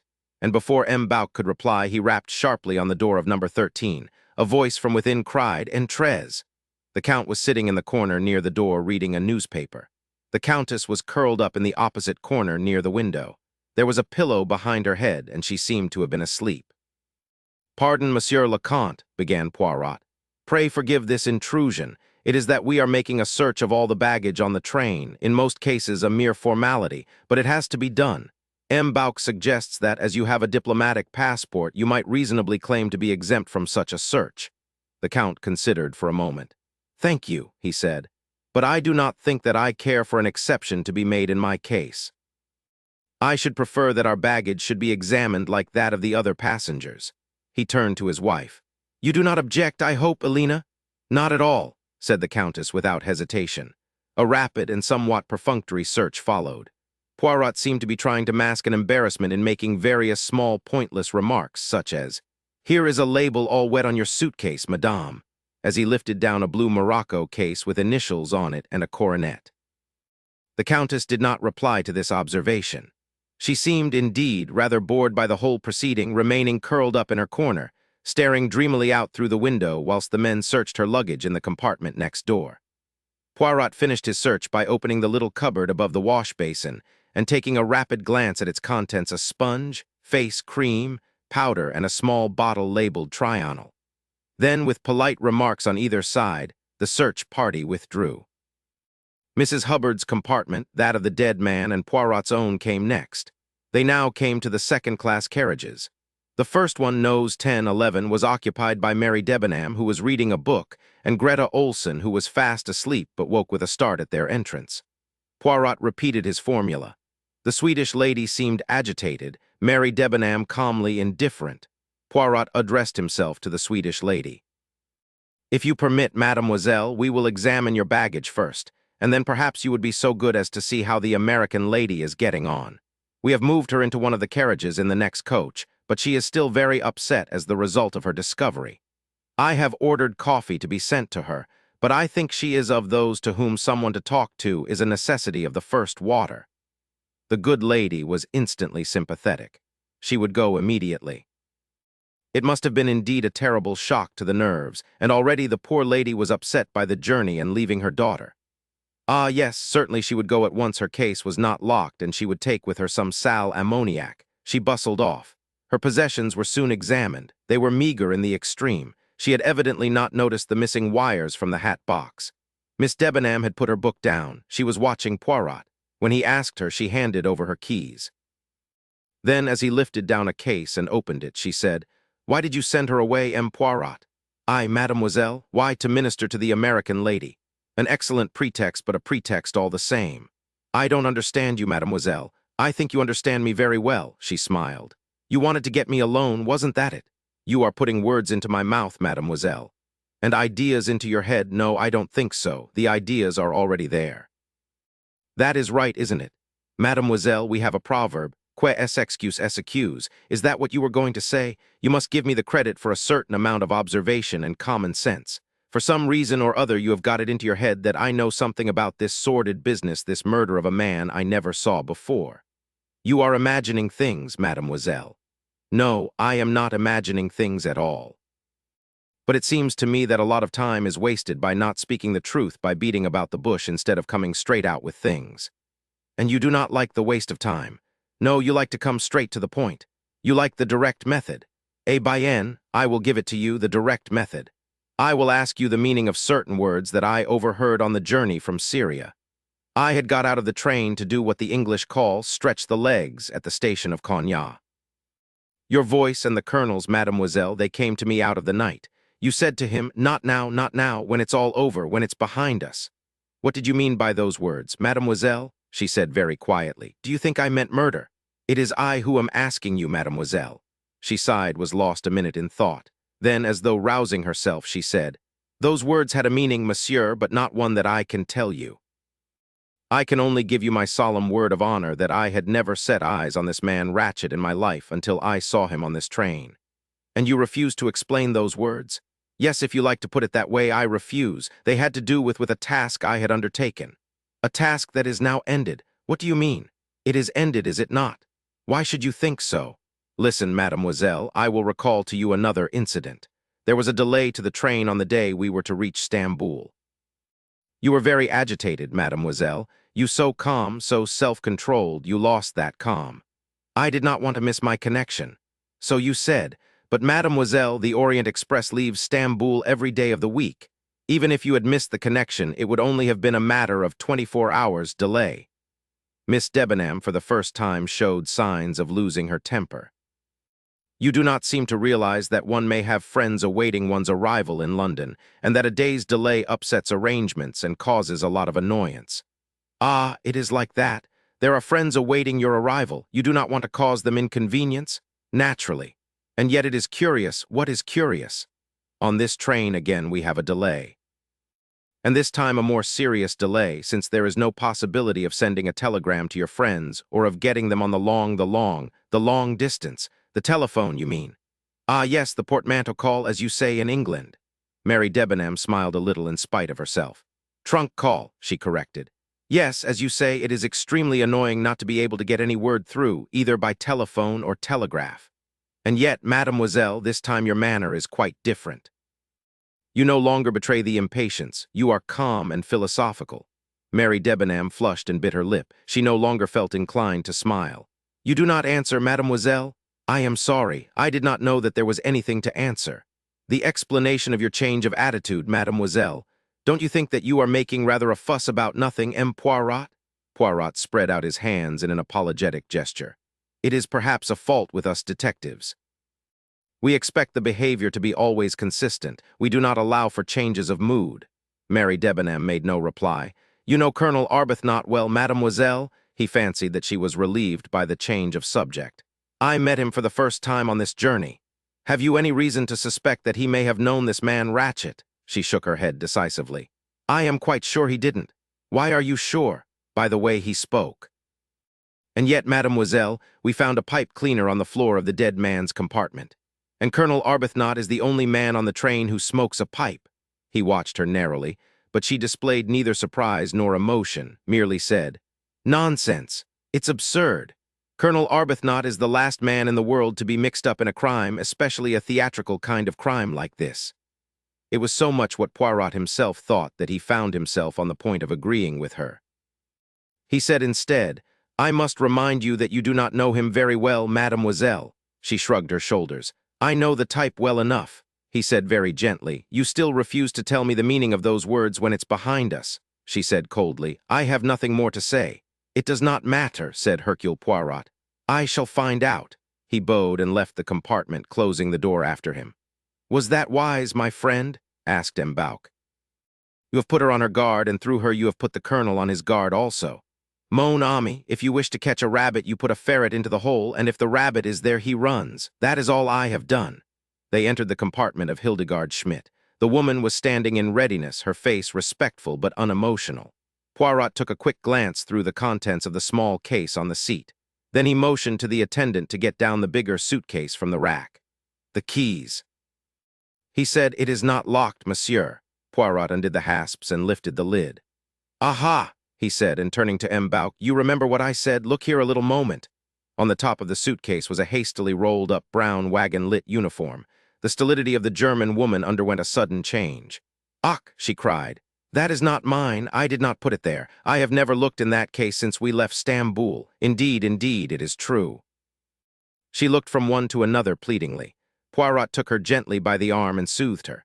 "No, no, all is well. We believe you. Do not be agitated. I am sure you did not hide the uniform there, as I am sure that you are a good cook. See, you are a good cook, are you not?" Bewildered, the woman smiled in spite of herself. "Yes, indeed, all my ladies have said so. She stopped, her mouth open, looking frightened again. "No, no," said Poirot. "I assure you all is well. See, I will tell you how this happened. This man, the man you saw in wagon-lit uniform, comes out of the dead man's compartment. He collides with you. That is bad luck for him. He has hoped that no one will see him. What to do next? He must get rid of his uniform. It is now not a safeguard, but a danger." His glance went to M'Bauk and Dr. Constantine, who were listening attentively.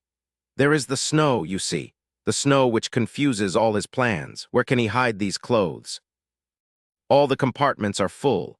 No, he passes one where the door is open and shows it to be unoccupied. It must be the one belonging to the woman with whom he has just collided.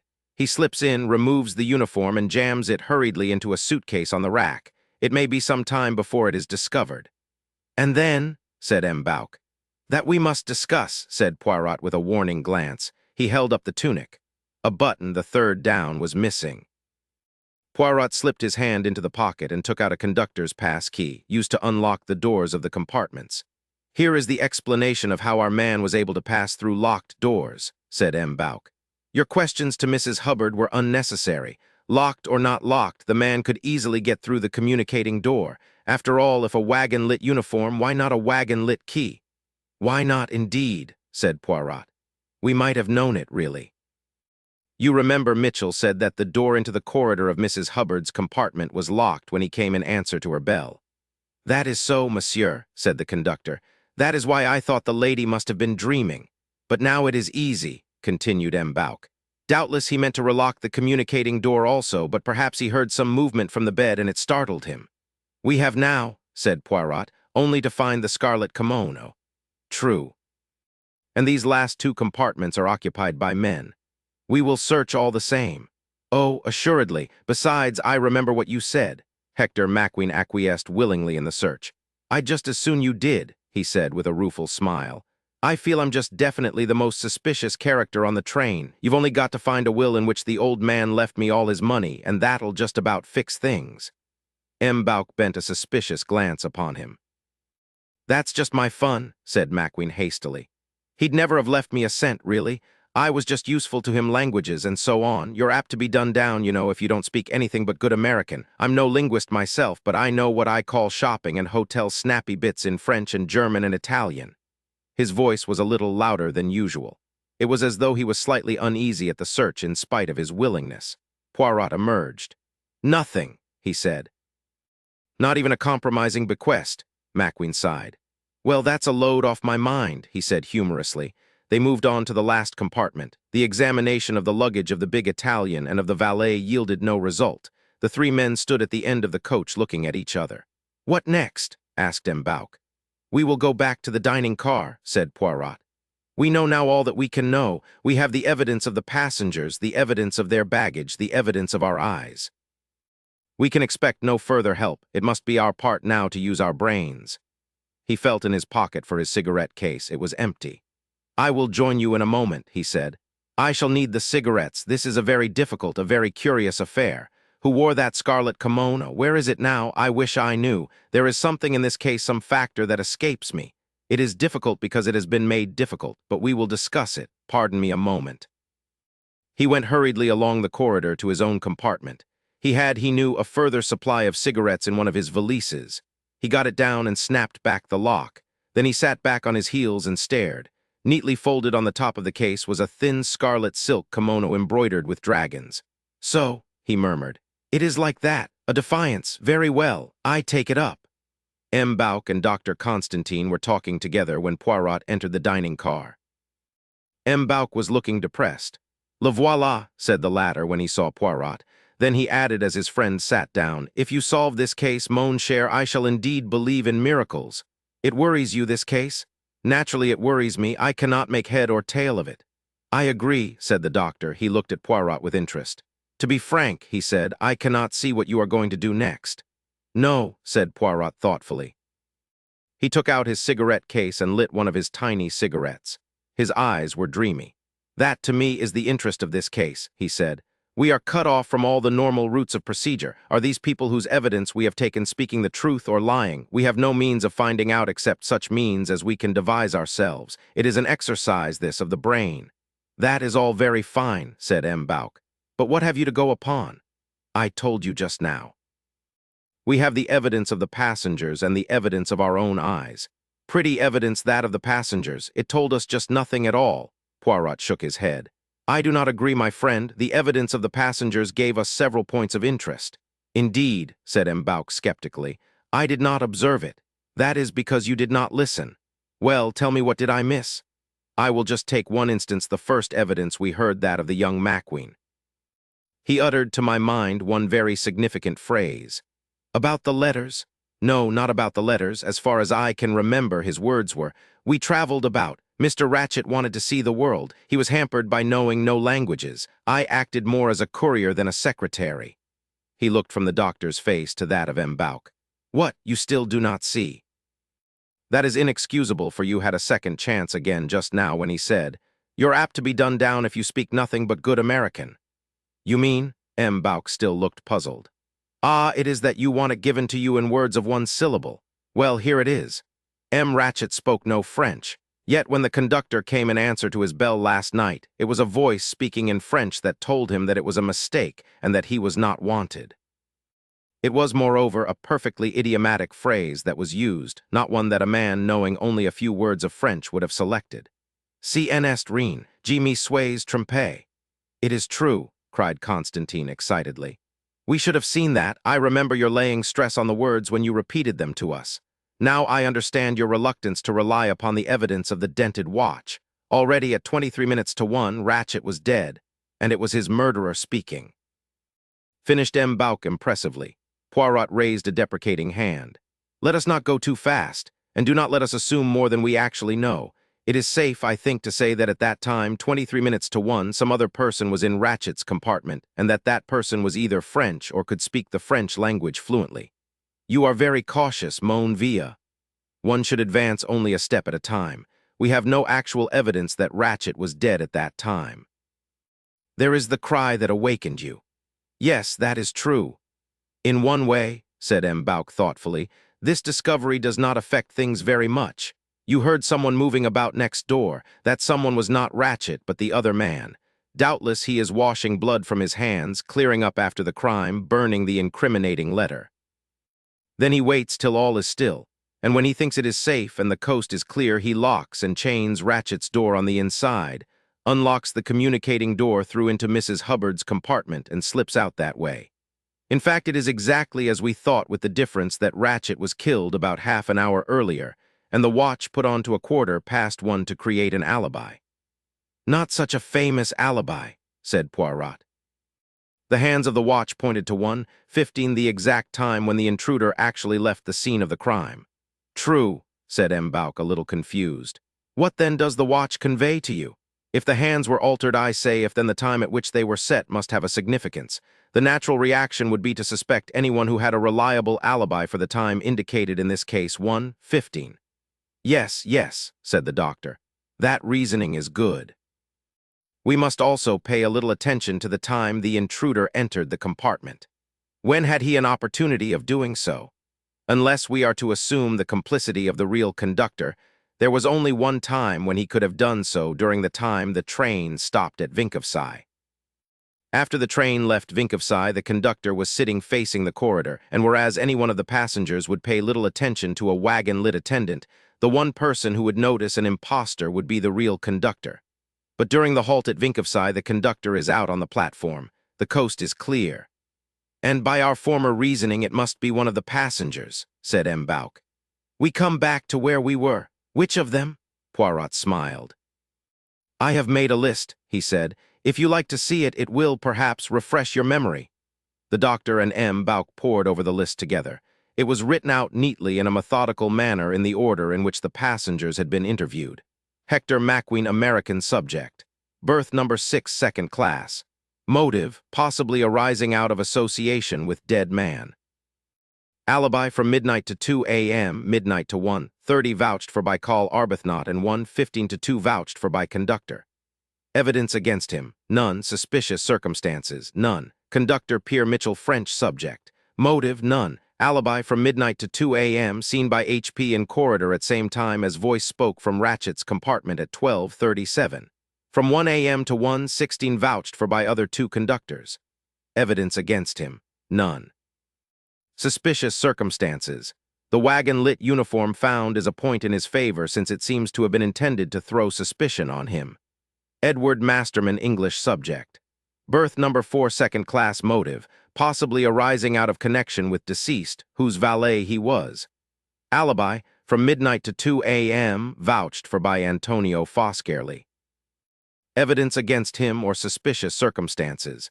None except that he is the only man the right height or size to have worn the wagon-lit uniform. On the other hand, it is unlikely that he speaks French well. Mrs. Hubbard, American subject. Berth number 3, first class. Motive, none. Alibi, from midnight to 2 a.m., none. Evidence against her or suspicious circumstances. Story of man in her compartment is substantiated by the evidence of Hardman and that of the woman Schmidt. Greta Olson, Swedish subject. Berth number 10. Second class. Motive, none. Alibi, from midnight to 2 a.m., vouched for by Mary Debenham. Note, was last to see Ratchett alive. Princess Dragomirov, naturalized French subject. Berth number 14, first class. Motive, was intimately acquainted with Armstrong family and godmother to Sonia Armstrong. Alibi, from midnight to 2 a.m., vouched for by conductor and maid. Evidence against her or suspicious circumstances, none. Count Androni, Hungarian subject. Diplomatic passport. Berth number 13, first class. Motive, none. Alibi, midnight to 2 a.m., vouched for by conductor. This does not cover period from 1 to 1:15. Countess Androni as above. Berth number 12. Motive, none. Alibi, midnight to 2 a.m., took Trionyl and slept. Vouched for by husband, Trionyl bottle in her cupboard. Colonel Arbuthnot, British subject. Berth number 15. First class. Motive, none. Alibi, midnight to 2 a.m., talked with McQueen till 1:30, went to own compartment and did not leave it. Substantiated by McQueen and conductor. Evidence against him or suspicious circumstances. Pipe cleaner. Cyrus Hardman, American subject. Berth number 16. Second class. Motive, none known. Alibi, midnight to 2 a.m., did not leave compartment. Substantiated by McQueen and conductor. Evidence against him or suspicious circumstances, none. Antonio Foscarelli, American subject. Italian birth. Berth number 5, second class. Motive, none known. Alibi, midnight to 2 a.m., vouched for by Edward Masterman. Evidence against him or suspicious circumstances, none except that weapon used might be said to suit his temperament. VDM Bauk, Mary Debenham, British subject. Berth number 11. Second class. Motive, none. Alibi, midnight to 2 a.m., vouched for by Greta Olson. Evidence against her or suspicious circumstances, and her refusal to explain same. Hildegard Schmidt, German subject. Berth number 8, second class. Motive, none. Alibi, from midnight to 2 a.m., vouched for by conductor and her mistress. Went to bed, was aroused by conductor at 12:38 approx, and went to mistress. Note, the evidence of the passengers is supported by the statement of the conductor that no one entered or left Mr. Ratchett's compartment between the hours of midnight to 1 o'clock, when he himself went into the next coach, and from 1:15 to 2 o'clock. That document, you understand, said Poirot, is a mere prasis of the evidence we heard arranged that way for convenience. With a grimace, M. Bauk handed it back. It is not illuminating, he said. Perhaps you may find this more to your taste, said Poirot with a slight smile as he handed him a second sheet of paper. On the paper was written, things needing explanation. The handkerchief marked with the initial H, whose is it? The pipe cleaner. Was it dropped by Colonel Arbuthnot or by someone else? Who wore the scarlet kimono? Who was the man or woman masquerading in wagon-lit uniform? Why do the hands of the watch point to 1:15? Was the murder committed at that time? Was it earlier? Was it later? Can we be sure that Ratchett was stabbed by more than one person? What other explanation of his wounds can there be? Well, let us see what we can do, said M. Bouck, brightening a little at this challenge to his wits. "The handkerchief to begin with. Let us by all means be orderly and methodical." "Assuredly," said Poirot, nodding his head in a satisfied fashion.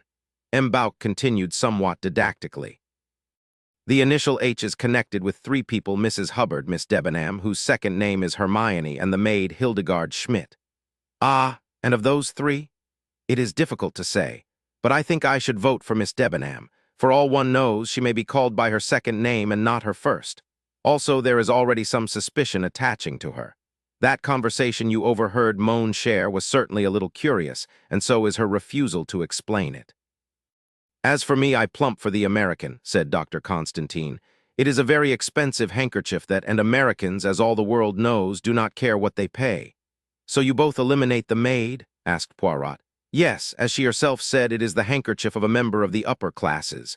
"And the second question, the pipe cleaner. Did Colonel Arbuthnot drop it or somebody else?" "That is more difficult. The English, they do not stab. You are right there." "I incline to the view that someone else dropped the pipe cleaner and did so to incriminate the long-legged Englishman." "As you said, M. Poirot," put in the doctor, "2 clues is too much carelessness." "I agree with M. Bouck. The handkerchief was a genuine oversight, hence no one will admit that it is theirs. The pipe cleaner is a faked clue. In support of that theory, you notice that Colonel Arbuthnot shows no embarrassment and admits freely to smoking a pipe and using that type of cleaner." "You reason well," said Poirot. "Question number 3, who wore the scarlet kimono?" went on M. Bouck. "As to that, I will confess I have not the slightest idea. Have you any views on the subject, Dr. Constantine?" "None." "Then we confess ourselves beaten there. The next question has, at any rate, possibilities. Who was the man or woman masquerading in wagon-lit uniform? Well, one can say with certainty a number of people whom it could not be. Hardman, Colonel Arbuthnot, Foskerly, Count Androny, and Hector Maquin are all too tall. Mrs. Hubbard, Hildegard Schmidt, and Greta Olson are too broad. That leaves the valet, Miss Debenham, Princess Dragomirov, and Countess Androny, and none of them sounds likely. Greta Olson in one case and Antonio Foskerly in the other both swear that Miss Debenham and the valet never left their compartments. Hildegard Schmidt swears to the princess being in hers, and Count Androny has told us that his wife took a sleeping draught.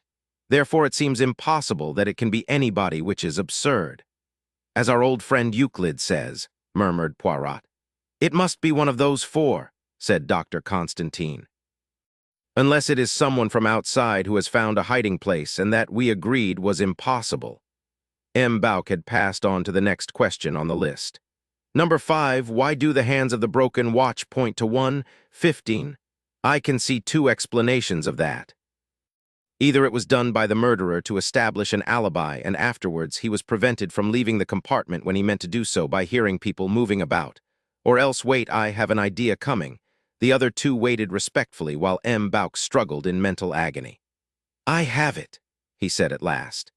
"It was not the wagon-lit murderer who tampered with the watch. It was the person we have called the second murderer, the left-handed person, in other words, the woman in the scarlet kimono.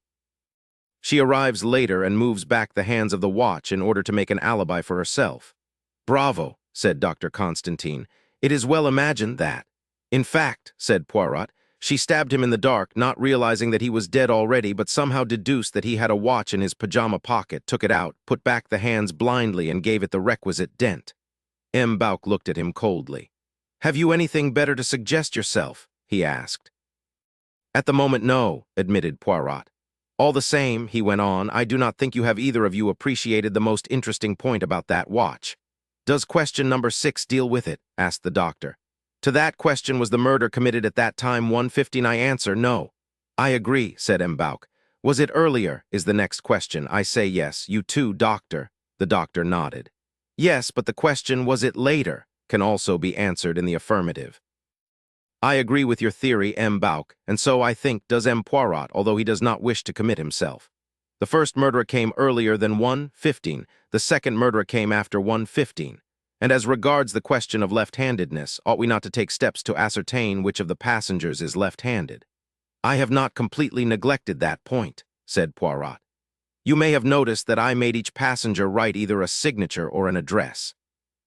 That is not conclusive, because some people do certain actions with the right hand and others with the left. Some write right-handed but play golf left-handed. Still, it is something. Every person questioned took the pen in their right hand with the exception of Princess Dragomirov, who refused to write. Princess Dragomirov? Impossible, said M. Bauk. I doubt if she would have had the strength to inflict that particular left-handed blow, said Dr. Constantine dubiously. That particular wound had been inflicted with considerable force. More force than a woman could use? No, I would not say that, but I think more force than an elderly woman could display, and Princess Dragomirov's physique is particularly frail. It might be a question of the influence of mind over body, said Poirot. Princess Dragomirov has great personality and immense willpower, but let us pass from that for the moment. To questions Nos. 9 and 10. Can we be sure that Ratchett was stabbed by more than one person, and what other explanation of the wounds can there be? In my opinion, medically speaking, there can be no other explanation of those wounds. To suggest that one man struck first feebly and then with violence, first with the right hand and then with the left, and after an interval of perhaps half an hour inflicted fresh wounds on a dead body, well, it does not make sense. No, said Poirot, it does not make sense. And you think that two murderers do make sense? As you yourself have said, what other explanation can there be? Poirot stared straight ahead of him. That is what I ask myself, he said. That is what I never cease to ask myself. He leaned back in his seat. From now on, it is all here, he tapped himself on the forehead.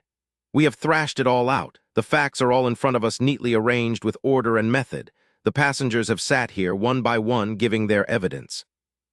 We know all that can be known from outside. He gave an affectionate smile at M. Bauk.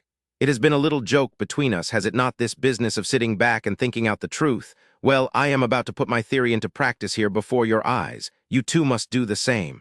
Let us all three close our eyes and think. One or more of those passengers killed Ratchett. Which of them? 3 certain suggestive points. It was quite a quarter of an hour before anyone spoke. M. Bauk and Dr. Constantine had started by trying to obey Poirot's instructions. They had endeavored to see through the maze of conflicting particulars to a clear and outstanding solution. M. Bauk's thoughts had run something as follows. Assuredly, I must think. But as far as that goes, I have already thought. Poirot obviously thinks this English girl is mixed up in the matter. I cannot help feeling that that is most unlikely. The English are extremely cold. Probably it is because they have no figures. But that is not the point. It seems that the Italian could not have done it a pity. I suppose the English valet is not lying when he said the other never left the compartment. But why should he? It is not easy to bribe the English, they are so unapproachable. The whole thing is most unfortunate. I wonder when we shall get out of this. There must be some rescue work in progress. They are so slow in these countries. It is hours before anyone thinks of doing anything. And the police of these countries, they will be most trying to deal with puffed up with importance, touchy on their dignity. They will make a grand affair of all this. It is not often that such a chance comes their way. It will be in all the newspapers. And from there on, M. Bauk's thoughts went along a well-worn course which they had already traversed some 100 times. Dr. Constantine's thoughts ran thus. He is queer, this little man, a genius, or a crank. Will he solve this mystery? Impossible. I can see no way out of it. It is all too confusing. Everyone is lying, perhaps, but even then that does not help one. If they are all lying, it is just as confusing as if they were speaking the truth. Odd about those wounds. I cannot understand it. It would be easier to understand if he had been shot after all. The term gunman must mean that they shoot with a gun. A curious country, America. I should like to go there. It is so progressive. When I get home, I must get hold of Demetrius Zagan. He has been to America. He has all the modern ideas. I wonder what Zia is doing at this moment. If my wife ever finds out, his thoughts went on to entirely private matters. Hercule Poirot sat very still. One might have thought he was asleep. And then, suddenly, after a quarter of an hour's complete immobility, his eyebrows began to move slowly up his forehead. A little sigh escaped him. He murmured beneath his breath, "But after all, why not? And if so, why? If so, that would explain everything." His eyes opened. They were green like a cat's. He said softly, "Eh bien, I have thought, and you?" Lost in their reflections, both men started violently.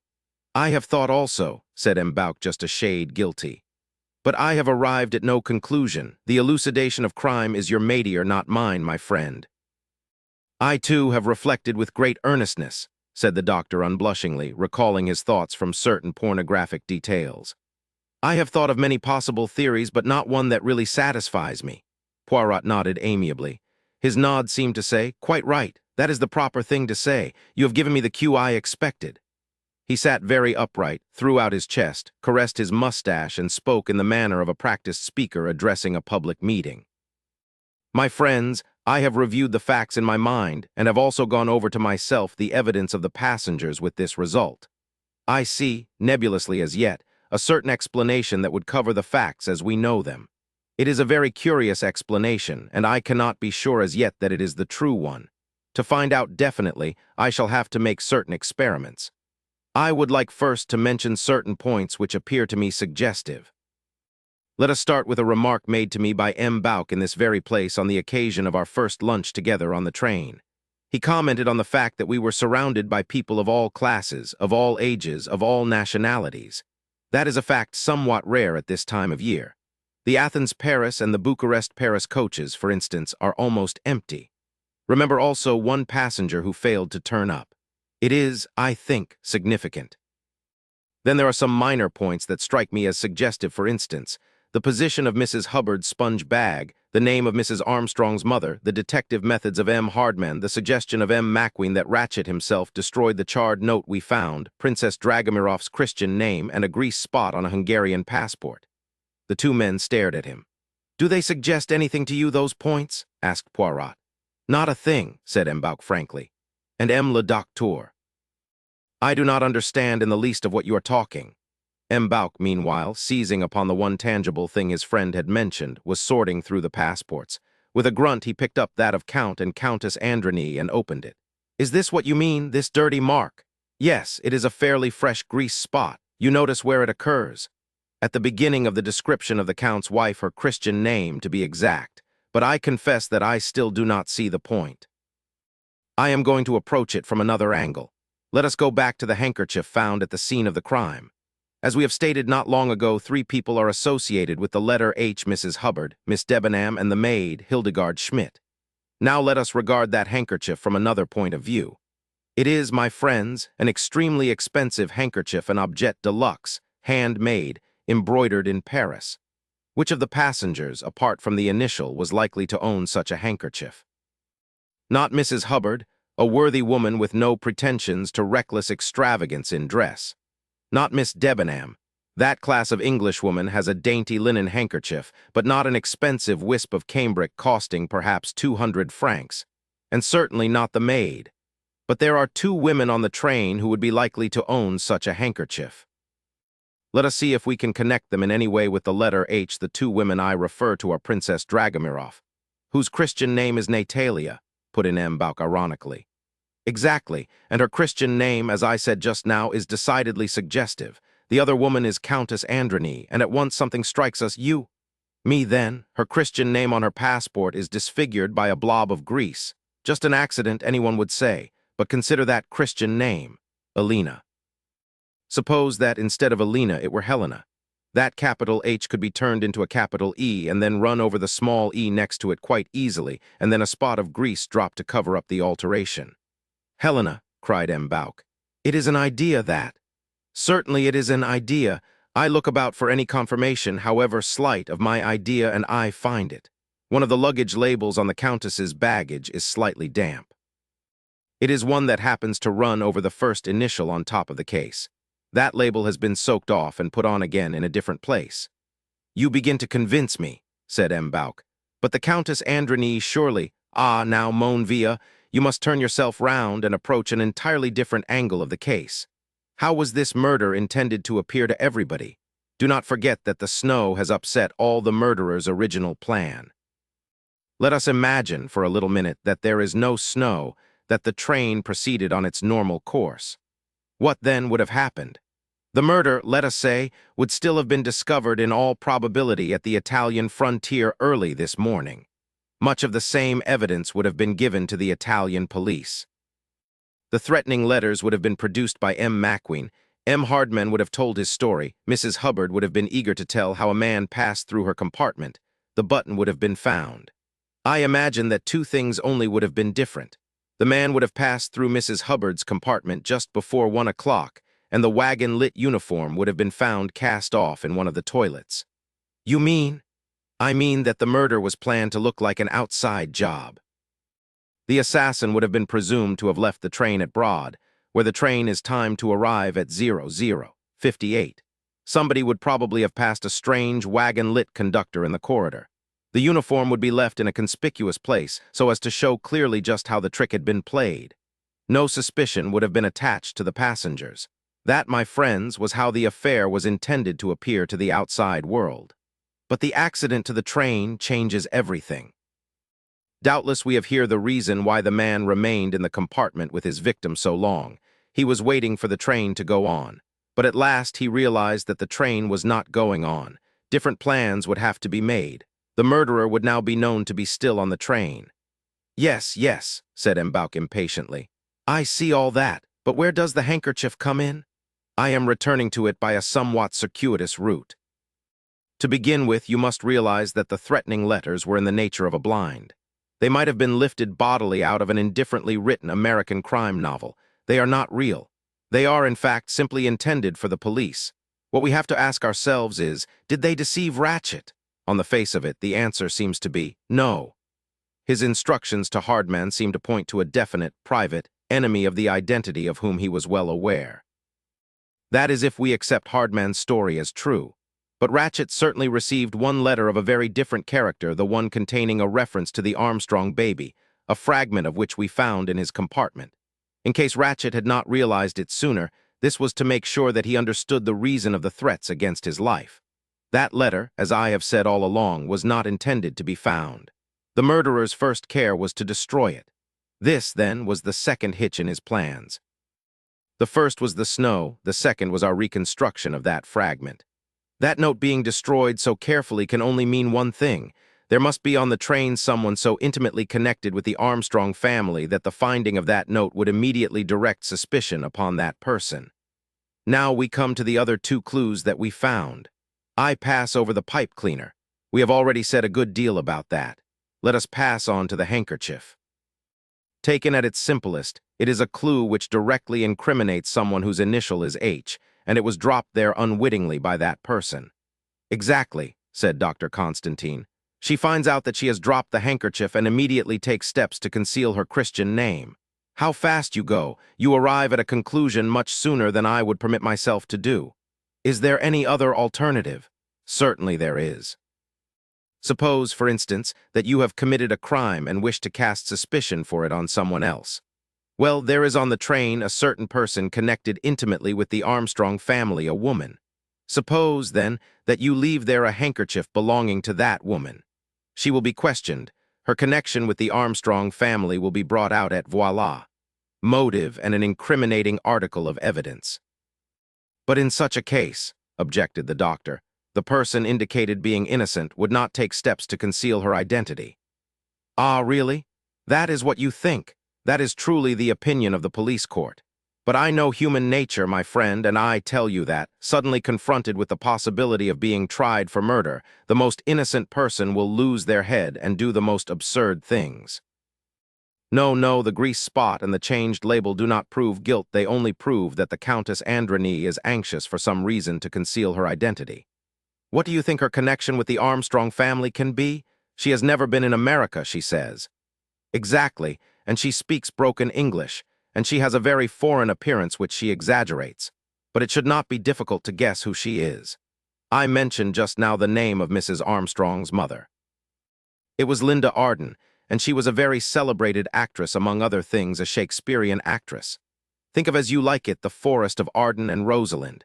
It was there she got the inspiration for her acting name. Linda Arden, the name by which she was known all over the world, was not her real name. It may have been Goldenberg. She quite likely had Central European blood in her veins, a strain of Jewish, perhaps. Many nationalities drift to America.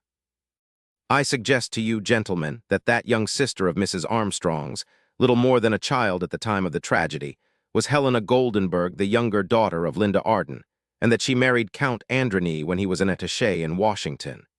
But Princess Dragomirov says that she married an Englishman, whose name she cannot remember. I ask you, my friends, is that really likely? Princess Dragomirov loved Linda Arden as great ladies do love great artists. She was godmother to one of her daughters. Would she forget so quickly the married name of the other daughter? It is not likely. No, I think we can safely say that Princess Dragomirov was lying. She knew Helena was on the train, she had seen her. She realized at once, as soon as she heard who Ratchett really was, that Helena would be suspected. And so, when we question her as to the sister she promptly lies is vague, cannot remember, but thinks Helena married an Englishman, a suggestion as far away from the truth as possible. One of the restaurant attendants came through the door at the end and approached them. He addressed M. Bouc. "The dinner, monsieur, shall I serve it? It is ready some little time." M. Bouc looked at Poirot. The latter nodded. "By all means, let dinner be served." The attendant vanished through the doors at the other end. His bell could be heard ringing and his voice upraised. "Premier service. Le diner est servi. Premier diner first service." For the grease spot on a Hungarian passport, Poirot shared a table with M. Bouc and the doctor. The company assembled in the restaurant car was a very subdued one. They spoke little. Even the loquacious Mrs. Hubbard was unnaturally quiet. She murmured as she sat, "I don't feel as though I've got the heart to eat anything," and then partook of everything offered her, encouraged by the Swedish lady, who seemed to regard her as a special charge. Before the meal was served, Poirot had caught the chief attendant by the sleeve and murmured something to him. Constantine had a pretty good guess what the instructions had been, as he noticed that the Count and Countess Androny were always served last, and that at the end of the meal there was a delay in making out their bill. It therefore came about that the Count and Countess were the last left in the restaurant car. When they rose at length and moved in the direction of the door, Poirot sprang up and followed them. "Pardon, madame, you have dropped your handkerchief." He was holding out to her the tiny monogrammed square. She took it, glanced at it, then handed it back to him. "You are mistaken, monsieur, that is not my handkerchief." "Not your handkerchief, are you sure?" "Perfectly sure, monsieur." "And yet, madame, it has your initial, the initial H." The Count made a sudden movement. Poirot ignored him. His eyes were fixed on the Countess's face. Looking steadily at him, she replied, "I do not understand, monsieur. My initials are E.A." "I think not. Your name is Helena, not Alina." Helena Goldenberg, the younger daughter of Linda Arden. Helena Goldenberg, the sister of Mrs. Armstrong. There was a dead silence for a minute or two. Both the Count and Countess had gone deadly white. Poirot said in a gentler tone, "It is of no use denying. That is the truth, is it not?" The Count burst out furiously. "I demand, monsieur, by what right you—" She interrupted him, putting up a small hand towards his mouth. "No, Rudolph, let me speak. It is useless to deny what this gentleman says. We had better sit down and talk the matter out." Her voice had changed. It still had the southern richness of tone, but it had become suddenly more clear-cut and incisive. It was, for the first time, a definitely American voice. The Count was silenced. He obeyed the gesture of her hand. They both sat down opposite Poirot. "Your statement, monsieur, is quite true," said the Countess. "I am Helena Goldenberg, the younger sister of Mrs. Armstrong." "You did not acquaint me with that fact this morning, Madame la Comtesse." "No. In fact, all that your husband and you told me was a tissue of lies." "Monsieur," cried the Count angrily. "Do not be angry, Rudolph. M. Poirot puts the fact rather brutally, but what he says is undeniable." "I am glad you admit the fact so freely, madame. Will you now tell me your reasons for so doing and also for altering your Christian name on your passport?" "That was my doing entirely," put in the Count. Helena said quietly, "Surely, M. Poirot, you can guess my reason, our reason. This man who was killed is the man who murdered my baby niece, who killed my sister, who broke my brother-in-law's heart. 3 of the people I loved best and who made up my home, my world." Her voice rang out passionately. She was a true daughter of that mother, the emotional force of whose acting had moved huge audiences to tears. She went on more quietly. "Of all the people on the train, I alone had probably the best motive for killing him." "And you did not kill him, madame?" "I swear to you, M. Poirot, and my husband knows and will swear also that, much as I may have been tempted to do so, I never lifted a hand against that man." "I too, gentlemen," said the Count. "I give you my word of honor that last night Helena never left her compartment. She took a sleeping draught exactly as I said. She is utterly and entirely innocent." Poirot looked from one to the other of them. "On my word of honor," repeated the Count. Poirot shook his head slightly. "And yet you took it upon yourself to alter the name in the passport?" "Monsieur Poirot," the Count spoke earnestly and passionately. "Consider my position. Do you think I could stand the thought of my wife dragged through a sordid police case? She was innocent, I knew it, but what she said was true because of her connection with the Armstrong family. She would have been immediately suspected. She would have been questioned, arrested, perhaps. Since some evil chance had taken us on the same train as this man Ratchett, there was, I felt sure, but one thing for it. I admit, monsieur, that I lied to you all, that is, save in one thing. My wife never left her compartment last night. He spoke with an earnestness that it was hard to gainsay. I do not say that I disbelieve you, monsieur, said Poirot slowly. Your family is, I know, a proud and ancient one. It would be bitter indeed for you to have your wife dragged into an unpleasant police case. With that I can sympathize. But how then do you explain the presence of your wife's handkerchief actually in the dead man's compartment? That handkerchief is not mine, monsieur, said the Countess. In spite of the initial H? In spite of the initial. I have handkerchiefs not unlike that, but not one that is exactly of that pattern. I know, of course, that I cannot hope to make you believe me, but I assure you that it is so. That handkerchief is not mine. It may have been placed there by someone in order to incriminate you. She smiled a little. You are enticing me to admit that, after all, it is mine, but indeed, M. Poirot, it isn't. She spoke with great earnestness. Then why, if the handkerchief was not yours, did you alter the name in the passport? The Count answered this. Because we heard that a handkerchief had been found with the initial H on it. We talked the matter over together before we came to be interviewed. I pointed out to Helena that if it were seen that her Christian name began with an H, she would immediately be subjected to much more rigorous questioning. And the thing was so simple to alter Helena to Elena was easily done. You have, M. Leconte, the makings of a very fine criminal, remarked Poirot dryly. A great natural ingenuity and an apparently remorseless determination to mislead justice. Oh, no, no, the girl leaned forward. M. Poirot, he's explained to you how it was. She broke from French into English. I was scared, absolutely dead scared, you understand. It had been so awful that time, and to have it all raked up again, and to be suspected and perhaps thrown into prison. I was just scared stiff, M. Poirot, can't you understand at all?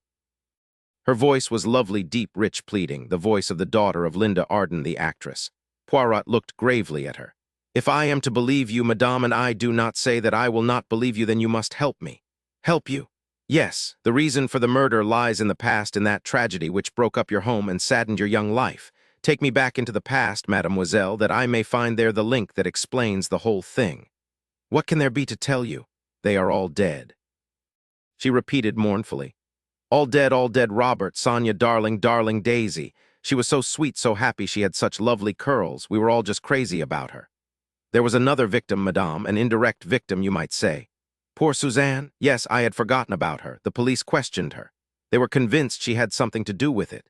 Perhaps she had, but if so, only innocently. She had, I believe, chatted idly with someone, giving information as to the time of Daisy's outings. The poor thing got terribly wrought up. She thought she was being held responsible. She shuddered. She threw herself out of the window. Oh, it was horrible. She buried her face in her hands. What nationality was she, madame? She was French. What was her last name? It's absurd, but I can't remember. We all called her Suzanne, a pretty laughing girl. She was devoted to Daisy. She was the nursery maid, was she not? Yes. Who was the nurse? She was a trained hospital nurse. Stengelberg her name was. She, too, was devoted to Daisy and to my sister. Now, madame, I want you to think carefully before you answer this question. Have you, since you were on this train, seen anyone that you recognized? She stared at him. I know no one at all. What about Princess Dragomirov? Oh, her, I know her, of course. I thought you meant anyone from that time. So I did, madame. Now think carefully. Some years have passed, remember. The person might have altered their appearance. Helena pondered deeply. Then she said, No, I am sure there is no one. You yourself, you were a young girl at the time. Did you have no one to superintend your studies or to look after you? Oh, yes, I had a dragon, a sort of governess to me and secretary to Sonia combined. She was English, or rather Scotch, a big, red-haired woman. What was her name? Miss Freebody. Young or old? She seemed frightfully old to me. I suppose she couldn't have been more than 40. Suzanne, of course, used to look after my clothes and made me. And there were no other inmates of the house, only servants. And you are certain, quite certain, madame, that you have recognized no one on the train, she replied earnestly. No one, monsieur, no one at all. 5. The Christian name of Princess Dragomirov. When the Count and Countess had departed, Poirot looked across at the other two. You see, he said. We make progress. Excellent work, said M'Bauk cordially. For my part, I should never have dreamed of suspecting Count and Countess Androny. I will admit I thought them quite hors de combat. I suppose there is no doubt that she committed the crime. It is rather sad. Still, they will not guillotine her. There are extenuating circumstances. A few years' imprisonment, that will be all. In fact, you are quite certain of her guilt. My dear friend, surely there is no doubt of it. I thought your reassuring manner was only to smooth things over till we are dug out of the snow and the police take charge. You do not believe the Count's positive assertion on his word of honor that his wife is innocent. Mon cher, naturally, what else could he say? He adores his wife. He wants to save her. He tells his lie very well, quite in the grand seigneur manner, but what else than a lie could it be? Well, you know, I had the preposterous idea that it might be the truth. No, no. The handkerchief, remember. The handkerchief clinches the matter.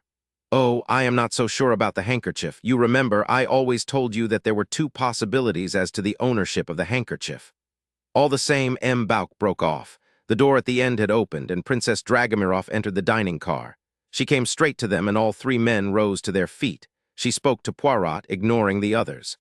I believe, monsieur, she said, that you have a handkerchief of mine. Poirot shot a glance of triumph at the other two. Is this it, madame? He produced the little square of fine cambric. That is it. It has my initial in the corner. But Madame la Princess, that is the letter H, said M'Bauk. Your Christian name, pardon me, is Natalia. She gave him a cold stare. That is correct, monsieur. My handkerchiefs are always initialed in the Russian characters. H is N in Russian. M'Bauk was somewhat taken aback. There was something about this indomitable old lady which made him feel flustered and uncomfortable. You did not tell us that this handkerchief was yours at the inquiry this morning. You did not ask me, said the princess dryly. Pray be seated, madame, said Poirot. She sighed. I may as well, I suppose. She sat down. You need not make a long business of this, messieurs. Your next question will be, how did my handkerchief come to be lying by a murdered man's body? My reply to that is that I have no idea. You have really no idea? None whatever. You will excuse me, madame, but how much can we rely upon the truthfulness of your replies? Poirot said the words very softly. Princess Dragomirov answered contemptuously. I suppose you mean because I did not tell you that Helena Androny was Mrs. Armstrong's sister. In fact, you deliberately lied to us in the matter. Certainly, I would do the same again. Her mother was my friend. I believe, messieurs, in loyalty to one's friends and one's family and one's caste. You do not believe in doing your utmost to further the ends of justice. In this case, I consider that strict justice has been done. Poirot leaned forward. You see my difficulty, madame. In this matter of the handkerchief, even am I to believe you, or are you shielding your friend's daughter? Oh, I see what you mean. Her face broke into a grim smile. Well, messieurs, this statement of mine can be easily proved. I will give you the address of the people in Paris who make my handkerchiefs. You have only to show them the one in question, and they will inform you that it was made to my order over a year ago. The handkerchief is mine, messieurs. She rose. Have you anything further you wish to ask me? Your maid, madame, did she recognize this handkerchief when we showed it to her this morning? She must have done so. She saw it and said nothing. Ah, well, that shows that she too can be loyal. With a slight inclination of her head, she passed out of the dining car. So that was it, murmured Poirot softly. I noticed just a trifling hesitation when I asked the maid if she knew to whom the handkerchief belonged. She was uncertain whether or not to admit that it was her mistress's. But how does that fit in with that strange central idea of mine? Yes, it might well be. Ah, said M'Bauk with a characteristic gesture, she is a terrible old lady, that. Could she have murdered Ratchett? Asked Poirot of the doctor. He shook his head. Those blows, the ones delivered with great force penetrating the muscle, never could anyone with so frail a physique inflict them. But the feebler ones? The feebler ones, yes. I am thinking, said Poirot, of the incident this morning when I said to her that the strength was in her will rather than in her arm. It was in the nature of a trap, that remark. I wanted to see if she would look down at her right or her left arm. She did neither. She looked at them both. But she made a strange reply. She said, No, I have no strength in these. I do not know whether to be sorry or glad. A curious remark that. It confirms me in my belief about the crime. It did not settle the point about the left-handedness. No, by the way, did you notice that Count Androny keeps his handkerchief in his right-hand breast pocket? M'Bauk shook his head. His mind reverted to the astonishing revelations of the last half hour. He murmured, "Lies and again lies. It amazes me the amount of lies we had told to us this morning." "There are more still to discover," said Poirot cheerfully. "You think so? I shall be very disappointed if it is not so." "Such duplicity is terrible," said M. Bouc. "But it seems to please you," he added reproachfully. "It has this advantage," said Poirot. "If you confront anyone who has lied with the truth, they usually admit it, often out of sheer surprise. It is only necessary to guess right to produce your effect. That is the only way to conduct this case. I select each passenger in turn, consider their evidence, and say to myself, if so and so is lying, on what point are they lying and what is the reason for the lie? And I answer if they are lying. If you mark, it could only be for such a reason and on such a point. We have done that once very successfully with Countess Androny. We shall now proceed to try the same method on several other persons. And supposing, my friend, that your guess happens to be wrong, then one person at any rate will be completely freed from suspicion. Ah, a process of elimination. Exactly. And who do we tackle next? We are going to tackle that Pukka Sahib, Colonel Arbuthnot. 6. A second interview with Colonel Arbuthnot. Colonel Arbuthnot was clearly annoyed at being summoned to the dining car for a second interview.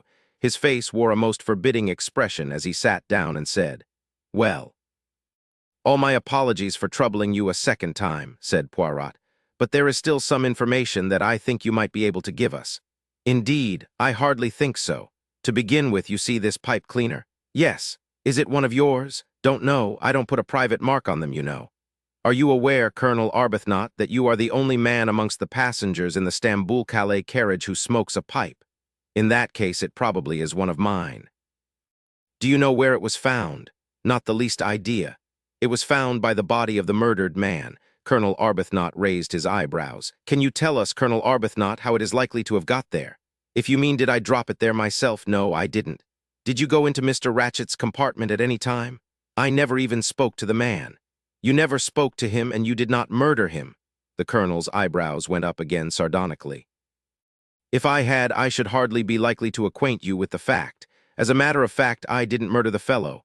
"Ah, well," murmured Poirot, "it is of no consequence." "I beg your pardon? I said that it was of no consequence." "Oh," Arbuthnot looked taken aback. He eyed Poirot uneasily. "Because you see," continued the little man, "the pipe cleaner, it is of no importance. I can myself think of 11 other excellent explanations of its presence." Arbuthnot stared at him. "What I really wished to see you about was quite another matter," went on Poirot. "Miss Debenham may have told you, perhaps, that I overheard some words spoken to you at the station of Cognac." Arbuthnot did not reply. "She said, 'Not now, when it's all over, when it's behind us.' Do you know to what those words referred?" "I am sorry, M. Poirot, but I must refuse to answer that question." "Pourquoi?" The colonel said stiffly, "I suggest that you should ask Miss Debenham herself for the meaning of those words." "I have done so." "And she refused to tell you?" "Yes." "Then I should think it would have been perfectly plain even to you that my lips are sealed. You will not give away a lady's secret. You can put it that way if you like. Miss Debenham told me that they referred to a private matter of her own. Then why not accept her word for it?" "Because, Colonel Arbuthnot, Miss Debenham is what one might call a highly suspicious character." "Nonsense," said the colonel with warmth. "It is not nonsense. You have nothing whatever against her. Not the fact that Miss Debenham was companion governess in the Armstrong household at the time of the kidnapping of little Daisy Armstrong." There was a minute's dead silence. Poirot nodded his head gently. "You see," he said, "we know more than you think. If Miss Debenham is innocent, why did she conceal that fact? Why did she tell me that she had never been in America?" The colonel cleared his throat. "Aren't you possibly making a mistake?" "I am making no mistake. Why did Miss Debenham lie to me?" Colonel Arbuthnot shrugged his shoulders. "You had better ask her. I still think that you are wrong." Poirot raised his voice and called. One of the restaurant attendants came from the far end of the car. "Go and ask the English lady in number 11 if she will be good enough to come here." "Bien, monsieur." The man departed. The 4 men sat in silence. Colonel Arbuthnot's face looked as though it were carved out of wood. It was rigid and impassive. The man returned. "Thank you." A minute or two later, Mary Debenham entered the dining car. 7. The identity of Mary Debenham. She wore no hat. Her head was thrown back as though in defiance. The sweep of her hair back from her face, the curve of her nostrils suggested the figurehead of a ship plunging gallantly into a rough sea. In that moment she was beautiful. Her eyes went to Arbuthnot for a minute, just a minute. She said to Poirot, "You wish to see me? I wish to ask you, mademoiselle, why you lied to us this morning." "Lied to you? I don't know what you mean." "You concealed the fact that at the time of the Armstrong tragedy you were actually living in the house.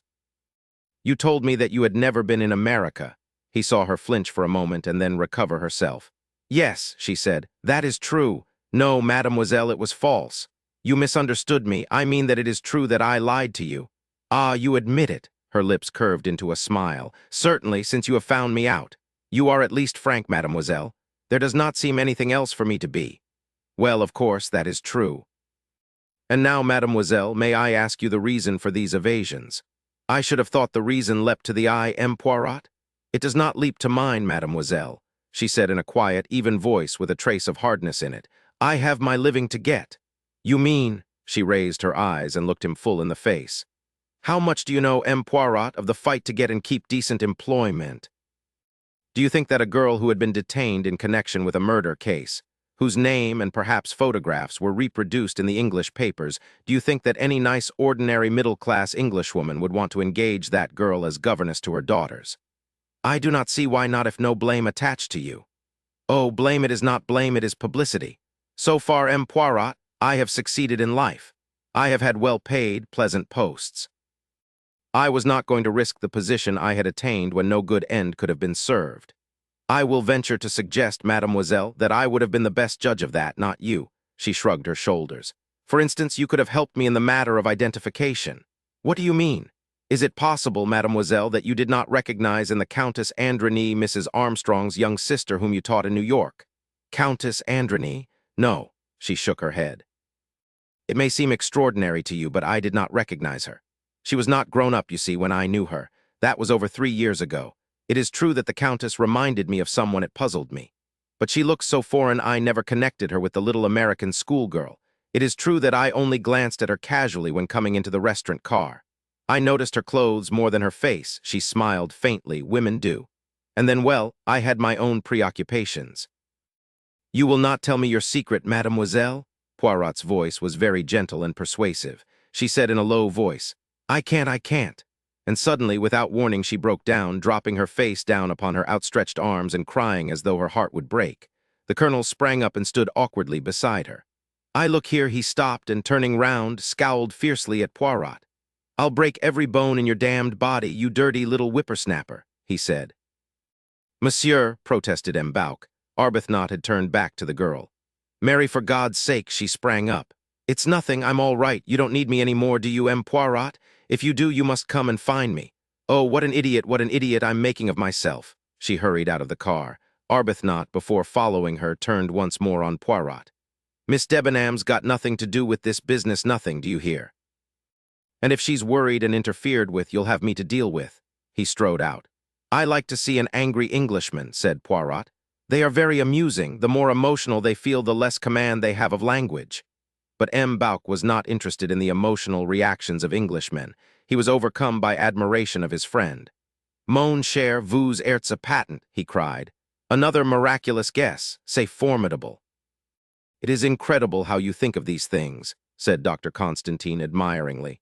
"Oh, I claim no credit this time. It was not a guess. Countess Androny practically told me." "Comment, surely not. You remember I asked her about her governess or companion? I had already decided in my mind that if Mary Debenham were mixed up in the matter, she must have figured in the household in some such capacity." "Yes, but the Countess Androny described a totally different person." "Exactly. A tall, middle-aged woman with red hair, in fact, the exact opposite in every respect of Miss Debenham, so much so as to be quite remarkable. But then she had to invent a name quickly, and there it was that the unconscious association of ideas gave her away. She said Miss Freebody, you remember." "Yes. Bien, you may not know it, but there is a shop in London that was called, until recently, Debenham and Freebody." With the name Debenham running in her head, the Countess clutches at another name quickly, and the first that comes is Freebody. Naturally, I understood immediately. "That is yet another lie. Why did she do it? Possibly more loyalty. It makes things a little difficult." "Ma foi," said M'Bauk with violence, "but does everybody on this train tell lies?" "That," said Poirot, "is what we are about to find out." 8 further surprising revelations. "Nothing would surprise me now," said M'Bauk. "Nothing." Even if everybody in the train proved to have been in the Armstrong household, I should not express surprise. That is a very profound remark, said Poirot. Would you like to see what your favorite suspect, the Italian, has to say for himself? You are going to make another of these famous guesses of yours? Precisely. It is really a most extraordinary case, said Constantine. No, it is most natural. M. Bouc flung up his arms in comic despair. If this is what you call natural, Mom Ami, words failed him. Poirot had by this time requested the dining car attendant to fetch Antonio Foscarelli. The big Italian had a wary look in his eye as he came in. He shot nervous glances from side to side like a trapped animal. What do you want? He said. I have nothing to tell you, nothing, do you hear? Per Dio, he struck his hand on the table. Yes, you have something more to tell us, said Poirot firmly. The truth, the truth. He shot an uneasy glance at Poirot. All the assurance and geniality had gone out of his manner. Mais oui, it may be that I know it already, but it will be a point in your favor if it comes from you spontaneously. You talk like the American police. Come clean, that is what they say, come clean. Ah, so you have had experience of the New York police? No, no, never. They could not prove a thing against me, but it was not for want of trying. Poirot said quietly, That was in the Armstrong case, was it not? You were the chauffeur. His eyes met those of the Italian. The bluster went out of the big man. He was like a pricked balloon. Since you know, why ask me? Why did you lie this morning? Business reasons. Besides, I do not trust the Yugoslav police. They hate the Italians. They would not have given me justice. Perhaps it is exactly justice that they would have given you. No, no, I had nothing to do with this business last night. I never left my carriage. The long-faced Englishman, he can tell you so. It was not I who killed this pig, this Ratchett. You cannot prove anything against me. Poirot was writing something on a sheet of paper. He looked up and said quietly, Very good, you can go. Foscarelli lingered uneasily. You realize that it was not I, that I could have had nothing to do with it. I said that you could go. It is a conspiracy. You are going to frame me, all for a pig of a man who should have gone to the chair. It was an infamy that he did not. If it had been me, if I had been arrested, but it was not you. You had nothing to do with the kidnapping of the child. What is that you are saying? Why, that little one, she was the delight of the house. Tonio, she called me, and she would sit in the car and pretend to hold the wheel. All the household worshipped her. Even the police came to understand that. Ah, the beautiful little one. His voice had softened. The tears came into his eyes. Then he wheeled round abruptly on his heel and strode out of the dining car. Pietro, called Poirot. The dining car attendant came at a run. The number 10, the Swedish lady. Bien, monsieur. Another, cried M. Bouc. Ah, no, it is not possible. I tell you it is not possible. Mon cher, we have to know. Even if in the end everybody on the train proves to have a motive for killing Ratchett, we have to know. Once we know, we can settle once for all where the guilt lies. My head is spinning, groaned M. Bouc. Greta Olson was ushered in sympathetically by the attendant. She was weeping bitterly. She collapsed on the seat facing Poirot and wept steadily into a large handkerchief. Now do not distress yourself, mademoiselle, do not distress yourself. Poirot patted her on the shoulder. Just a few little words of truth, that is all. You were the nurse who was in charge of little Daisy Armstrong. It is true, wept the wretched woman. Ah, she was an angel, a little sweet, trustful angel. She knew nothing but kindness and love, and she was taken away by that wicked man, cruelly treated, and her poor mother, and the other little one who never lived at all. You cannot understand, you cannot know if you had been there as I was, if you had seen the whole terrible tragedy. I ought to have told you the truth about myself this morning. But I was afraid. I did so rejoice that that evil man was dead, that he could not any more kill or torture little children. Ah, I cannot speak, I have no words. She wept with more vehemence than ever. Poirot continued to pat her gently on the shoulder. There, I comprehend everything, I tell you. I will ask you no more questions. It is enough that you have admitted what I know to be the truth. I understand, I tell you. By now inarticulate with sobs, Greta Olson rose and groped her way blindly towards the door. As she reached it, she collided with a man coming in. It was the valet Masterman. He came straight up to Poirot and spoke in his usual, quiet, unemotional voice. I hope I'm not intruding, sir. I thought it best to come along at once, sir, and tell you the truth. I was Colonel Armstrong's batman in the war, sir, and afterwards I was his valet in New York. I'm afraid I concealed that fact this morning. It was very wrong of me, sir, and I thought I'd better come and make a clean breast of it. But I hope, sir, that you're not suspecting Tonio in any way. Old Tonio, sir, wouldn't hurt a fly. and I can swear positively that he never left the carriage all last night. So you see, sir, he couldn't have done it. Tonio may be a foreigner, sir, but he's a very gentle creature, not like those nasty murdering Italians one reads about." He stopped. Poirot looked steadily at him. "Is that all you have to say?" "That is all, sir." He paused, then, as Poirot did not speak, he made an apologetic little bow, and after a momentary hesitation left the dining car in the same quiet, unobtrusive fashion as he had come. "This," said Dr. Constantine, "is more wildly improbable than any Roman policier I have ever read." "I agree," said M. Bouck. "Of the 12 passengers in that coach, 9 have been proved to have had a connection with the Armstrong case. What next, I ask you? Or should I say, who next?" "I can almost give you the answer to your question," said Poirot. "Here comes our American sleuth, M. Hardman. Is he, too, coming to confess?" Before Poirot could reply, the American had reached their table. He cocked an alert eye at them, and sitting down, he drawled out, "Just exactly what's up on this train? It seems bughouse to me." Poirot twinkled at him. "Are you quite sure, Mr. Hardman, that you yourself were not the gardener at the Armstrong home?" "They didn't have a garden," replied Mr. Hardman literally, "or the butler. Haven't got the fancy manner for a place like that. No, I never had any connection with the Armstrong house, but I'm beginning to believe I'm about the only one on this train who hadn't. Can you beat it, that's what I say? Can you beat it?" "It is certainly a little surprising," said Poirot mildly. "Say Rigolo," burst from M. Bouck. "Have you any ideas of your own about the crime, M. Hardman?" inquired Poirot. "No, sir." "It's got me beat. I don't know how to figure it out. They can't all be in it, but which one is the guilty party is beyond me. How did you get wise to all this? That's what I want to know." "I just guessed." "Then believe me, you're a pretty slick guesser. Yes, I'll tell the world you're a slick guesser." Mr. Hardman leaned back and looked at Poirot admiringly.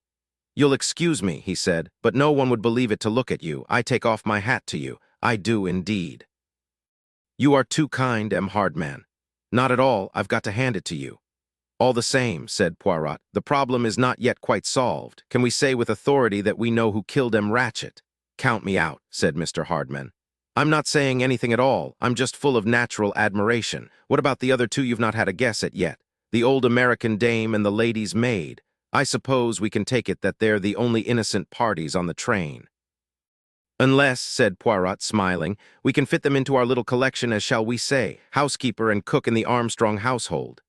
"Well, nothing in the world would surprise me now," said Mr. Hardman with quiet resignation. "Bughouse, that's what this business is, bughouse." "Ah, mon cher, that would be indeed stretching coincidence a little too far," said M. Bouck. "They cannot all be in it." Poirot looked at him. "You do not understand," he said. "You do not understand at all." "Tell me," he said, "do you know who killed Ratchett?" "Do you?" countered M. Bouck. Poirot nodded. "Oh, yes," he said. "I have known for some time. It is so clear that I wonder you have not seen it also." He looked at Hardman and asked, "And you?" The detective shook his head. He stared at Poirot curiously. "I don't know," he said. "I don't know at all. Which of them was it?" Poirot was silent a minute. Then he said, "If you will be so good, M. Hardman, assemble everyone here. There are 2 possible solutions of this case. I want to lay them both before you all." 9 Poirot propounds 2 solutions. The passengers came crowding into the restaurant car and took their seats round the tables. They all bore more or less the same expression, one of expectancy mingled with apprehension. The Swedish lady was still weeping, and Mrs. Hubbard was comforting her. "Now you must just take a hold on yourself, my dear. Everything's going to be perfectly all right. You mustn't lose your grip on yourself. If one of us is a nasty murderer, we know quite well it isn't you. Why, anyone would be crazy even to think of such a thing. You sit here and I'll stay right by you, and don't you worry any." Her voice died away as Poirot stood up. The wagon-lit conductor was hovering in the doorway. "You permit that I stay, monsieur?" "Certainly, Mitchell." Poirot cleared his throat.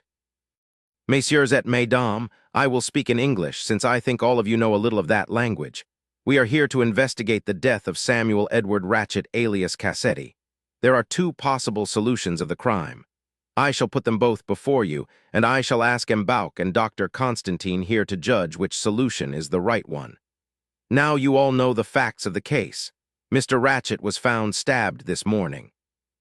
He was last known to be alive at 12:37 last night when he spoke to the wagon-lit conductor through the door. A watch in his pajama pocket was found to be badly dented, and it had stopped at 1:15. Dr. Constantine, who examined the body when found, puts the time of death as having occurred between midnight and 2 in the morning. At half an hour after midnight, as you all know, the train ran into a snowdrift. After that time, it was impossible for anyone to leave the train. The evidence of Mr. Hardman, who is a member of a New York detective agency, several heads turned to look at Mr. Hardman, shows that no one could have passed his compartment number 16 at the extreme end without being seen by him. We are therefore forced to the conclusion that the murderer is to be found among the occupants of one particular coach, the Stamboul-Calais coach. That, I will say, was our theory. Comment? Ejaculated M. Bouck, startled. But I will put before you an alternative theory. It is very simple. Mr. Ratchett had a certain enemy whom he feared. He gave Mr. Hardman a description of this enemy and told him that the attempt, if made at all, would most probably be made on the second night out from Stamboul. Now I put it to you, ladies and gentlemen, that Mr. Ratchett knew a good deal more than he told. The enemy, as Mr. Ratchett expected, joined the train at Belgrade, or possibly at Winkousai, by the door left open by Colonel Arbuthnot and Mr. Macqueen, who had just descended to the platform. He was provided with a suit of wagon-lit uniform, which he wore over his ordinary clothes, and a pass key which enabled him to gain access to Mr. Ratchett's compartment in spite of the door being locked. Mr. Ratchett was under the influence of a sleeping draught. This man stabbed him with great ferocity and left the compartment through the communicating door leading to Mrs. Hubbard's compartment. "That's so," said Mrs. Hubbard, nodding her head. "He thrust the dagger he had used into Mrs. Hubbard's sponge bag in passing. Without knowing it, he lost a button of his uniform. Then he slipped out of the compartment and along the corridor. He hastily thrust the uniform into a suitcase in an empty compartment, and a few minutes later, dressed in ordinary clothes, he left the train just before it started off, again using the same means of egress, the door near the dining car." Everybody gasped. "What about that watch?" demanded Mr. Hardman. "There you have the explanation of the whole thing. Mr. Ratchett had omitted to put his watch back an hour as he should have done at Tsarabrodd. His watch still registered Eastern European time, which is 1 hour ahead of Central European time. It was 12:15 when Mr. Ratchett was stabbed, not 1:15. "But it is absurd, that explanation," cried M. Bouck. "What of the voice that spoke from the compartment at 23 minutes to 1? It was either the voice of Ratchett or else of his murderer." "Not necessarily. It might have been a third person, one who had gone in to speak to Ratchett and found him dead. He rang the bell to summon the conductor. Then, as you express it, the wind rose in him. He was afraid of being accused of the crime, and he spoke pretending to be Ratchett." "C'est possible," admitted M. Bouck grudgingly. Poirot looked at Mrs. Hubbard. "Yes, madame, you were going to say? Well, I don't quite know what I was going to say. Do you think I forgot to put my watch back, too?" "No, madame." "I think you heard the man pass through, but unconsciously. Later, you had a nightmare of a man being in your compartment and woke up with a start and rang for the conductor." "Well, I suppose that's possible," admitted Mrs. Hubbard. Princess Dragomirov was looking at Poirot with a very direct glance. "How do you explain the evidence of my maid, monsieur?" "Very simply, madame. Your maid recognized the handkerchief I showed her as yours. She somewhat clumsily tried to shield you. She did encounter the man, but earlier while the train was at Winkousai station. She pretended to have seen him at a later hour with a confused idea of giving you a watertight alibi." The princess bowed her head. "You have thought of everything, monsieur. I admire you." There was a silence. Then everyone jumped as Dr. Constantine suddenly hit the table a blow with his fist. "But no," he said. "No, no, and again no. That is an explanation that will not hold water. It is deficient in a dozen minor points. The crime was not committed, so M. Poirot must know that perfectly well." Poirot turned a curious glance on him. "I see," he said, "that I shall have to give my second solution, but do not abandon this one too abruptly. You may agree with it later." He turned back again to face the others. "There is another possible solution of the crime. This is how I arrived at it. When I had heard all the evidence, I leaned back and shut my eyes and began to think. Certain points presented themselves to me as worthy of attention. I enumerated these points to my 2 colleagues. Some I have already elucidated, such as a grease spot on a passport, etc. I will run over the points that remain. The first and most important is a remark made to me by M. Bouck in the restaurant car at lunch on the first day after leaving Stamboul, to the effect that the company assembled was interesting, because it was so varied, representing, as it did, all classes and nationalities. I agreed with him, but when this particular point came into my mind, I tried to imagine whether such an assembly were ever likely to be collected under any other conditions. And the answer I made to myself was only in America. In America, there might be a household composed of just such varied nationalities: an Italian chauffeur, an English governess, a Swedish nurse, a French lady's maid, and so on. That led me to my scheme of guessing, that is, casting each person for a certain part in the Armstrong drama much as a producer casts a play. Well, that gave me an extremely interesting and satisfactory result. I had also examined in my own mind each separate person's evidence with some curious results. Take first the evidence of Mr. Macqueen. My first interview with him was entirely satisfactory, but in my second he made rather a curious remark. I had described to him the finding of a note mentioning the Armstrong case. He said, "But surely," and then paused and went on, "I mean, that was rather careless of the old man."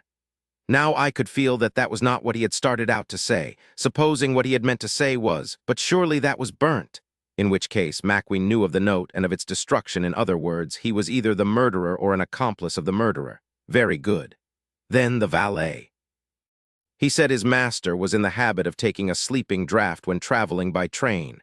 That might be true, but would Ratchett have taken one last night? The automatic under his pillow gave the lie to that statement. Ratchett intended to be on the alert last night. Whatever narcotic was administered to him must have been done so without his knowledge. By whom? Obviously by Macqueen or the valet. Now we come to the evidence of Mr. Hardman. I believed all that he told me about his own identity, but when it came to the actual methods he had employed to guard Mr. Ratchett, his story was neither more nor less than absurd. The only way effectively to have protected Ratchett was to have passed the night actually in his compartment, or in some spot where he could watch the door. The only thing that his evidence did show plainly was that no one in any other part of the train could possibly have murdered Ratchett. It drew a clear circle round the Stamboul-Calais carriage. That seemed to me a rather curious and inexplicable fact, and I put it aside to think over. You probably have all heard by now of the few words I overheard between Miss Debenham and Colonel Arbuthnot. The interesting thing to my mind was the fact that Colonel Arbuthnot called her Mary and was clearly on terms of intimacy with her. But the Colonel was only supposed to have met her a few days previously, and I know Englishmen of the Colonel's type. Even if he had fallen in love with the young lady at first sight, he would have advanced slowly and with decorum, not rushing things. Therefore, I concluded that Colonel Arbuthnot and Miss Debenham were in reality well acquainted, and were for some reason pretending to be strangers. Another small point was Miss Debenham's easy familiarity with the term long distance for a telephone call. Yet Miss Debenham had told me that she had never been in the States. To pass to another witness, Mrs. Hubbard had told us that lying in bed, she was unable to see whether the communicating door was bolted or not, and so asked Miss Olson to see for her.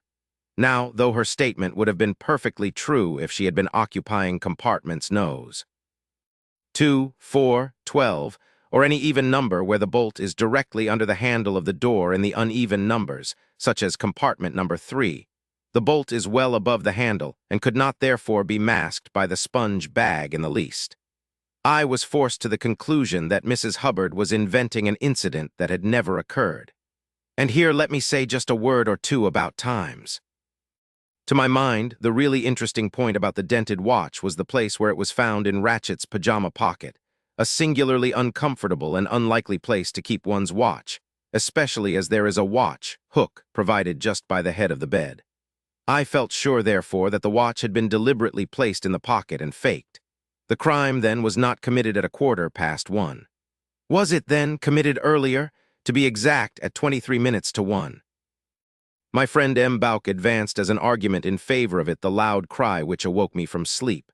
But if Ratchett were heavily drugged, he could not have cried out. If he had been capable of crying out, he would have been capable of making some kind of a struggle to defend himself, and there were no signs of any such struggle. I remembered that Macqueen had called attention, not once but twice, and the second time in a very blatant manner, to the fact that Ratchett could speak no French. I came to the conclusion that the whole business at 23 minutes to 1 was a comedy played for my benefit. Anyone might see through the watch business. It is a common enough device in detective stories. They assumed that I should see through it, and that, pluming myself on my own cleverness, I would go on to assume that since Ratchett spoke no French, the voice I heard at 23 minutes to 1 could not be his, and that Ratchett must be already dead. But I am convinced that at 23 minutes to 1 Ratchett was still lying in his drugged sleep. But the device has succeeded. I have opened my door and looked out. I have actually heard the French phrase used. If I am so unbelievably dense as not to realize the significance of that phrase, it must be brought to my attention. If necessary, McQueen can come right out in the open. He can say, "Excuse me, M. Poirot, that can't have been Mr. Ratchett speaking. He can't speak French." Now, when was the real time of the crime, and who killed him? In my opinion, and this is only an opinion, Ratchett was killed at some time very close upon 2 o'clock, the latest hour the doctor gives us as possible. As to who killed him, he paused, looking at his audience.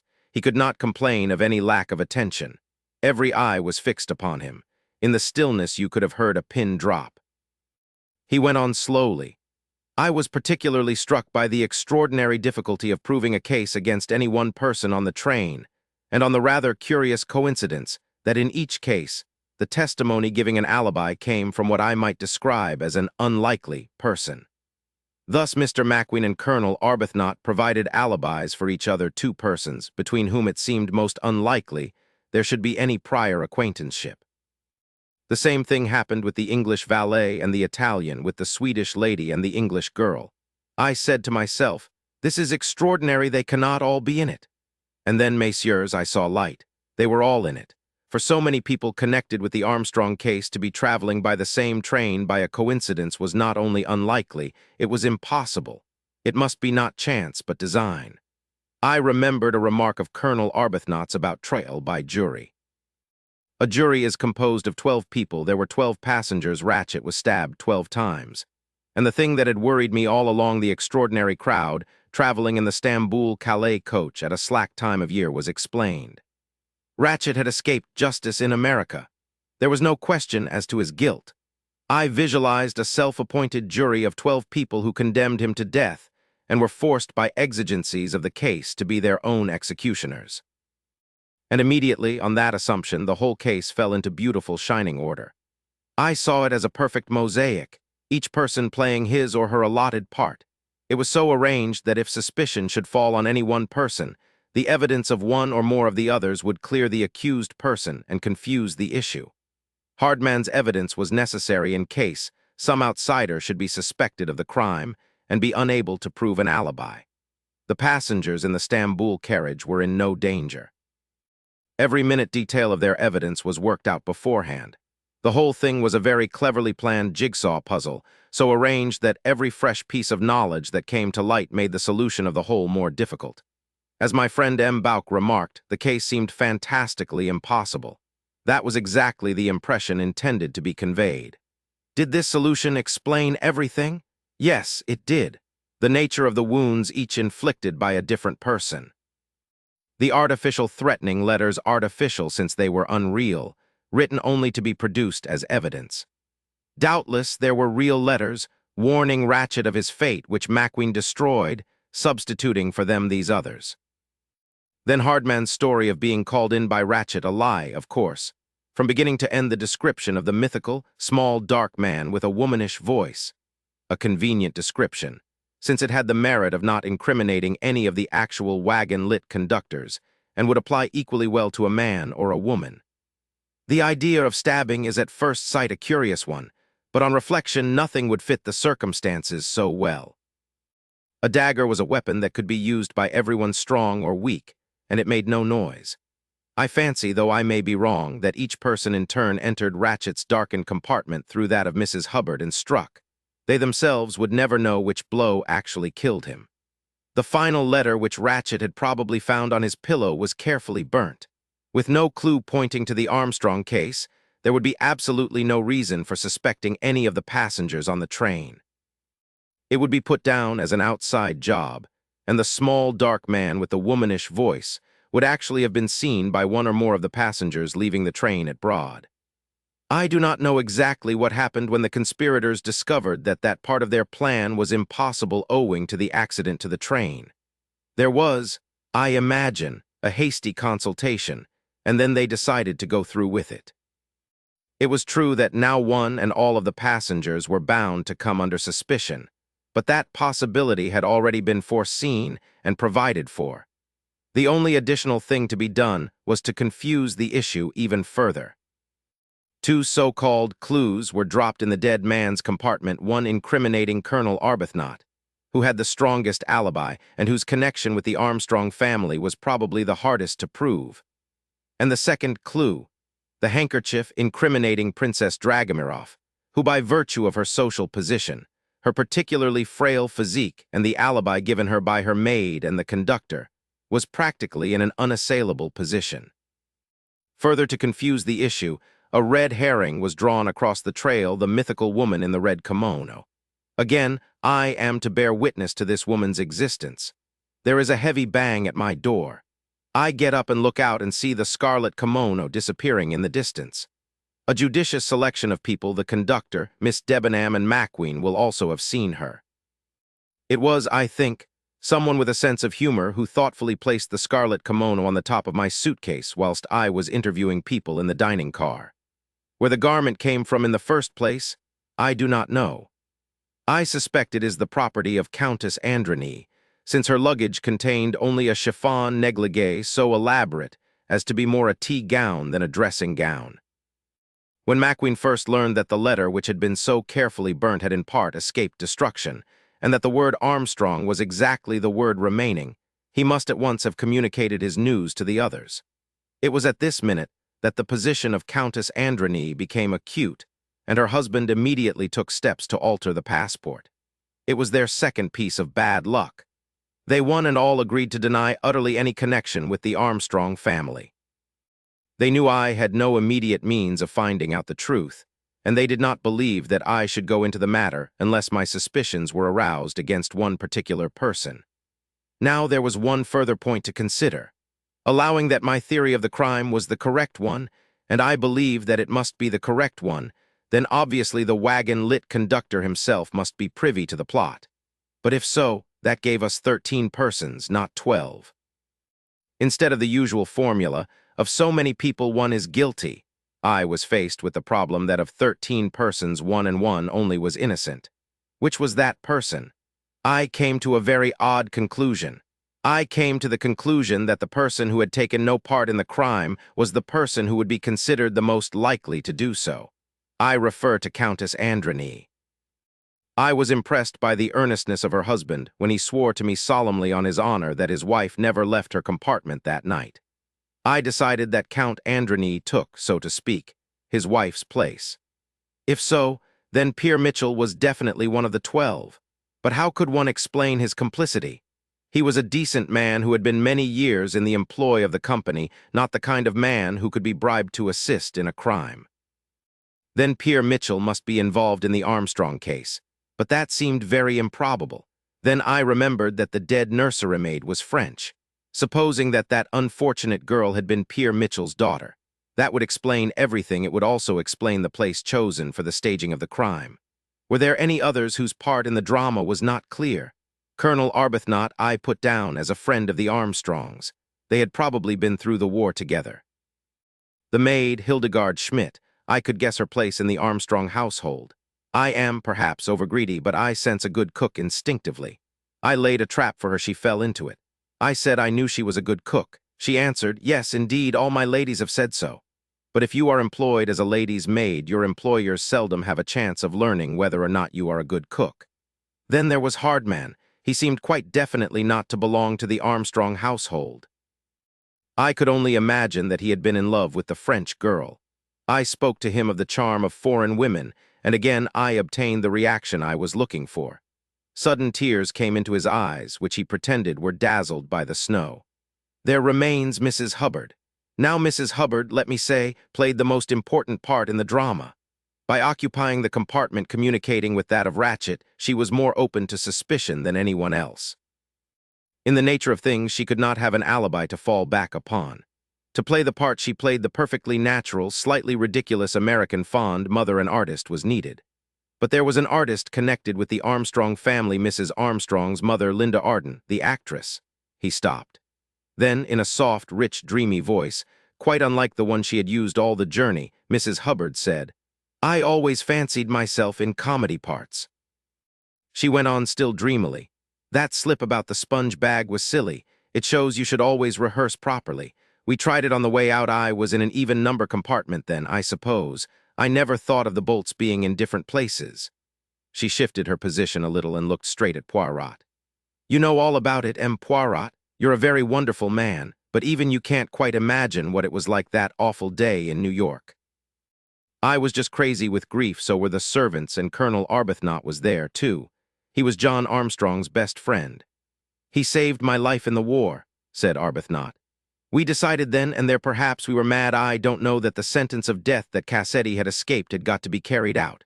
There were 12 of us, or rather 11. Suzanne's father was over in France, of course.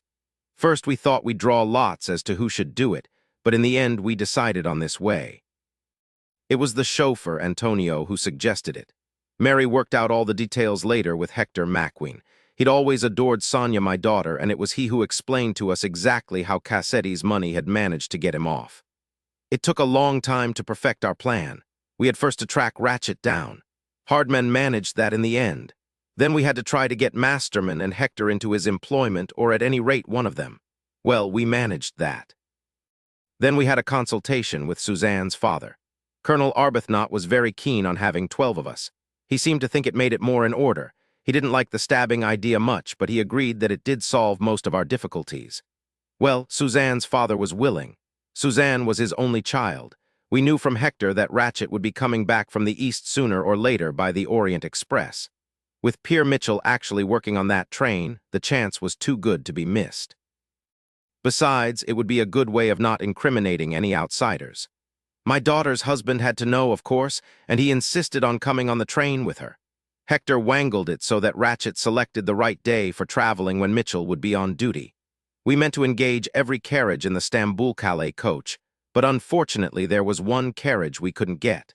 It was reserved long beforehand for a director of the company. Mr. Harris, of course, was a myth. But it would have been awkward to have any stranger in Hector's compartment. And then, at the last minute, you came. She stopped. "Well," she said, "you know everything now, Poirot. What are you going to do about it? If it must all come out, can't you lay the blame upon me and me only? I would have stabbed that man 12 times willingly. It wasn't only that he was responsible for my daughter's death and her child's and that of the other child who might have been alive and happy now. It was more than that. There had been other children before Daisy. There might be others in the future. Society had condemned him. We were only carrying out the sentence. But it's unnecessary to bring all these others into it. All these good faithful souls, and poor Mitchell and Mary and Colonel Arbuthnot, they love each other." Her voice was wonderful, echoing through the crowded space, that deep, emotional, heart-stirring voice that had thrilled many a New York audience. Poirot looked at his friend. "You are a director of the company, Bouc," he said. "What do you say?" Bouc cleared his throat. "In my opinion, Poirot," he said, "the first theory you put forward was the correct one, decidedly so. I suggest that that is the solution we offer to the Yugoslavian police when they arrive. You agree, Doctor?" "Certainly I agree," said Dr. Constantine. "As regards the medical evidence, I think that I made 1 or 2 fantastic suggestions." "Then," said Poirot, "having placed my solution before you, I have the honor to retire from the case."